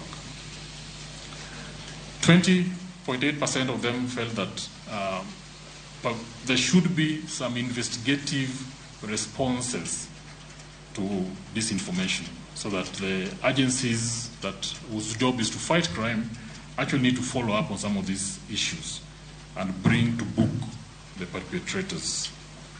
18.9% felt that media literacy is an important intervention for us to have. Nyakwarom gajong madhi nyime mano en romo mano mar lwenje mahimo tij fuambo pacho kaindi romo mabende dhi nyime e magawa mantiere buora Nairobi mana loso kanyo nyinge Chache Lotieno mabende ne en ker marabich mano mar duola mong mar jochung weche pacho ka mano mongere kaka Kenya Editors Guild. Kok manya kwarom gajong aneno kanyo ka sangweno seromo gi wange mano mar okinyi yena mar mon miaka oyweyo bange abro bedo kaduogo bende antiere kod welo mabende pod antiere kod godo pod antiere ka gi nyadendi beti akinyi adhi bedo gi jofambo mopogore jofambo magwa bende go tache kor gwenge mopogore gibro bedo ka ginyiso gik magiluwo achiel kachiel wako yuma tena.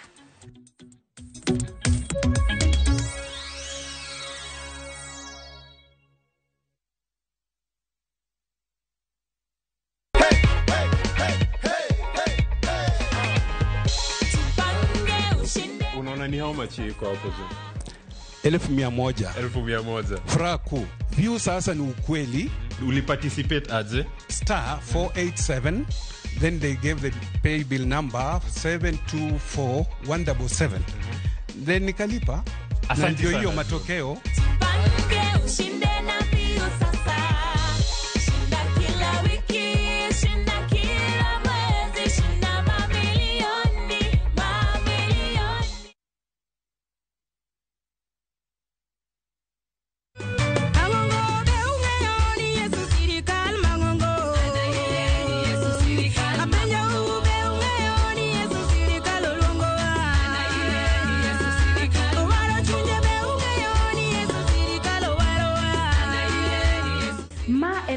Ogonda mondo yud wenda mar Yesu Sirikal kaka skiza tune mari di mana *860*418# to parie niya Ramogi TV e od jower duto Nyasaye mad gwedho.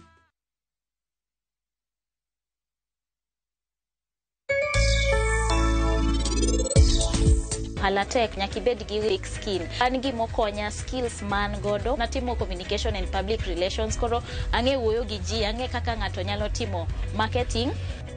Ngata ma nigu hero mar nanga, ngata mong'iewo law. Anyalo advise mondo donje tijni nikech tijni en tich maber to market duong. Dhano rwako law pile nikech law en basic need. Ohala ber, kik ngato wuondi ni chiro is oversaturated. Market ntiere kendo ngato ka ngato nigi customers ge.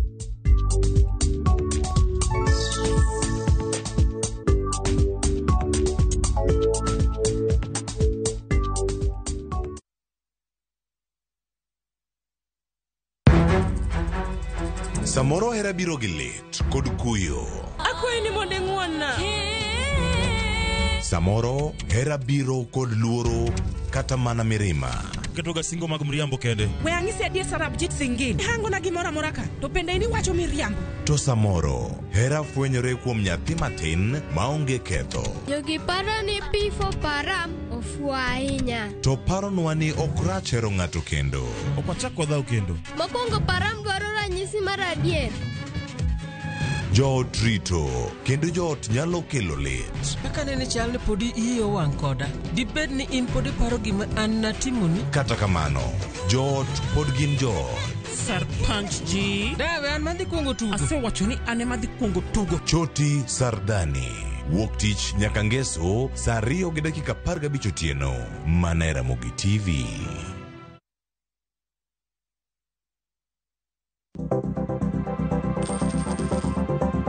Mondo mi ikungo omenda e yo mayot kendo e yo mowinjore, onego ibed kod paro mar kungo dwe ka dwe, juma ka juma, kata odiochieng' kodiochieng'.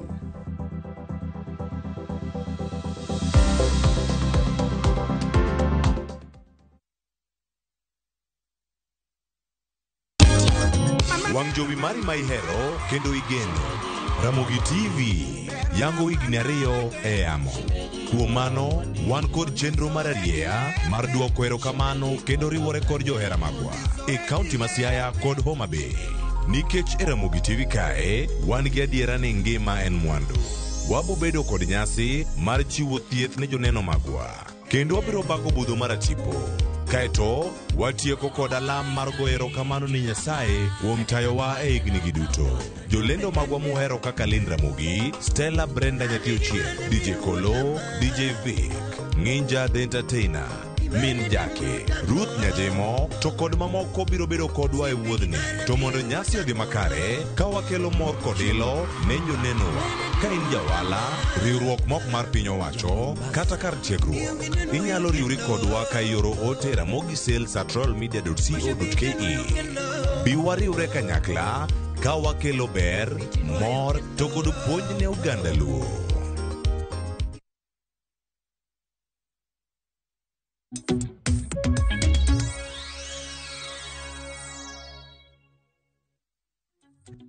Nyakoro mgajuang dakika na bich tok sangwen mar okinyi kamoro mora mintiere machiegni kende okang' mar 2 parni cheno mar MbakaOromo nyakoro mgajuang bende waja tudre gi jofwambo magwe kor gwenge mopogore mar mondo mi ginyiswa gik mabende giluwo.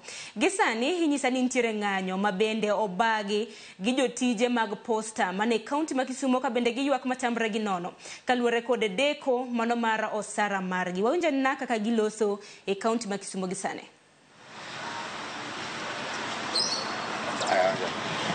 Weche en adek. Iluonga ni Lucy. Atiyo gi PCK. Weche en adek. Dweche 5 onge osara. Wanindo kech gi nyithinde udi. Kaka wachul school fees onge. Onge gimoro amora minyalo kete mesa. Konywa uru sirikal. Sirikal konywa uru. Kaka nukonyo kambe mamoko.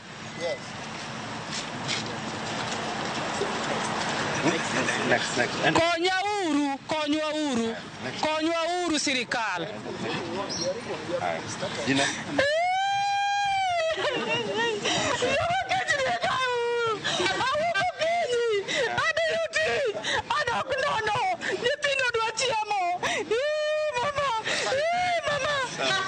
Orum. Erokamano. Ginyinga iluonga ni Mary Edith.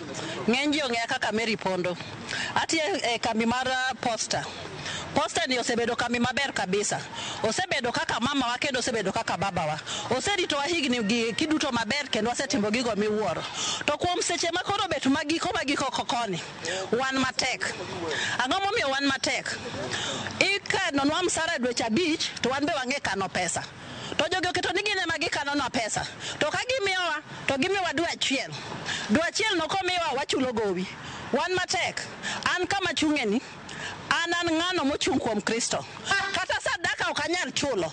Ni kora chalo wana ng'ama fwadhore. Ka ok teko mar Nyasaye to onge ok dune ng'amune no gimune no kuomani en mana Nyasaye en mana Yesu mane iya to otek sani wan gi nyithindwa matindo mabe yande ondiki nyithindo gi wasiko wahorego mana hoya ni tweuro manokanda mbele ka bibet maber to mbele kae be koro dhi gi kinda koro wakia ni mbele kae en kanye ka ng'ato kwayi kony ok inyal isiko mana ni pok ochula dweche 5 koro wan tindi luongowa mana ni ya pok ochulwa dweche 5 obedo matek koro akwayo ni ya kambi ni en kambi maduong' tich be watiyo wabire wang'sa kendo wa sa mowinjore ok wan jomibadhi nyithindo gi tiyo matek kaka gichiem onge moko kuomwa kae biro nyisi ni ya mama olorna ot an ka iluonga ni mama olorna ot an ng'ata achiel onge gima nyalo timo kata ni ng'ata achiel ok anyal konyo nikech an be maga pek mohinga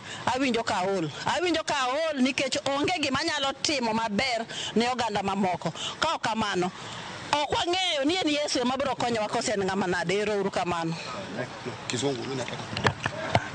My name is Arkene Dombata Nyoka, an employee of Postal Corporation of Kenya.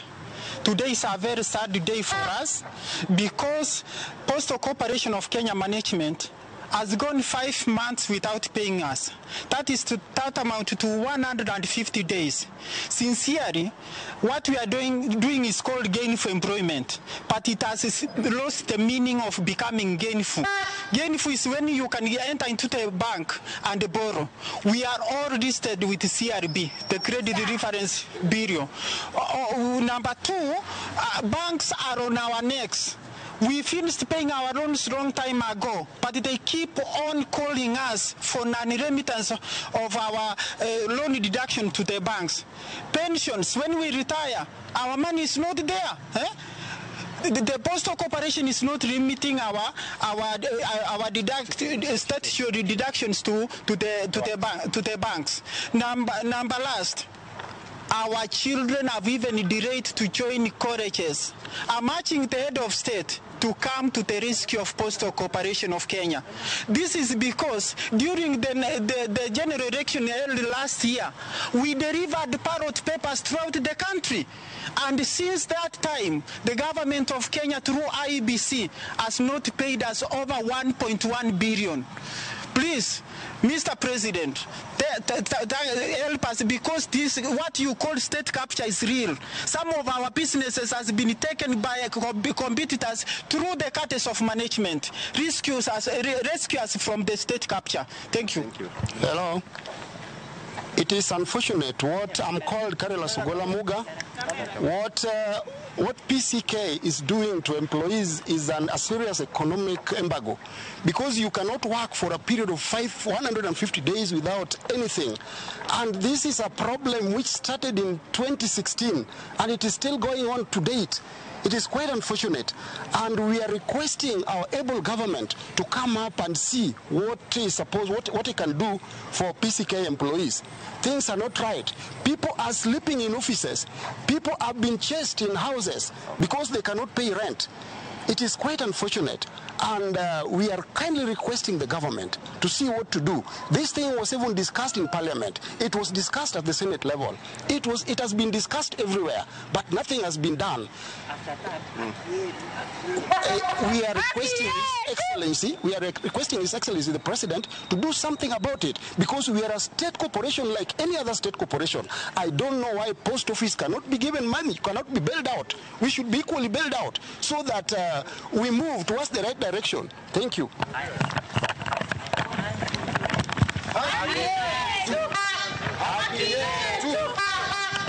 Nyakwaram gajuanga mana chiel kachiel ng'anyo mabende dhi nyime e kaunti mano ma Kisumu ng'anyo mabende neno kanye wang jowi mar Nyakwaram gajuanga obaga kod jotije mago mag posta e kaunti ma Kisumu ka bende giwacho ni dweche osekadho 5 ka moko kuomgi bende pok ochulo osara. Giwacho ni deko mar osara omiyo ginyal dhi nyime gi tije maggi e yo makare kata mana kaluwore kod nengo mar ngima mabende pek. Bende giwacho ni giywak matamre gi nono ka bende gidwaro mar mondo piny owacho odonje wach makamano kawuono mar mondo mi ochulgi osara mabende gisani osedeko. Jofambo magwe kaunti ma Kisumu luonwa report makamanya kwa Ramogi ibiro bedo kiyude e yo ma adimba mano kono romo kanyo saa 7 e wange mane weche mago manyiena mago mag migago. Katika manya kwa Ramogi aduoki etwa Okinyi makawuono nyakwa Ramogi ponono no kiro rekodwa odiochieng' makawuono en chieng' tarik 2 dwe mar 11 higa mar 2023.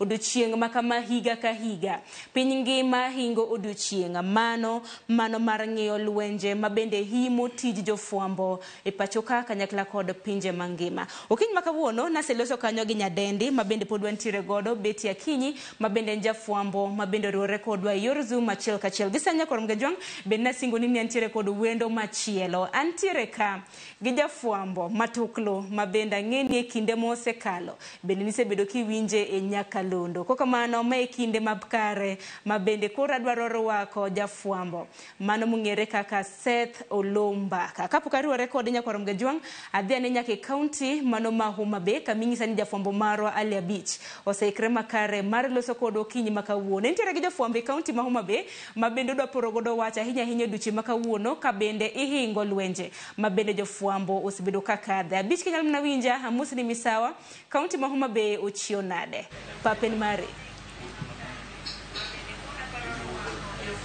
Erokamano ahinya Sharon watiyo maber e kaunti Homa Bay kaendi kaka inyalo neno wantiere ofiswa ma en log tich ma oting'o jofwambo matiyo ute fwambo kod keyo mopogore opogore to ogotache kaunti Homa Bay kaendi kendo kaka inyalo neno en jofwambo mopogore dhi nyime kod tijegi ka pile mondo mi ging'is jopiny giweko matimore e kaunti Homa Bay kaendi to odiochieng' ma kawuono kaka piny ngima ng'iyo kaka inyalo tieki lwenje moko ma osebedo ka imo jofwambo weche kinde ma gidhi nyime kod chenrogi mag tich mapile e kuonde mopogore ka kaunti Homa Bay kaendi bago twak kod jofwambo moko kuom jofwambo weche ma tiyo e ute fwambo mopogore opogore to ogo tache kaunti Homa Bay kaendi ma wadwago go mbaka ni to en lwenje mage mosebedo ka imo jofwambo weche kinde ma gidhi nyime kod chenrogi mag tich mapile to ere kaka inyalo duok chien lwenje moko mosebedo ka imo jofwambo weche matamo gi timo tijegi ma katimo mapacho kaendi omiyo gi thuolo mondo mi gitim e kinde ma gidhi nyime kod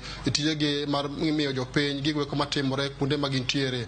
Achiel kachiel abiro chako twak kod achiel kuom jofwambo weche kaendi obiro ng'isowa nyinge kod od fwambo motiye mondo ng'iso ni to en kaka achiel kuom jofwambo weche Homa Bay kaendi gin lwenje mage ma osebedo ka imo nyato jofwambo weche matiyo e kaunti Homa Bay ka to ere kaka onego bedni ikonyo duoko chien lwenje moko ma samoro mono jofwambo weche timo tijegi ma chike ma pacho kaendi omiyogi. Machiegni biro chako gi nyingi ting'iswa ni itie od fwambo mane Homa Bay kaunti kaendi to kawuono wadhi alo odiochieng' minyalo tie godo lwenje mosebedo ka imo jofwambo weche kaka achiel kuom jofwambo weche kaunti kaendi gin midhiero mage ma jofwambo weche osebedo ka kale to gin ang'o minyalo tim mar konyo duoko piny lwenje moko ma osebedo ka juko jofwambo weche Homa Bay kaendi machiegni.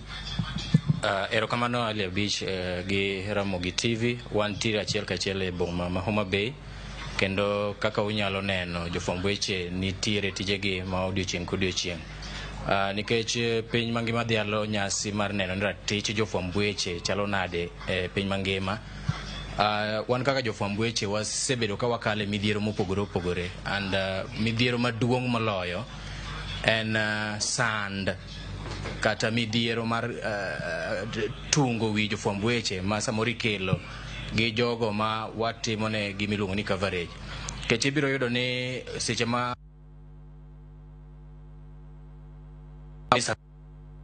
kata jogo maluwo bang' josiasa ibiro yudo ka gipenji ni to kawuono idhi ikete gigegi.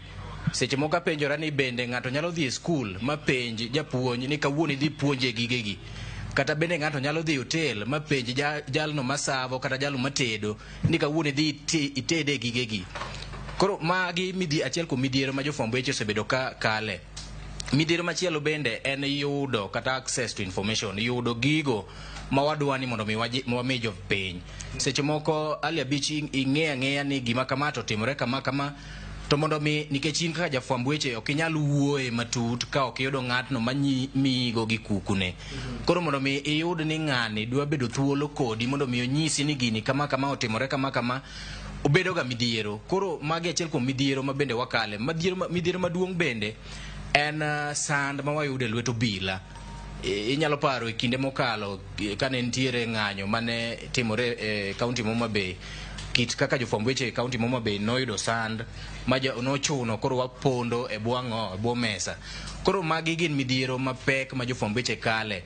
To ali abich gima duong' ma samoro piny owacho nyalo konyowa, maybe kata kapok adhi kaka piny owacho nyalo konyowa, midhiero maduong' bende ma jofwamb weche kale en omenda kata osara. Miyudo ka jofwamb wechegi ng'eny gi tiyo to ok chulgi. Ng'eny ute mag fwambo ok chulo jogo matiyo kata jofwamb weche. Koro ma be achiel kuom midhiero, nikech iyudo ka jofwamb weche gin jogo makonyo e kedo ratich jotich mopogore opogore e professions mopogore opogore. To wan kaka jofwamb weche mondo mi biyude ni ng'ato chung' ka kedo ne ratichwa bedo ga matek. Gima duong' ma samoro nyalo konyo jofwamb weche e midhiero gi te ma jofwamb weche kale en ni komiti mochung' ne weche mag fwambo e od bura mamalo motelne kod mjumbe ma Dagoretti onego bed ni wuok oko kendo loso chik mondo gitere mbele od bura manyalo neno ni to jofwamb wechegi midhiero ma gikale gi ere kaka inyalo konygi. Jofwamb wechegi bedo ni ok chulgi, ere kaka ute mag fwambo nyalo timo tudruok mondo mi jofwamb weche bende oyude omenda ma odiochieng' ginyalo keto e mesa mondo mi kik wabed ni wasandore to wan bende watiyo ma kaka jotich mamoko. Erokamano Ali Abich. Kamano ahinya, mano ne wan achiel kachiel kod jofwamb weche mar redio nam Lolwe e kaunti ma Homa Bay kandi kode kama winjo kowacho moko kuom chandruoge ma jofwamb weche ma Homa Bay kandi osebedo kakale kod lwenje moko ma samoro mono jafwambo timo tije ma chike ma pacho kandi omiye mondo mi otim. Achiel kachiel an ka kod achiel kuom jofwamb weche kandi bochago nyigi tinyiswa ne odiochieng' ma kawuono wang'eyo kaka inyalo tieke lwenje moko ma imo jofwamb weche kinde mag dhi nyime kod chenro mag tijegi. Kaka in ineno ka gin kit lwenje mage ma samoro mono jafwamb weche timo tijene ma oyiene mondo tim kod chike ma pacho kandi machiegni. Erokamano ahinya Ali Abich. Kachako gi nyinga iluonga ni Zedi Ouma, atiyo kod redio Mayienga. Chandruok ma bende wakale kaka jofwamb weche ahinya ma bende nitiere kor gwenge en ni jopiny pok oyango tij fwambo ni malong'o. Iyudo ni samoro idhi cover story ma bende samoro ok ber gi jopiny. Koro ibiro yudo ni jopiny biro neno ka gima ichalo ng'ama goyogi. En gino ma bende osebedo midhiero mamiyo kata jomoko koro ok oikore mar chiwo ni information ma samoro idwaro. Koro jopiny owinjore puonji kaka bende jofwambo tayo tijegi. Iyudo ni kata odoko ni wasego okang' nyaka ne tij fwambo chakre pacho kaendi, to jopiny pok ong'eyo adieri kaka bende watayo yorewa mag tije ma pile ka pile. Namba 2 en ni ibiro yudo ni kinde mathoth ka nitiere gigo ma bende samoro kwedo piny owacho. Samoro wadhi e coverage kata mar maandamano, ji ng'anyo ka kod kacha. Ibiro yudo ka nitiere samoro rapo mari pok obedo maber kod obila. Ibiro yudo ni in target mar obila, at the same time jopiny ma bende nyalo ringo ni idhi irgi mondo konyigo. Gin bende koro gilokore kodi, ginyalo goyi mang'eny ahinya. Omiyo lwasiwa mar tich ok osebedo mayot ahinya e kaunti ma Homa Bay kaendi. En gino ma bende samoro miyo kaka watayo tije wabedo kod ng'ikruok. To gima bende daher mondo mi otim ahinya kinde ma bende koro wadhi alo odiochieng' mar jofwambo kaka wakale chandruoge mopogore opogore en ni jopiny owinjore puonji. Jopiny owinjore puonji gigo ma bende jofwambo timo. Gigo ma bende jofwambo timo jopiny owinjore puonji mondo mi gibed kod ng'eyo moromo.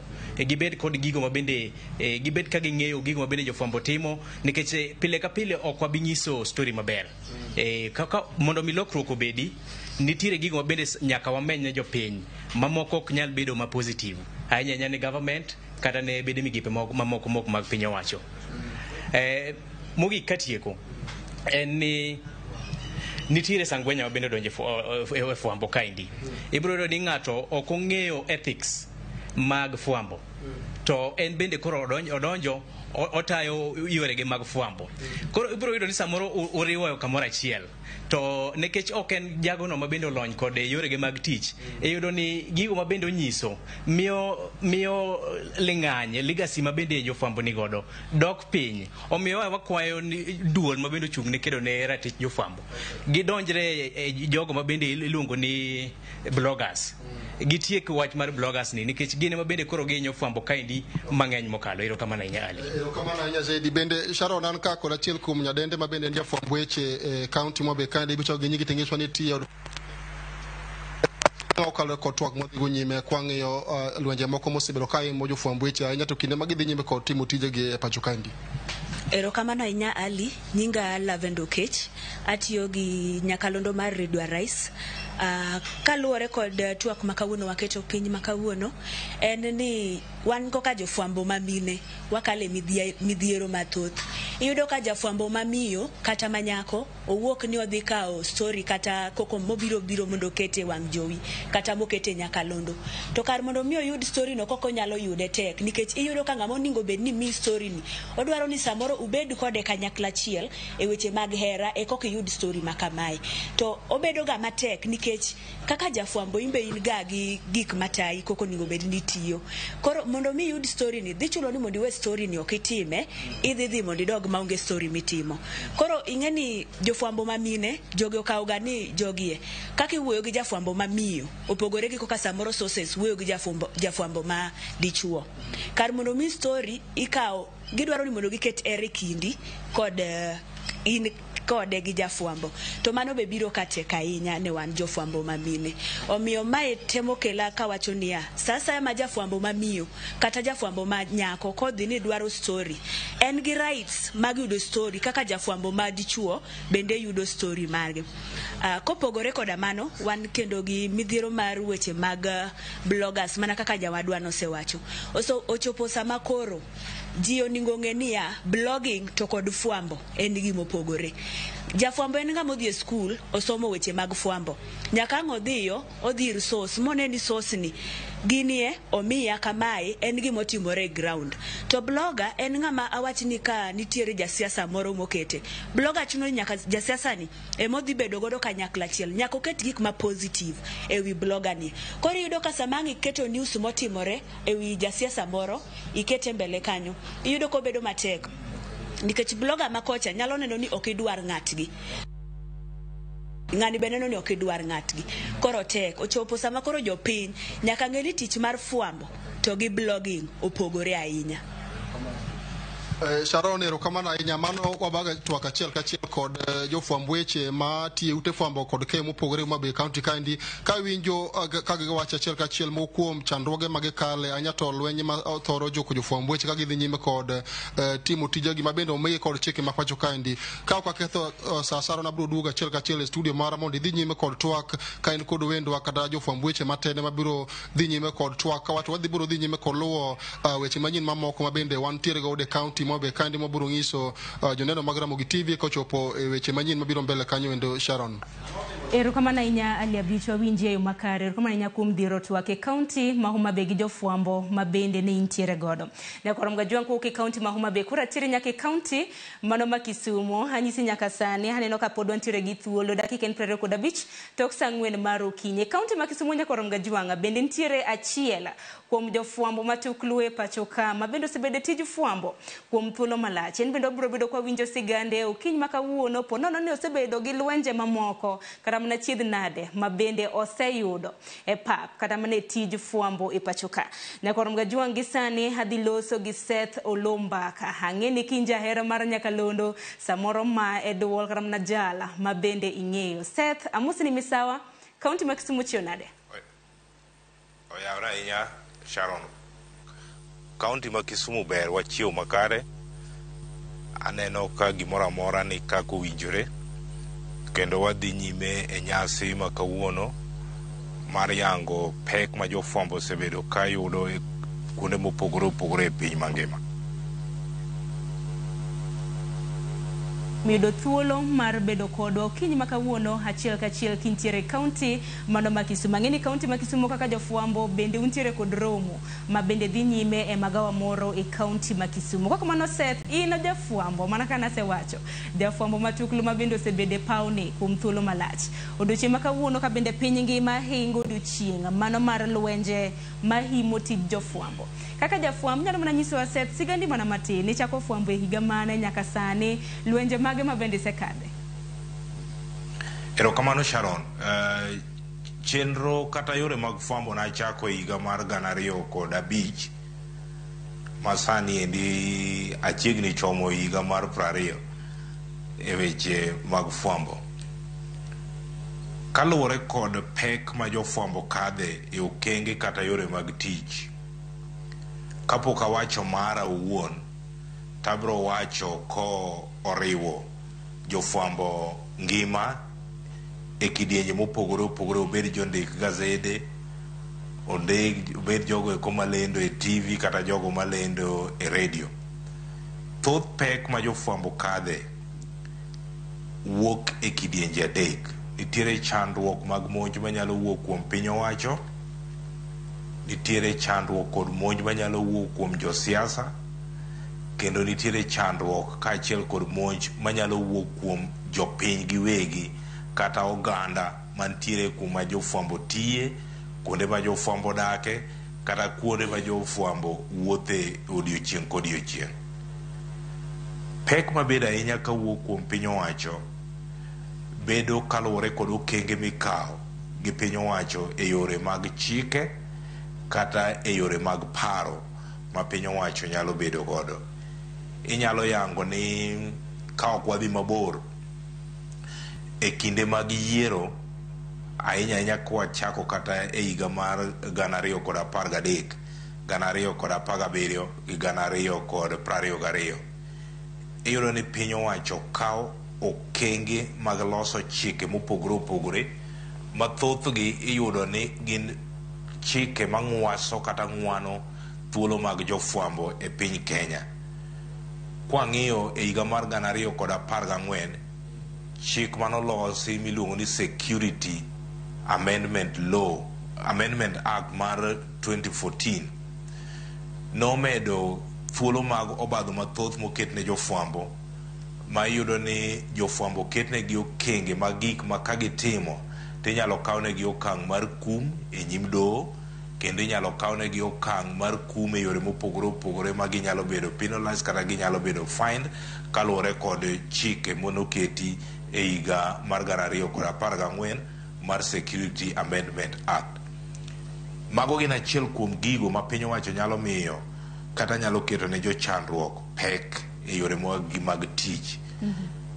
King'iyo e higa mar 2013, nitie lokruok maduong' manobedo e chik matayo Kenya Communication Authority, ma bende nolos godo kendo chik mar Media Council of Kenya.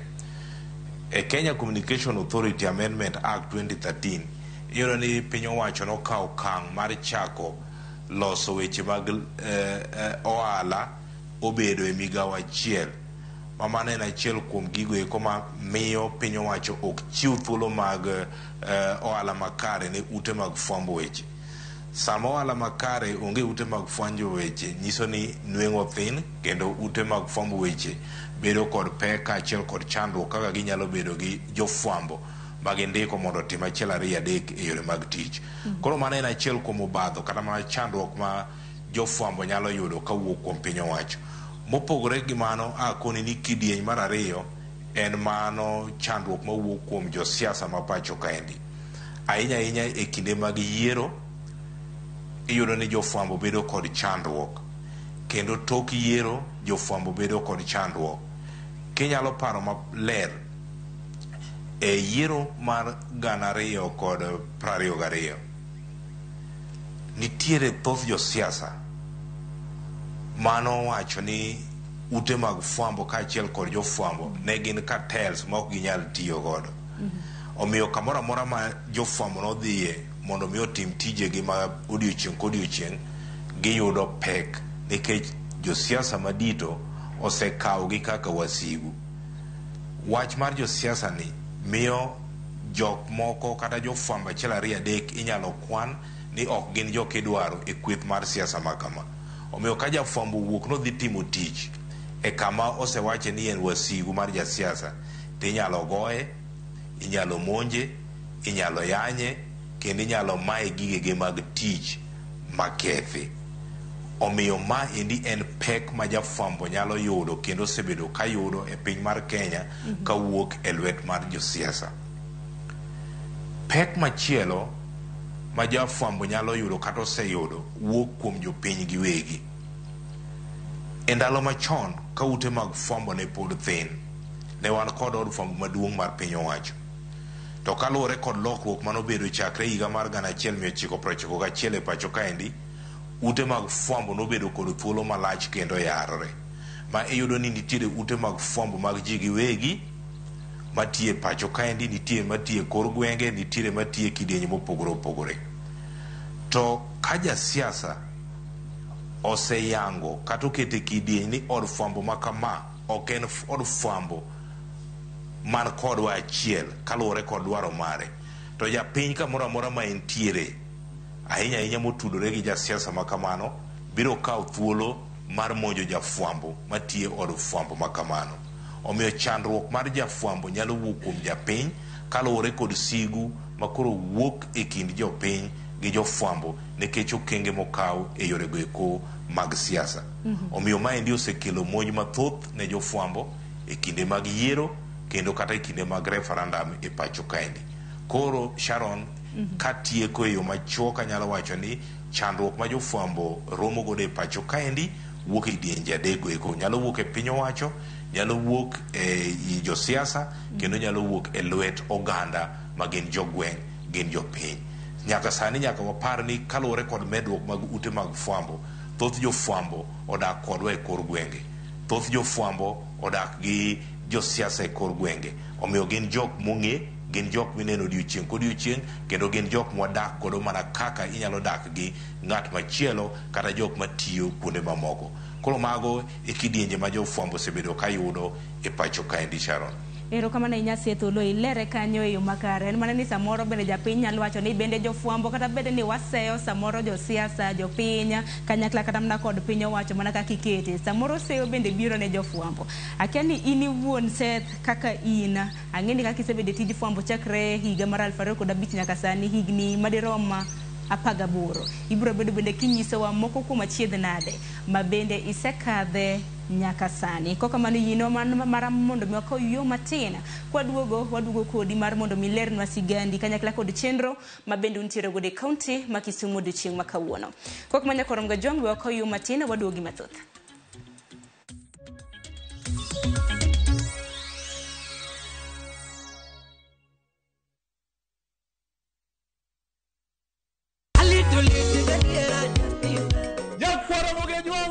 Chiegni e show mamit maratari ma iluongo ni Ramogi Night wakelo go tich abich ka tich abich seche machal kama. Ka in jahera mar luo benga kata ajawa wakelo ni ngolo mobedo piny mayueyo mana mo. Luonga ni kolo kod instrumental kaberni be inyalo luonga ni Boy Handsome Within and Without. Boy Handsome moment away aroji bed and breakfast sama pekni tiluonga ni Ngenja the Entertainer. Kaka pile nyakora mogenyo wawacho ni kete manaka. Ramogi Night, Teacher Beach ka Teacher Beach, Sangwen Otieno.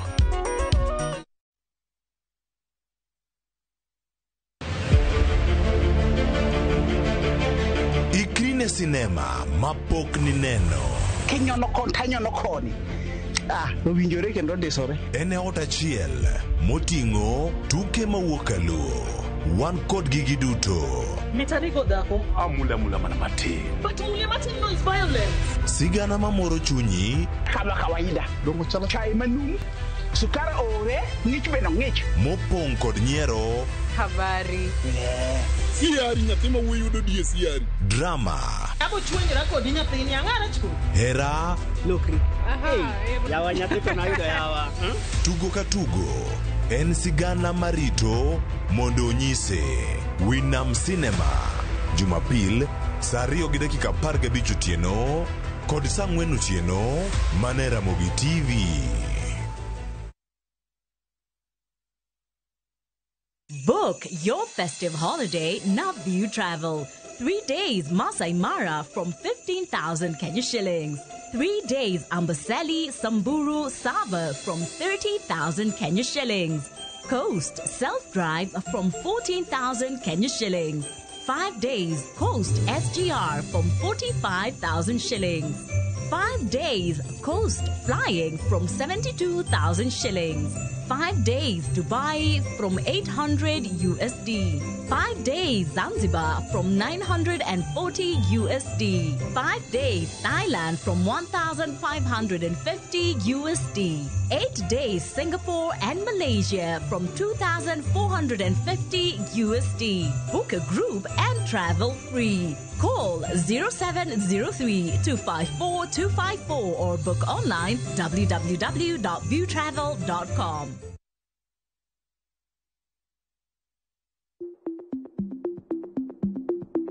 Inyalo bedo jatuo mar kansa. Kata kamano, tim yiero mari mar bedo thuon. Gini emna ka iloko pachi. Chopedo thieth mondo pimi kawuono. Cham chiemo ma owinjore. Tim orako kendo luw kaka daktari ochiki. Ked kod tuo mar kansa. Oteni okelni kod Royal Media Services. We care.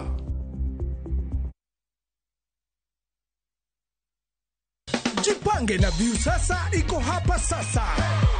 Jishindie maelfu ya pesa kila siku kwa kutazama content kupitia View sasa kwa shilingi 50 pekee. Kuna mshindi wa shilingi 1,100 kila siku, 1,500 kila wiki na mshindi wa grand prize ya shilingi milioni 3 cash money. Kushiriki, piga *487*3#. Chagua Jipange na View sasa. Kisha chagua video package, ujipatie points na uongeze uwezekano wako wa kushinda mamilioni. Hakuna kudownload au kusubscribe. Unaenda tu nywe. Jipange ushinde mamilioni na View sasa. Mamilioni. Sheria na masharti kutumika. Imeidhinishwa na BCLB number 2978.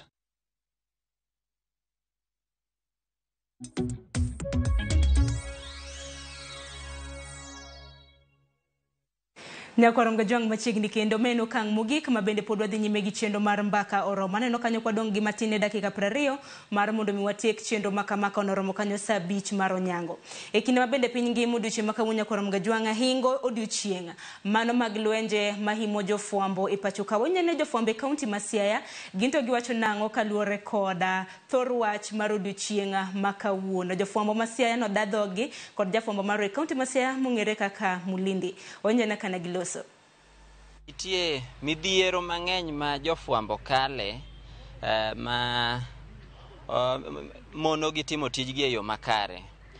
Nyadi ng'eny wawuoyo kaluwore gi maybe samoro chandruok kaka inong ka jofuambo moko osebed kinego iginene iyanyo e mbui e yore mopogore opogore, lakini mago timore e piny mangima.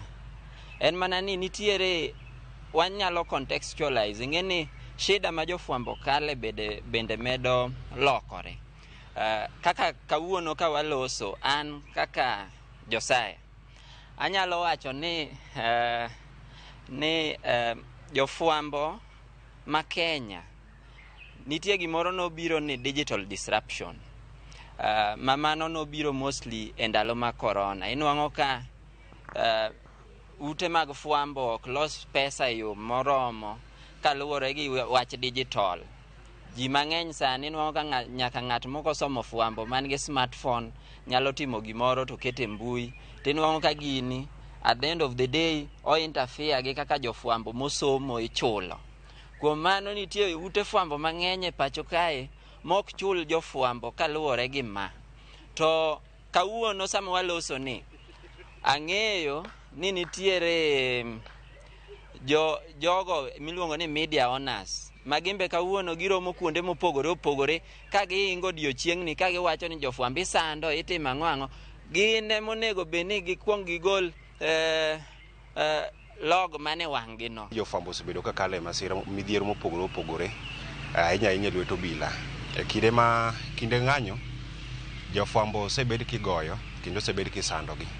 Kwa nyalo kawo kuom ranyisi gigo manotimore dwe mar 7 kadok chien. Ndalo mane wakava maandamano, obila ne ok dew ni jafuambo. Kati golo tag, golo kad mar tich ne ok gidew. Ni neno ni wane mano wasiayo jopiny mondo miyo nyala dhi otim timbe mag maundu. To mano ok en adieri.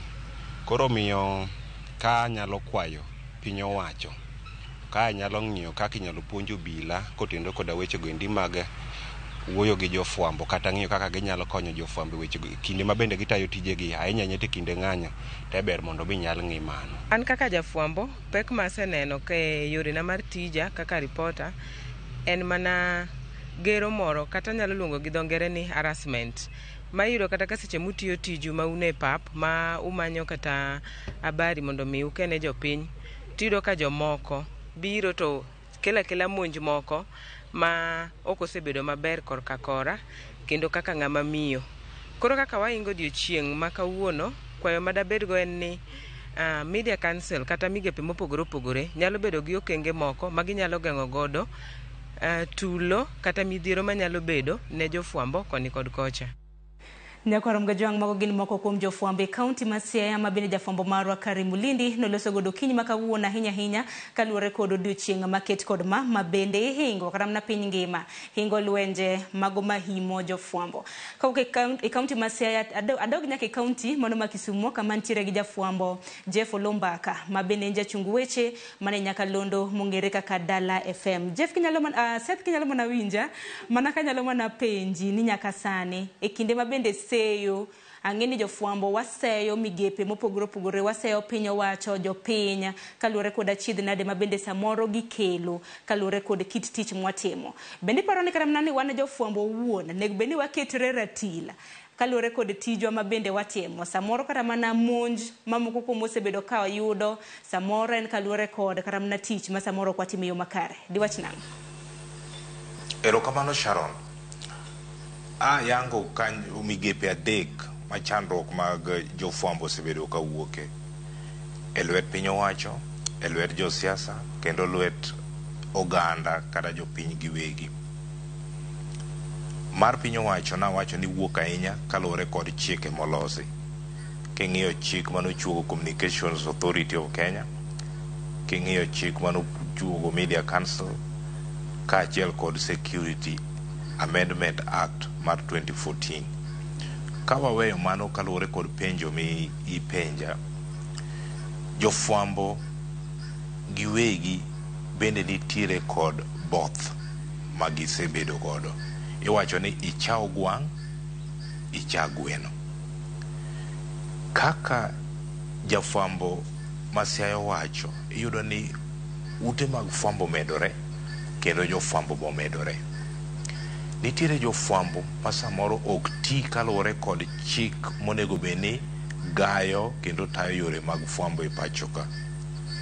Minyalo yudo ni jafwambo moro ochako lokore ja campaign kata ja propaganda kata communication activist mar ja siasa. Koro yudo no oriwo tije mag fwambo gi tije mag siasa. Sama both kata kier moro obede kinde gi ja siasa e kama monj bro chakore. Ibro ni ja siasa ni nyalo wuonde ni girom kaka pile to seikone kaka idhi goye kata kaka idhi sande kata kaka idhi mae gige mag tich. Bende ja siasa ni nyalo thuwe gi yudhe kata gi jopiny madhi yange e seche mag tich mainye. Omiyo kaka jafwambo nyaka iti kaluwore kod chike ma pacho kaendi. Jafwambo e yore mag fwambo nego bed kaka a bystander. Nyako bed ng'ama neutral, nyako bed ng'ama objective, kendo nyako bed ng'ama ok lean towards side moro mar weche mag fwambo. Kadiponi ok iluwori gi yore mag tich, ibiro yudo pek kaachiel kod chandruok manyalo wuok e lwet jopiny kata e lwet josiasa. Sharon. Are mano mar 34 mano mar katiba e pachoka loso kutendre kod freedom mano mar media akeni kaka jafwambo bende mosebedo e paw fwambo ni kum thuolo malach bende neno kata mnaka ponono ni freedom no wantiere godo kata bed ni kare mar 34 mar katiba to wacho ni freedom nitiere mano mar timo tij fwambo. Yes, kiluwo nyandho mag chike ma pacho kaendi ma en constitution fuonde mar 34 kake wachono nitiere thuolo mar jofwambo kod ute mag fwambo weche. To chik ni endi ok ochuoge no chung' kar kende. Nitiere chike mamoko ma bende ochung' ma iyudo ni biro garo kaka chik ni tiyo. king'iyo chikno anyisi ni nitiere Security Amendment Act mar 2014 mano chuogo both mathoth ma jafwambo ok onego tim. Both gieki miyo kitiyo ni in gi independence mari kaluwore kod chikno tiyudo ni nyalo donje obadho kaluwore kod chike mantie. Wamiyi ranyisi e ng'anyo mane obedo tok yiero mar 2022, ng'anyo mane obedo higani, kano omonj jofwambo gi polise Nairobi. Ogai maduong' mar obila nowacho niya, jofwambo nyaka ng'e kendo yangi ni monj margi en achiel kuom chandruok magiyudo e tich miluongo ni occupational hazards kata occupational risk. Manyiso ni kata obedo ni chik nitie to obila kata jopiny nyalo monjo jofwambo tinyalo kadhe yo moro makier kier kaluwore kod chike mamoko bende mantiere e pacho kaendi. Inyalo ng'iyo kendo kwadok kata mana chien ndalo korona, jafwambo ma Siaya winjo kowacho ni ndalo korona chandruok nobedo kaluwore kod technological disruptions kod mamoko. Ka wach mar korona nobedo reported e dwe mar adek tarik 14 higa mar 2020 piny Kenya, nokawo juma achiel kaso oket curfew. Bang' ka noseket curfew ni nonyiso ni ji ok wuothi tok seche moko. Thoth jofwambo noyudo chandruok kendo nochako migi ni gin essential service providers, but iyudo ni thoth jofwambo manyalo romo 40 kuom dweche 2 nomaki gi polise, moko nochwadi, moko notere sel nikech ne giwuotho kata gibedo oko e yor tich tok sama curfew wacho. Omiyo maendi en achiel kuom pek ma jofwambo noyudo kaluwore kod weche goeko mag tijgi kata obedo ni chik nitie.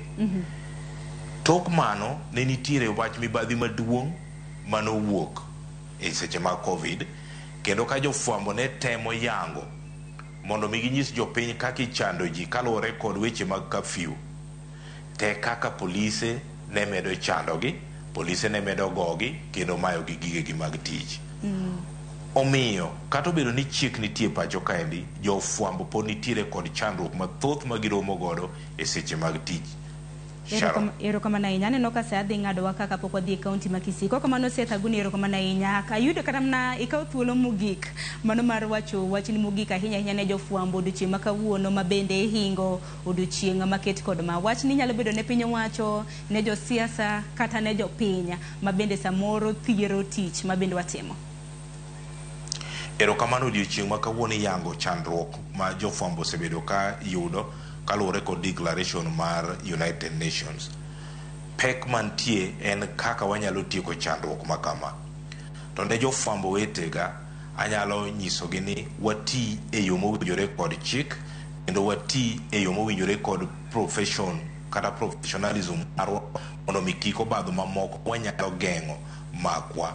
Ne piny owacho chike nitiere, to ka dipo ni nitiere kata yom moro kata ng'ikruok e kind chike ma wawachagi ahinya ahinya nyadho mar chike fuone mar 33, 34 kod 35, to pod thuolo nitiere inyalo los mondo ji otie yo makare. Ne jo piny kata oganda okawo jofwambo kaka jogo makonyowa yango weche ma ok wanyal ng'eyo kata ok wanyal yudo wan giwegi. Omiyo wati kodgi kaka oganda mantiere e wa kendo oganda manyalo konyowa e yore mag dongruok kaachiel kod ngima odiochieng' ma kinde ka kinde. Ka ok kamano, nyako Ramogi Jwang', erokamano kuom bedo e Ramogi TV okinyi ma kawuono kendo konyowa yango odiochieng' mar jofwambo. Nyasachwa obed kodu nyaka odiochieng' machielo. Erokamano ahinya. Nageno ni dhi tieko ni an Seth Olombaka. Kokamano agoni erokamano ahinya kuom bedo thuolo. Inyalo mana paro negi. Erokamano Sharon, mano ba nyalo mana tieko kemiya thuolo, en mane ywak ni kinde moserumo. Mana kwa tieko. Erokamano ka watieko e chenro duto mane wan godo mar MbakaOromo kawuono. An Seth Olombaka ka antiere kaunti ma Kisumu. Erokamano ahinya Sietho Lumbaka kuom yudo thuolo mar twak kodwa okinyi ma kawuono. Nyakwarom Gajwang kapok watieko chenro wadhi ane nyaka kaunti mano ma Kisii kama dhi tudra gi jafwambo marwa Crispin Otieno. Chris kinyalo mana winja amose ni misawa jofwambo e kaunti ma Kisii giwacho ang'o kaluwore kod odiochieng' ma kawuono ma bende ihingo odiochieng' mano mag lwenje kata mana chiedh nade ma bende jofwambo osebedo ka kadhe. Chwal twak e kaunti ma Kisii. Oyawre ahinya winjo yor makare antiere par jofwambo mano mantiere kaunti ma Kisii kama okinyi masani wadani mondo walos kod jofwambo ma kaunti ni mondo giyang'nwa ne odiochieng' ma kawuono ni gin degiyar ni ang'o monego bedne itimo mondo mi ratich jofwambo kik bed ni irocho kinde ka kinde ni. Karibu sana katika runinga ya Ramogi. Hii leo ni siku ambayo inaadhimishwa kote ulimwenguni kuhusiana na yale madhila waandishi huwa wanapitia. Je, wewe kama mwanahabari ambaye amekuwa katika tasnia hii kwa takriban zaidi ya miongo mitatu, hebu tujengee taswira kamili. Asante sana. Mimi nimekaa katika taaluma ya uandishi wa habari kwa miongo karibu mitatu, na katika muda huu wote nimeshuhudia mengi. Leo katika ulimwengu mzima tunasherehekea siku ambapo tunataka kuangalia ama kutathmini ule uovu unaofanywa waandishi wa habari, na pia uovu unapoendelea hakuna lolote linalofanyika ili kuwapatia haki zao. Kidogo tu nataka kuambia kwamba waandishi wa habari ni marafiki wa nchi, ni marafiki wa jamii. Wao wafahamisha, wajulisha na pia kuburudisha. Serikali pia usaidika kwa sababu waandishi wa habari huwa wanapigania maslahi ya maendeleo katika nchi. Kwa hivyo inashangaza sana kwamba waandishi hao ambao wanafanya kazi muhimu wanaweza kushambuliwa wakati wanafanya kazi yao, na wakati wameripoti ama kuna kili kumbukumbu katika vituo vya polisi hakuna hatua yote inayochukuliwa. Hilo ndilo jambo ambalo tunataka kuangalia leo, na tuhimize watu kwamba waandishi ni marafiki na pia waruhusiwe wafanye kazi zao. Asante sana. Asante sana. Huyo ni kuna mtu angependa kusikia unafanya wapi? Mimi naitwa Haraka Matara na nafanyia shirika la utangazaji la Kenya Broadcasting Corporation, KBC. Asante sana. Tunaye pia wale watangazaji wa chipukizi. Hebu tuambie siku hii ya leo inamaanisha nini kwako? Kwa majina naitwa Joseph Mose, mimi ni mwanahabari kutoka Getembe TV, inapatikana hapa Kisii. Na siku ya leo ni muhimu kwa sababu kwanza niseme kwamba wanahabari journalism has plays a pivotal role in advancing human rights, na kikweli hiyo ndio inasaidia to hold the powerful accountable. So when impunity prevails against know ina create an environment kwamba unapata watu wanaweza fanya maovu, they know now that the impunity has prevailed, hakuna prosecution, hakuna kitu kama punishment. So ina create ile environment kwamba maovu yanaweza endelea kufanyika. Lakini kile ambacho ningependa kufahamisha umma ni kwamba journalists don't work for themselves, we work for the people. So if you deny a journalist an environment, a good environment to do his or her job, you are denying society equally the informative and educative function of journalism. Thank you so much. Tukimalizia. Asante sana. Basi nami naitwa Isaiah Maube. Mimi ni mwandishi wa habari wa shirika la Getembe. Leo tunapoangalia uhusiano wa waandishi wa habari katika kazi yao na jamii, ni kwamba mwenzangu, unaona ya kwamba waandishi wa habari wameanza kuwa maadui kwa jamii yenyewe ile ambao tunatumikia, na pia vile vyombo ambavyo vinafaa kulinda haki sawa waandishi wa habari vimeregea kiasi ya kwamba mwandishi wa habari akikosewa basi tunaanza kupigwa sisi vita kwamba hao wanatumulika, hao wanatusema, na ile inaleta uhusiano mbaya kati ya waandishi wa habari na jamii ambayo tunaitumikia.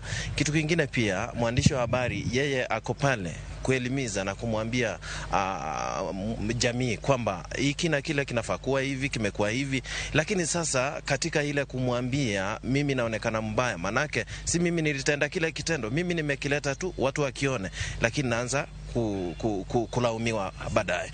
Na kisha baadaye pia naomba serikali ipebe kabisa yale mazira ya waandishi wa habari. Sisi tuko pale kuelimisha jamii, hatuna kosa na mtu. Kwa sekunde tukimalizia. Nami kwa majina naitwa Pethuel Machini, nafanya na shirika la TV Yominto. Jambo moja ni kuwa kwa wanahabari siku mingi unapata wakijumuika pamoja wao usikizwa, but ukipata mara mingi wao tena mashirika yao yale wanafanyia hawaandiki chini kama wamekosewa ama the crimes wamekosewa. So ombi letu ni moja kwa mashirika yenye tunafanyia, waandike chini mwanahabari amekosewa, so that hizi zikienda mbele kwa judiciary ndio zikwe resolved, because most cases unapata ziko kwa judiciary but they are not resolved, they are unsolved. Thank you so much. Asante sana. Asante sana. Mlivyosikia hapo na manogi ni mako jofwambo mano mantiere county ni Makisi. County Makisi ni kod jofwambo ma hingo prangwen manaka kingeyo sechegi ki ngeny gi ntiere tije mapogoro pogore. Kaka mano winyo ka giloso gi ni mondo jogo ma kata jofwambo ma irochora tichgi kuonde mopogore opogore Thurka kata kuonde mopogore pinje mopogore opogore mondo ongi kaka inyalo kony gi yo mapiyo ahinya ni mar tijni en tich ma en mar jopiny, kendo secha ma jafwambo ihinyo kinde ma otimo tije rocho ratich nyaka jopiny monego bed ni winjo kaka gik moko timore e alwora margi. Koka manang nawe gi kanya dukoni kendo iri studio. Wawinji heyo makare kendo manyanya kumbago tuake kaunti Makisi kod jofwambo mabende ne yudo kok manya korom gajuanga gi kanyo bende makilo wakata mnaka pokwa tieko bende wiwa kikwila no antiere ka gi jafwambe kaunti Makisi mobeti Akinyi Oyugi beti kijala mna winja katiko tieko tuako makama wachini mogik debe dango Okinyi makawuono ahinya kaluore kod odiochienga makawuono. Wachna mogik kero kamano Sharon. Wachna mogik en ni amor ka celebrations kaila ma wan go kawuono gitimore nikech giyawo wi jopiny, giyawo wiwa, wawinjo issues mokama across from counties mopogore go. So gima nitie en ni jofwambo kale gik mang'eny sana ka gitiyo. Koro akwayo mana sirikal maduong' gi magwa mag counties mondo gimi tijewa tich obed mayot ka watiyo e gwenge ka kata ka watiyo nationally. Gimiwa good operating environment to giyawnwa the media space. Kiko bed mana ni watiyo kaka watiyo sani, ni obed ni wanyalo tiyo kuonde mamoko. So gi get laws and regulations be magavan ji kaka bloggers gi the new media ma sani tiere pinka. Erokamana inya beti wawinje yo makare bende erokamana inya kumka othuolo mar loso kodwa kaka TV mara Ramogi chiengni mabende jofwambo kata mana wahingo lwenje mago mahimo jofwambo ipachoka nyakorom gajuange kanyo bende makelo waigiko mar twak makama Okinyi makawonya korom gajuang bende nokedo thuolo mano mar somo moko kuom ote mabende ni yoro kaluore ni saa emane noka bendo ngadowa nikech saa 5 oseromo kanyo e wange koko mano hello jowetewa mabende nwatayo godo twak makama odiochieng' makawuono chakre chenro mano mar piny mano saa 10 mar okinyi nyaka sani koro walore gi kidieny mar MbakaOromo saa 5 mar onyango. Erokamana nyane Cleophas Luoch, Joyce Duor, jogo picha, jomak duol, directors mag Okinyi makawuono no antiere kanyo gi Bob Wafula. Koko mano ibed gi odiochienga makare. Kiny bedo odiochienga orituru masani. Nyinga Sharon Ong'ao.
laktar ka wawacho ni ngima en mwandu tanto to telo kendo en ga morna mar bedo kodi odiechieng. Ohala ber kik ng'ato wuondi ni chiro is oversaturated, market ntiere kendo ng'ato ka ng'ato nigi customers ge.